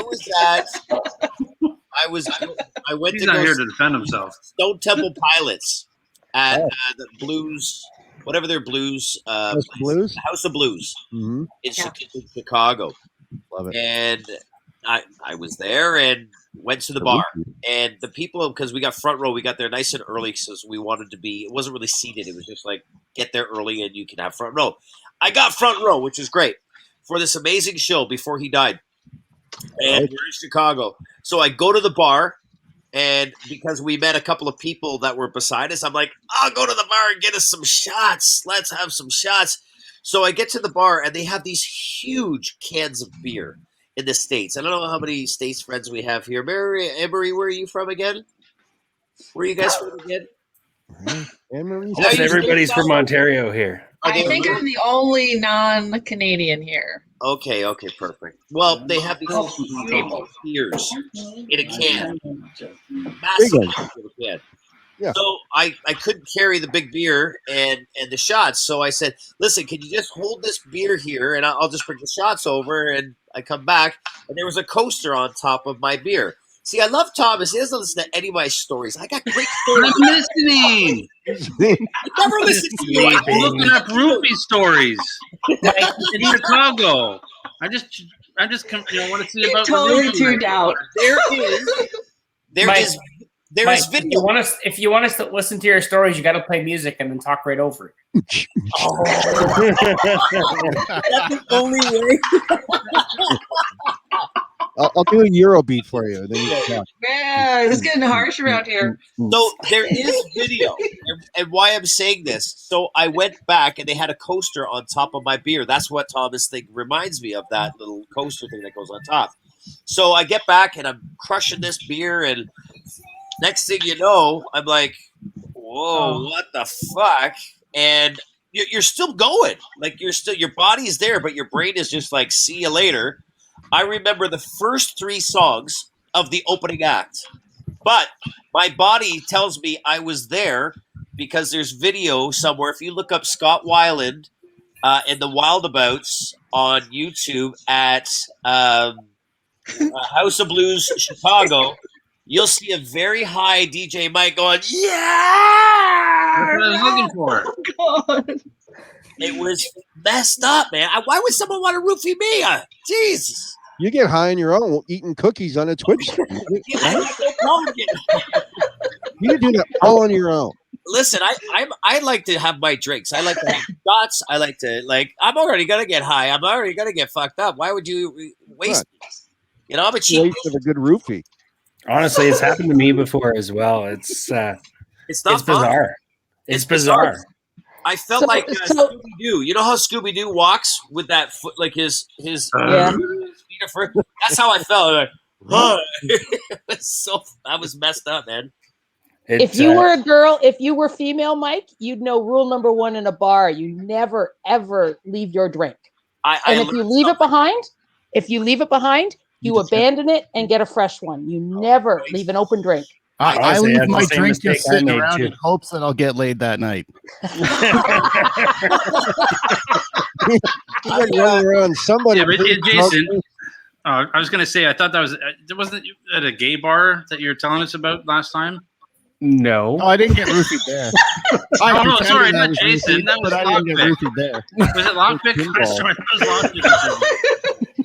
Wow. No, but I was supposed to be DJing at this bar, and they had like a private event earlier in the night, and it went late. So I'm like I'm hanging out at the bar waiting for this private event to end so that I could set up my gear and DJ. So I ordered a beer because it was going to be like an hour. Ordered a beer. I'm like, crap, gotta go to the bathroom. Ran to the bathroom, came back, beer was there, drank it. And yeah, it's a good thing that their party ran late because I did not DJ that night. It was bad. Wow. One beer, like I'm 250 pounds. One beer does not knock me out my ass. Like, and that's true. I could drink like with the best of them. I can crush with the best of them, and that's what it feels like. You're just completely out of your mind. Yeah. And I had one giant beer and a shot, and that was it for me. And I woke up with the biggest hangover. I'm like, oh my god, what happened to me? I feel like I got hit by a Mack truck. Wow. And then I had to drive home the next morning from Chicago, 11 hours or whatever it was. 9 hours. 11 hours. So, how did you feel? I think. Were you like a I think. hungover, headache? What happened to Dan? Where's Dan? What? Pearl, Where's don't. impressions gone? What? What do you looks like Dan got roofied. Don't use me, Thomas, two days. Dan? Sorry, Jason. Ben got lost in that house. I thought it was. I didn't know it wasn't you who said that was lockpick. Happy birthday, lockpick. I'm not going to say I haven't spent a whole lot of time at gay bars over the years, because I have, but that has not happened to me at a gay bar, no. Dan's checking his drink. How did you do the dance show? What did you do? What was that, impressions? Oh, he's showing off the goods. Look, guys, I got my own roofie. Yeah. What is that? Are you showing water? Is that ouzo? Wow. Nothing. Sometimes he goes like quick like this. Yeah, like Oh, my mic is freezing up. Don't ask me, man. Or my camera's freezing up. He freezes up and then it catches up. Yeah. And he looks like he's like I don't know, super mode or something. We thought you got lost in that big house, Dan. Max had a room. No, he was behind the green screen changing the laundry. Folding the laundry. Even Bractoon said he turns into Max Headroom. What, Bractoon's in the chat? I thought Mary was modding Bractoon because he was DJing right now. He starts in 10 minutes. Oh. Dan, Dan, whatever happened to that thing you did, for the Max Headroom thing you did? Remember that way back? Like, do you remember that? No. No. What? Hey, Bractoon, take all the time you. Sorry. What did I do? No, it's okay. You filmed, and you flipped it into Max Headroom mode because we were on a Zoom call like a year ago, a year and a bit ago, like probably May or something. You love the background behind me because I have huge windows, and I was doing this for you. You turned it into Max right. Headroom. Yes, I remember. That was on Thomas's show when Thomas used to do the Zoom calls. Yes, that's right. Yes, that's right. And oh yeah, right. And you had Zoom something calls. really. That's how yeah. I got in on all you guys. Like a shadow kind of. I have huge windows in my living room, and they showed up really cool on the background. Yeah, I'm not. I gonna remember. I forgot about that till just now. Yeah. Yeah, it was Shanta, the one who was in the pilot of Top Gun and other stuff. Somebody just fell. I hear things falling. My CDs fell. He's moving his computer around. Hey, Hi, Pearl. Mike. Pearl, did you do Tom's haircut? Yeah. No. There goes Tom. You can always tell Tom's level of listening by his stature on a chair or a couch. When he's completely laying down, he's not paying attention. I'm always there. I like his haircut. I'm not gonna lie. I'm being nice. I'm not trying to be a jerk because I like Too short. She cut it too short on the top. No, it looks No, good. I don't know about that, Staples. Like when you say I like your haircut, No, not this that's time, cool, last time. man. It's better than Mike's. To tell somebody you like their haircut, that's mean, guys. Hey, No, Mike's looks like. I like it. I want to take Mike's haircut to the veterinarian and let it just say, "Hey, it's time to go." I was really mange. complimenting Pearl on her work.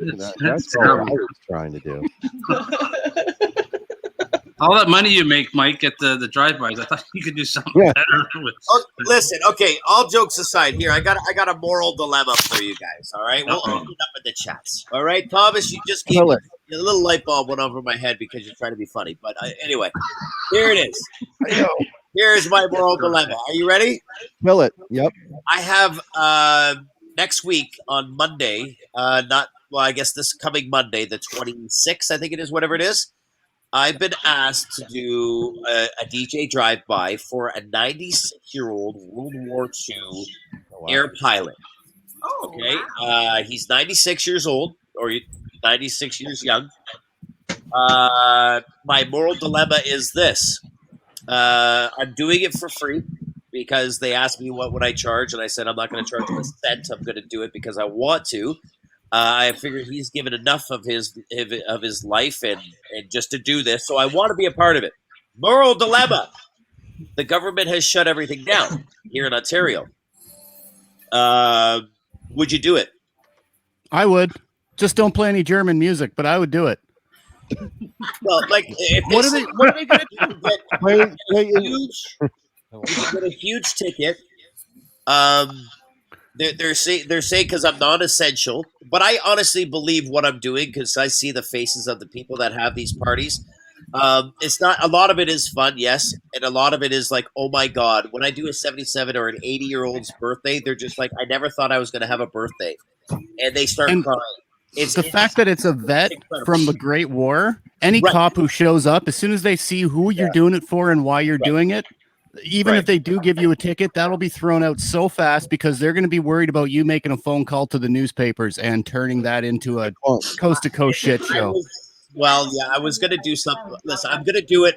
I'm going to do it anyway. I don't care. I'm going to do it anyway. I'm just highlighting all my brother's messages here now. But I just thought, what would you do? Like, I'm going to do it was the decision I've made. But earlier today, I was really fighting myself on it. Do I just do the right thing? Because this could be really bad for business or it could be really great for business. So it's kind of right in the middle. You have, I don't want to say the Karens of the world, but they may just jump on the bandwagon and say, if I'm not allowed to work, then why is DJ Mike doing this? And his business should not be doing it. You know what I mean? So there's more positive than negative, Mike.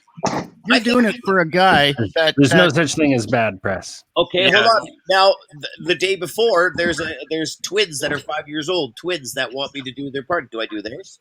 They're gonna have more birthdays. Yeah, they're twins. Fuck them. There'll be another one. But what would you do? What would you do?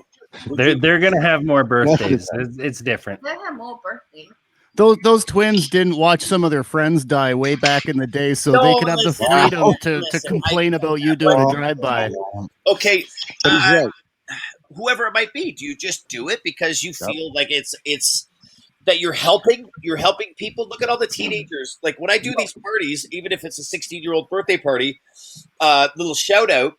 They are just so like, oh my god, because they don't get to see their friends. You know, like I see it. I see it for what it is. It's not just like you see the videos and they're super fun, but I see these kids are just like, oh my god, thank you. When I go to the schools, they're like, oh my god, thank you. The teachers are like thanking me. It's like, so it's a pretty interesting thing that I think that I don't want to say I've created the wheel because I haven't. I think other guys have done it. I've just done it a different way.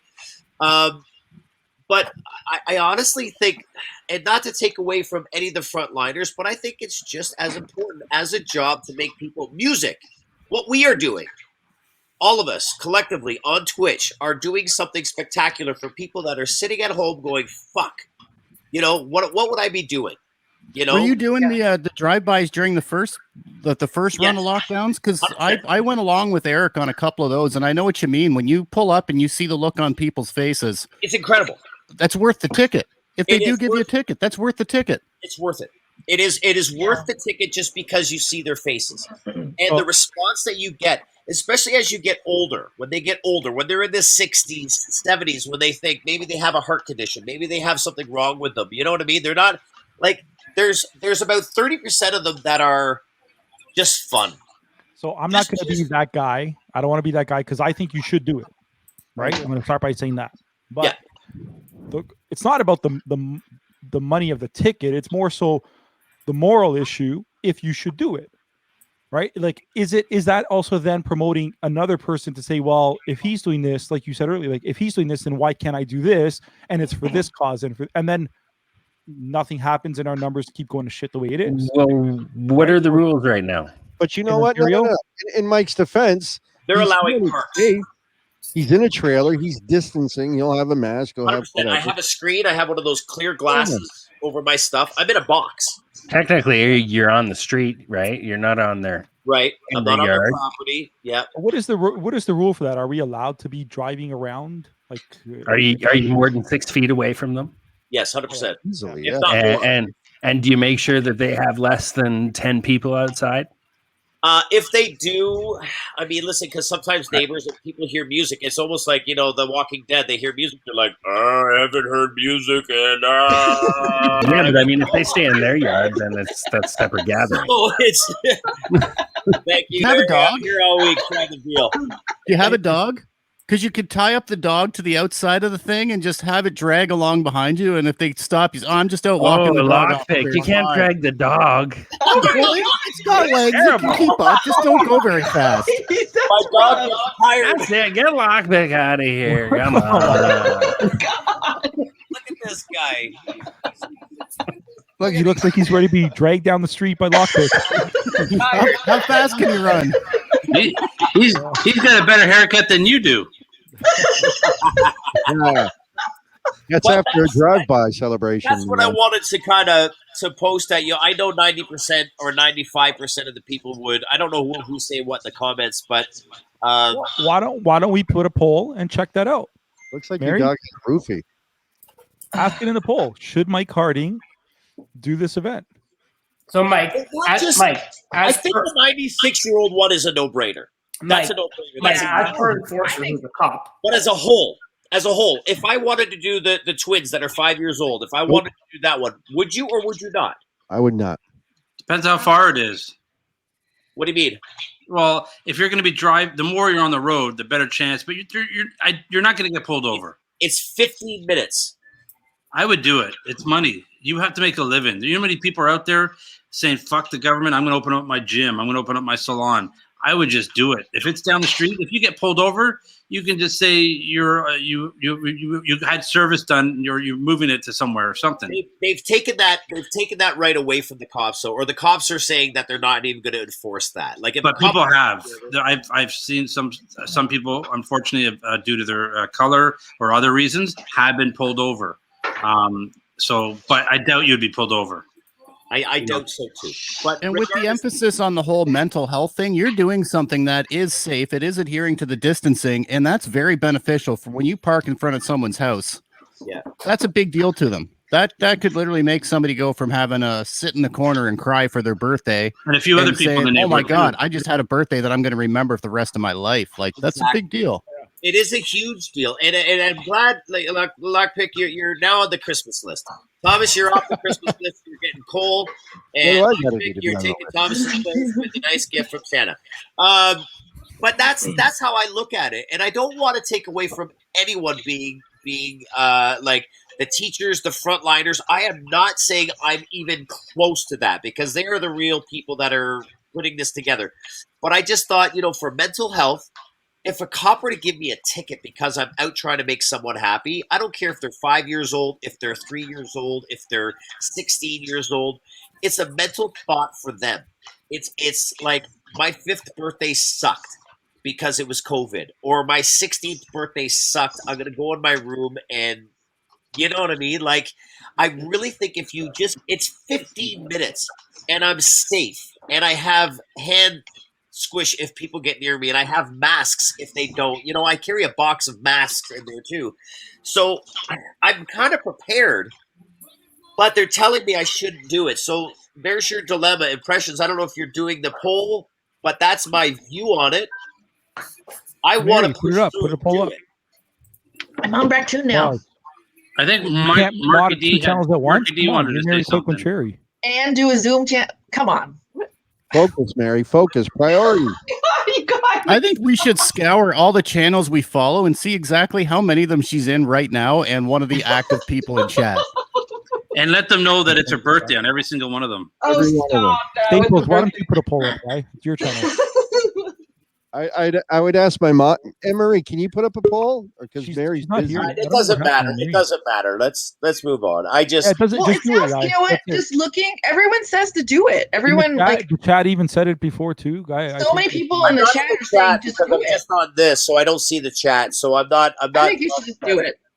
Just At least I'll do speak it. in the Just chat. keep doing it until the cops give you a hard time. I'll bet you anything. The first time they nail you, it'll just be a warning. You can say, "I'm sorry, I understood it. I thought this would have been okay. I'm doing everything safe." They'll probably send you home with a slap on the wrist. Yeah. But if they haven't said anything yet, and you've been doing this for a while, I don't think they're going to start now. Yeah. Easier to ask for forgiveness than permission, right? Yeah. Yeah, it's true. My wife said the exact same thing. And look, What? Oh gosh, it's not really my birthday. Go, Mary. It's your birthday. It's a cruel joke. Look, twins are twins. Every day's your birthday, Mary. Fine. How old is? Well, I mean, I'm not trying to be funny, but how old is the veteran guy? And he fought for the country, for God's sakes. And a lot of cops, I'm sure, are ex-military as well. So, like, come on. Let's just say this, Mike. If someone wanted to hire me, I would do it. If I had a chance to go and DJ something private, and I knew the guidelines would be followed, I would probably do it. Yeah, I wouldn't. Money's money, man. No one's going to sit there. A cop is not going to sit there and cut you off and say, "I'm sorry. Here's your $1,000 ticket," or whatever it is. No one's going to do that to you. They understand. We're all human. Third, this is just going to be a pain in the ass for everybody. But just we're not, the only not province. confused, though. The Toronto Police, Peel Police, and I think it was York Police as well, and a few other departments put out a statement. They're not going to pull people over, which is different, though. Don't get misconnected with what they're saying. They're not saying we're not going to do anything about it. They're just saying we're not going to pull anybody over. That's what they're not going to do. Yeah. Friggin' Frozen again. Frozen. Jason, why would you not do it? Because I'm lazy. Is that the only reason? Yeah, basically. Okay, so it's not a moral issue. No. You're like, I wouldn't do it. I'm like, well, why? Because I respect. You're a successful company out there. You're doing very, very well. When we've chatted, you're like, yeah, I got a lot of stuff going on, and that's great. I respect that. So I was getting ready to go. Well, why? Well, why wouldn't he do it? But he might know something that I don't. Maybe I mean, I'm gonna have to move everything out of my garage, put it in my van, and then drive to the place, play the music. That's a lot of work. I can just do it from back here. Guy, how do you survive, man? Yeah, you're making Thomas Hall money here on Twitch, right? Thomas also made $150 last month. That's awesome. We don't talk money with Tom when his wife is with him. Right. What? Those offshore accounts she's not supposed to know about. Marky D, what's your view? I know you wanted to pipe in there, but I probably didn't shut up. What's going on? Yeah, I've given up on it now. Don't give up on me, Tom. Don't give up. You're not engaging. Here, come on. I'm trying to give you something. I'm giving you. So, Enforcer, who is a cop, I went over this whole thing. I called him after they put all those regulations in. I was like, "What are you guys doing?" He was like, "We don't have any desire to stop anybody at any point in time because someone can give us COVID. We are not stopping anybody for any reason that we do not need to." Right. Wow. He's like, the government can say what they want. He's like, I'm not stopping someone unless they're seriously speeding, but I'm not stopping someone unless they're a detriment. He's like, we do not want to engage with anybody. We don't need to. The whole bylaw thing. Interesting. They said very interesting to know that. Yeah. Yeah. The reason they put that kind of rule into effect, they said if you're driving at 3 o'clock in the morning and they pull you over, what they can say to you is, where are you going? Because it's 3 o'clock in the morning. Right. So they have the right when they pull you over to ask you where you're going. That's what that whole rule was. The rule was not meant to just randomly you're driving to the grocery store and they're just pulling you over and saying where you're going. But if you're out at 3 o'clock in the morning, they might say, as they pull you over, hey, where are you heading back from or where are you going? And if basically, unless you're like, I'm a frontline worker who works nights, they're going to be like, well, you know, you shouldn't be out at 3:30 in the morning. Like that's what that rule was for, so that they can ask you potentially if they need to. If you're doing something wrong, they can say to you, they can I'm a bring that drug up. smuggler and I have a dead body in the trunk. Well, there's also a lot of about the these comments communities here? up Like north. Audio Brothers said, can you just stream for them? And my DJ Dan, the same. I wouldn't do it. Most of the stuff set up for Twitch, you can stream for them. Can like No, have you thought of? it's different. It's a different dynamic. Yes, you can. I agree 100%. I do the streaming for schools, but when this comes to a personal birthday, it just doesn't have the same pow. It really doesn't. Yeah. I mean, maybe they haven't seen what it is that I do, but it is something that when you get there and you see the faces, they're just like, you know, if you're doing it, it's planned. It's like, oh, some DJ on Twitch, I'm gonna go eat some chips, you know, or I'm gonna go in the other room and whatever. So it's a different dynamic for sure. I see the point, but it's not the same as a live. You know, it's a great idea.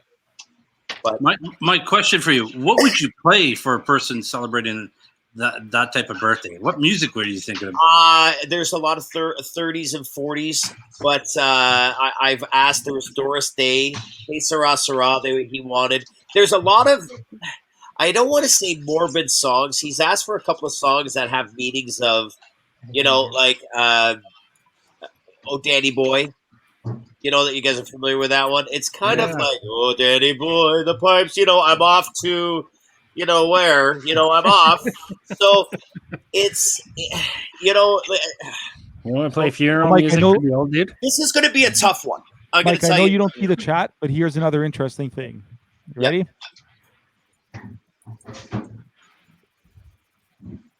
Good question. Yeah, but how would they get infected? I don't think they would. I really don't think they would. Is it really on him though? I mean, No, we say what something. if, or from what the if they people hold that the brought event, people. whether he comes or not? I don't think it's on him. It's not on him. But also, I don't think they would get infected because of the precautions that he's taking and that they're taking. If it comes from me, it would never come from me because I'm so distanced from everybody. I have What if they still have it? of my thing. If there was someone like, and I tell the people, I say, listen, because of the restrictions, just have your household. You know what I mean? Or if your neighbors do come out, tell them to wear masks and just be socially distanced. Is what I tell them up front. Now, that being said, if I do play and there's people that kind of like The Walking Dead come in, I want to see music, you know, is that my issue? I don't know. Should I say something on the mic? I probably would, but I don't. I haven't been put in that situation yet. Just because this will be the first one that I do, so I don't know how far I'm going to take it because you do have a mic and you can turn everything off and literally drive away. So it's I don't know. And I think I that just what you wanted to just said open too, up the a fact question that you for have you guys, you 'cause- have a mic, you control. You have that mic, you control them, and people start coming around close. You just, hey, everyone, back off and go back to your homes, kind of thing. Yeah. Get in your homes. Back up, you jackass. I like Thomas Hall's music. 12 o'clock, 6 days a week. Wow. When I heard the announcement Friday, I haven't seen my son in Toronto, and it's an hour and a half drive since before Christmas. And I was just like, I figured I could hang on for another 2 weeks till the beginning of May. His birthday's the beginning of May. And I thought, okay, when they said another month, I was just like, it was 6 o'clock, 6:15. I was in the car in Toronto, and I was back home after midnight. So after the thing, but I just thought, you know, but at that point it was midnight. I left before midnight, but I thought, screw it. I have to go see him. Yeah. And I was so glad I did. My husband was going to go down had already planned to go Saturday, and we talked about it. He put plumbing tools in the back of the car, and he figured if he got stopped, I called my son after my husband left, and I said, okay, here's the deal. I said, you know, your dad was just wanted to get going. I said, if somebody asks, he's down there to fix a leak, and he has had a plumbing leak, and we do own the apartment, so it's all like our names on the ownership and whatever. So it's like it's all legit. But it was just I was so freaked out. We got a story. We got a story for you. Yeah, but it's crazy. But the person that I find who's suffering right now is our son who's 26. He's going to school and living with us. He's been skateboarding. He can't go skateboarding. They've closed the skateboard park. Like, it's crazy. So they've locked down pretty much anything outside. Yeah. Right? Yeah. They reopened playgrounds. Yes, they opened up the playgrounds, but they shut everything down. But everything else is closed. down the It's slide. crazy. It's crazy. You're not supposed to go more than 10 kilometers from your house. I read that somewhere. How many miles is that? 6. Yeah, exactly. Sorry. Right. Yeah, 106. Yeah, it's 6. See, Staples is with me on this. Yes. He did say. Staples has been infected. That's all. Staples, come on, guys. Infected with the American poison. I mean, Miles, man. Miles is way better, dude. Come on. do we want to talk about the list of Miles countries rules. that doesn't use metric? Should. No. So Eddie, I'm sorry, that's my Anne-Marie. So story. you're saying 10 kilometers. Go ahead. No, that's it. That's it. That's Heard it. That's everything. it. I just But her son, the tools. I We'll got- take I it out got of America. Ian- We'll take it out of Canada. We'll ask Audio Brothers. What do you think? Miles or kilometers? Oh, I know what they're gonna Impartial. say. He's been They're the impartial. same way. He's not. Is there anybody in the chat from like Myanmar or Liberia? 'Cause those are the only other two countries. Oh, audio release for kilometers too. Yeah. Thanks, Jason. Anybody from Zimbabwe in the chat? Maybe want to check? No, they use kilometers there. Just Myanmar and Liberia. Oh, okay. and the good old US of A. Oh my God. Isn't it actually? I'm curious about that. Anything? Who uses that system? Is it just America and those? Yeah. Really? Just Yeah. America and Myanmar and Liberia. God bless Yeah. America. Yeah. Let me tell you, we're so Fortunately, I was raised going through school. We converted while I was in school, so I can do both. I can do the math in my head to convert. It's crazy. Really? You're ambidextrous. I am ambidextrous. Well, Mike and I had this conversation the other day because he's coming north to Aurelia, right? You're doing my birthday party, right? I am, yes, of course I am. Yes. Not with that haircut. Yes, oh yes, we did talk about that. Welcome to the show, Mike Harding. Well, you know, I'm just, Mike, I'll come up with you. Animal folks. I'm just so popular. I'll come up with you, Mike. You guys, you have to. I've just I'm opened the gonna rules come up down with by you. then. Come It's tell my us something with me. That'd be great. It's 60 this year. So I gotta have a party. When is it again, Emery? August. Tom, did you notice Early she August. hired her favorite DJ though? I don't No, have a with the cheap drive-by guy. He was business. busy. Yeah. They're both. I'm busy, they I'm both busy said they'd making come. money on my show. Yeah. They both said they're coming. Yeah. I am DJ Task doesn't do drive-bys. It's a hell of a commute. That's the 2022 birthday celebration. Will be with Task. We'll get Lockpick to bring in the mobile stage. Yeah. We can do it up right. 53 feet. I can bring any stage up to 53 feet. Well, you know where Aurelia is already. I know that lockpick. So Yeah, I was there twice last week. I'll get some burgers. go up to Weber's. Yep. Yep. I mean, I was going to offer to bring up, if it was cool with Nick, I was going to bring up a prime rib dinner from Casamia, but it's okay. No, you have your Weber's. That's cool. Burgers. All right. Who wants prime rib when you have burgers? Food again. Oh, I'll take the prime rib, Dan. Thank you very much. She wants That it is the- sliced That is thin. the thing I miss the most since COVID started. Is I don't eat prime rib once a week anymore. You are From doing all fine. from the event, from the Plus, wedding. I say that about craft dinner. or as they say in the States, Jason, mac you're and making too cheese. much money over there, man. I don't know. No, I used to eat. If you gotta go, I used to eat prime rib at like every wedding, but Yeah, that's always the best. You didn't have the chicken? never. No. Why would I have the chicken? I don't know. They always offer the Never Go for take the the chicken. gusto. Never. Did you have banana bread? One. Here's a question for you guys. Why don't you interview Pearl? No. I want some of Pearl's banana bread. I'll be right back, Pearl. So I heard- Pearl, I we heard have a Pearl question. made banana bread. What are some of the things that drive you crazy about Thomas? Yeah. He plays his God. music too loud in the day. Yes. Yes. Yes. I'm going to look. It's what time is it? It's 12:15 a.m. on the East Coast. So I'm not going to do a raid just because it. Well, I guess I could. Always raid guy. Always. But technically, it's all right. So here's what I'm going to do. Is Uncle Joe on? Everybody over to Bracktune because it's midnight. We still have a decent amount of people at 30 watching. But are you guys cool with that? We can chat offline, obviously, if you're interested. Dilemma. Task is on. Bracktune, stay here. Say again. What?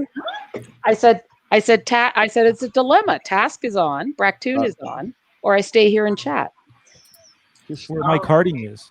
We're gonna see you. We're gonna see you over at Task. I think. I don't know. Maybe switch it up a bit. I gotta type it in. This is very difficult to do all these things. To hey, Is Dan, this staying on or is it dropping off too? What are you doing? No, when he you raids, stay where we you stay are. here. All right. So here's what I'm going to do. Dan, can you see? Everyone wave goodbye. Dan, can you click on the video that says? See the one that says share? That'll be the goodbye. You know what I'm talking about? Guy, I only see 4 videos in there. All right. Everyone just wave goodbye. Thank you for watching. We'll be back again next week. Thanks for watching that one. Share. Yeah, I see it. And then Tuesday, and then yeah. So Okay. I never do too, Dan. When do you want me to click that? go for it. Bye, everyone. Wait, bye again. Yes. Thanks, everybody. Sayonara. Bye.